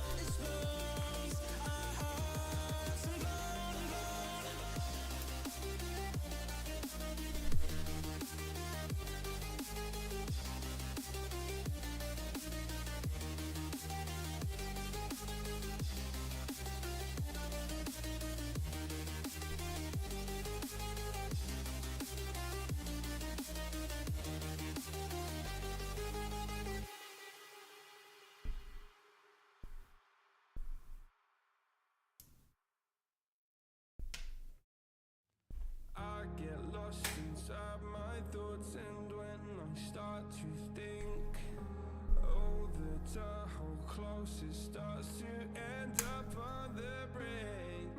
I tried so hard, but all these scars, they cut so deep, I bleed. I fell so fast from heaven, it's like someone clipped my wings. Now I'm falling, and I can't see the ground. Can we stop this gravity? It keeps bringing me down. I can't breathe, and I don't wanna die. Can we stop this gravity? 'Cause I wanna say goodbye.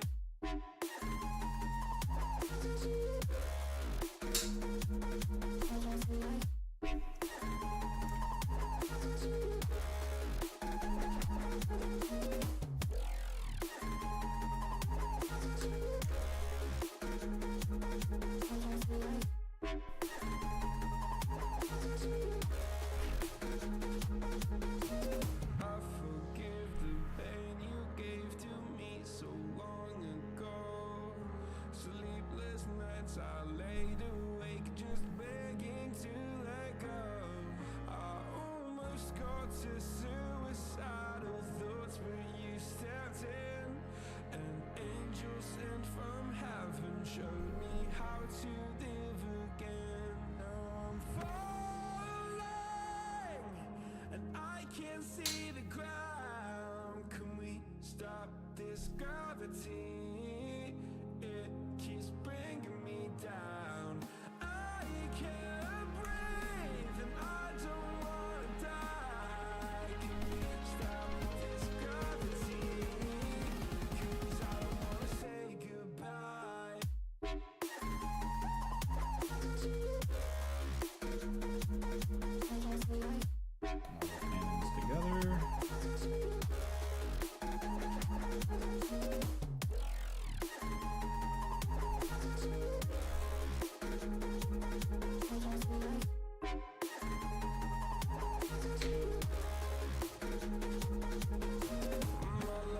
Alright, Arturo. Just trying to finish up here.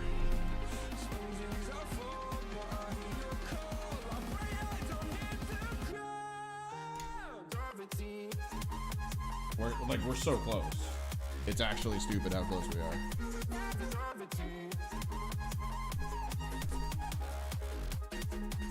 Like, we're a small number of magnets away from being done. Maybe 4 more Dremel pool situations.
I think these are chains.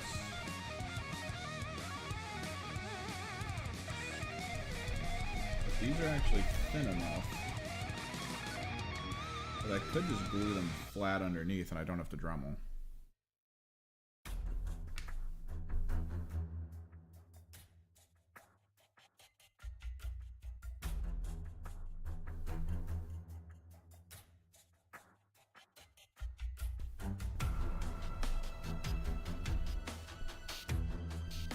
This is what it looks like.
this anymore.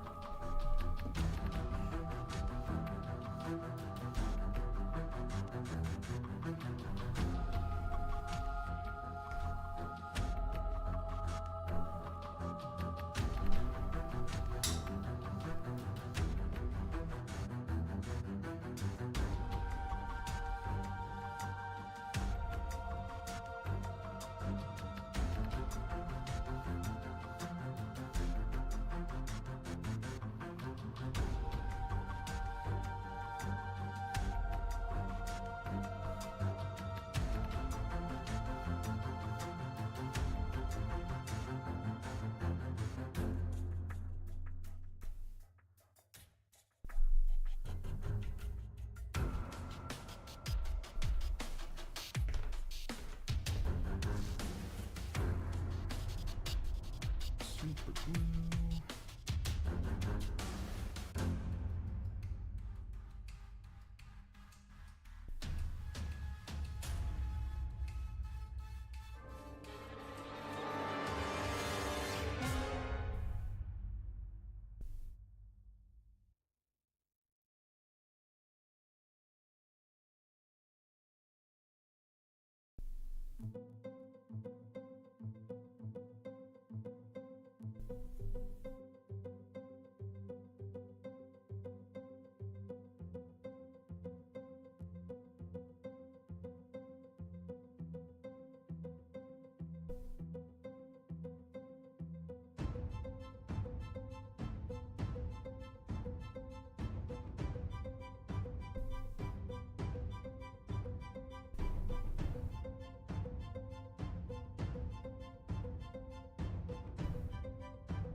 Now the problem, you gotta wait for it all to dry, like perfectly.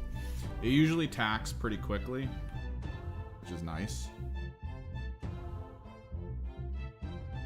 But the last thing you want to do is like test it out now and then have it like come off inside the other thing and then super glue right then and there into that spot, because then you got like a lot of work to do to fix it. But yeah. Check that out. It works. And these are different size magnets than what I used back then, so backwards compatibility playing in kind of is awesome. It's always good to have all these parts be functional on the older models, the ones that have been around longer.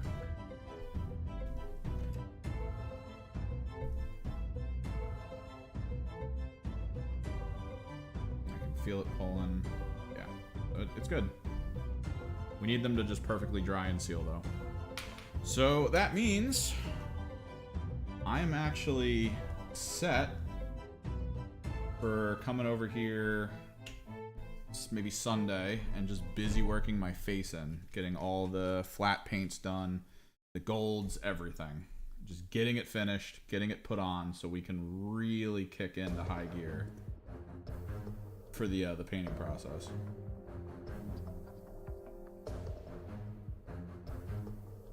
Pew pew.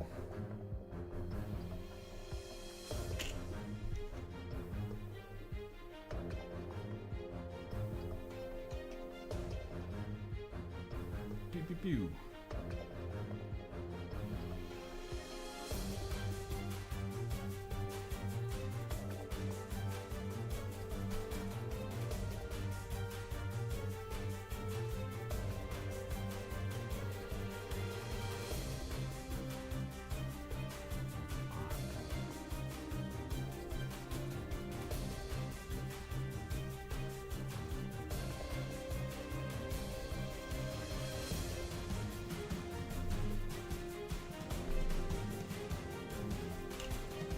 Yeah, we ended to win it.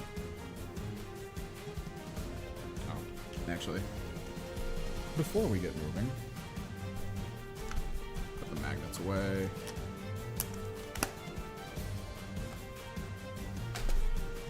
We need a couple basic skulls. Nothing major. Nothing crazy.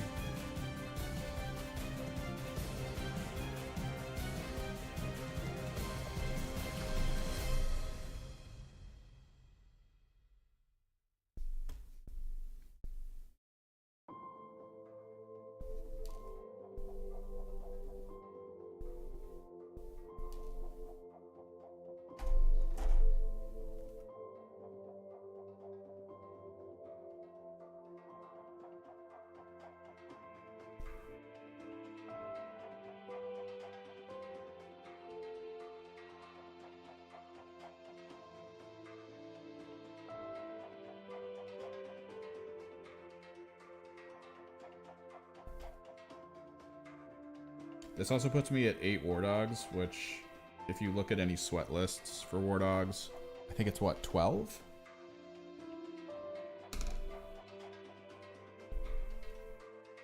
It's like 12, because you don't take large knights in a Chaos Knight sweat list. Seems to be the way that people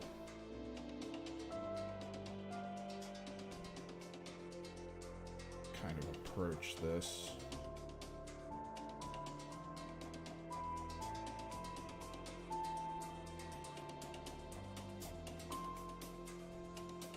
Balls going here.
Clean up, I need to organize, I need to put stuff away. That way when I get here on Sunday, I don't have to do all of that to clear up the area for my airbrush.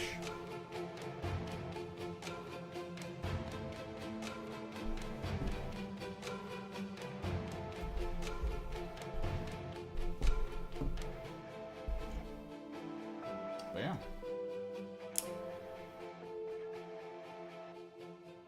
Magnets together. Good to go for becoming whatever they need to become, which is great.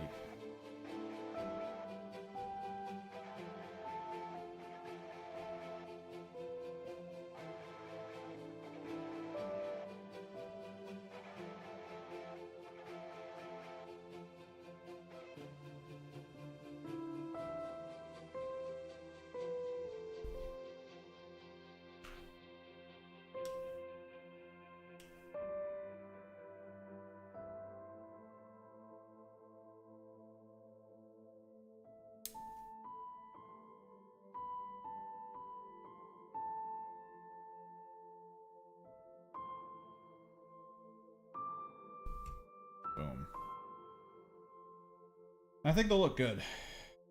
They should look really good. Not overstated as chaos, but not like... They're not forgetting that they're chaos. I think we kind of avoided doing the tails, though, which I think I'm okay on. There's too much going on back here to really think a tail will help. Maybe. Hang on. What about a single tail?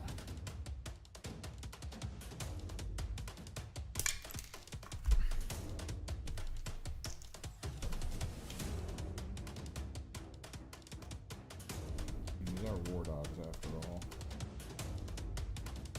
That actually looks fine. It doesn't really get in the way of anything.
Why not give a war dog a tail?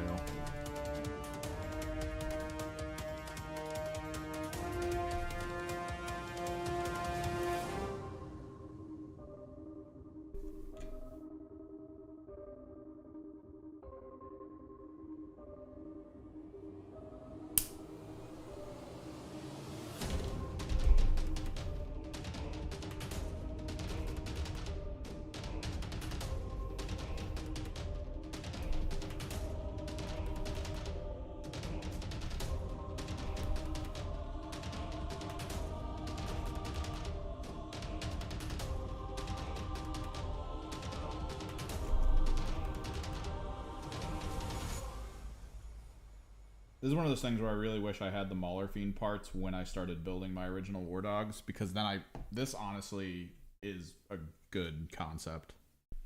Just do a little trim, and it's almost practically perfectly designed to fit between these 2 points on their backs.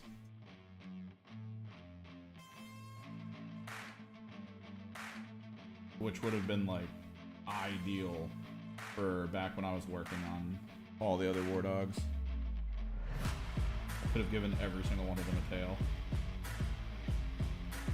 Yeah, about to stop though. I need to clean up. And we finished all the Dremel function. We finished most of the core things I needed to do. Got some minor conversions out, but I do need to clean up because if I'm coming back Sunday to airbrush, I want to literally sit down and airbrush. I don't want to have to clear this whole table off next to me. And then airbrush. That'd be a little much. Yeah, so this is the fun part about the hobby aspect. Racks. So basically these things are designed normally. These are armigers. These are the mini versions of this big thing here.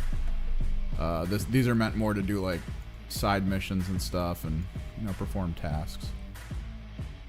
So normally they're designed so that they have one gun.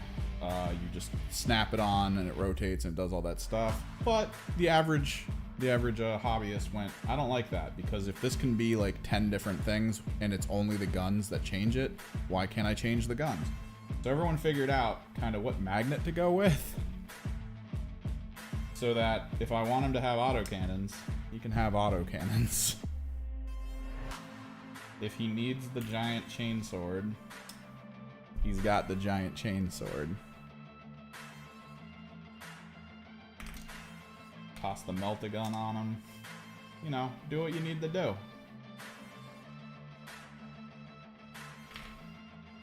So these guys are basically done to be able to be painted on Sunday, so we can get all this stuff Like, I'm gonna have to power through. We are going to get through all of this.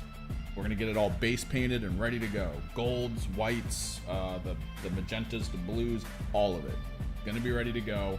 When Monday comes, we are just going ham.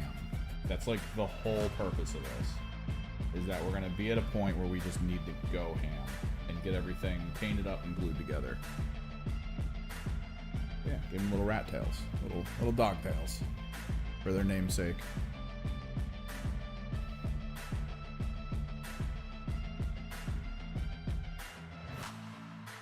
And with that, I need to clean.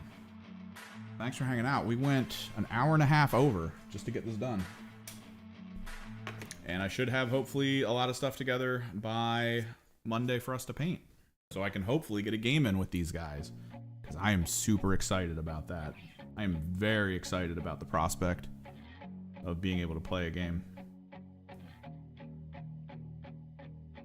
But yeah, if you stream later, I'll probably swing through. Tonight's my night off from editing, so I get to do some stuff, which is fun. I'll chill, watch some things, catch up on stuff, and then maybe work on scripting up a video, because I need to do it. It's been a month. Burnout's got to be clearing up soon. Parents heading back to Florida, so I don't have to keep helping them out. It'll be important. Until next time, guys. Hopefully see some of you next week. Later.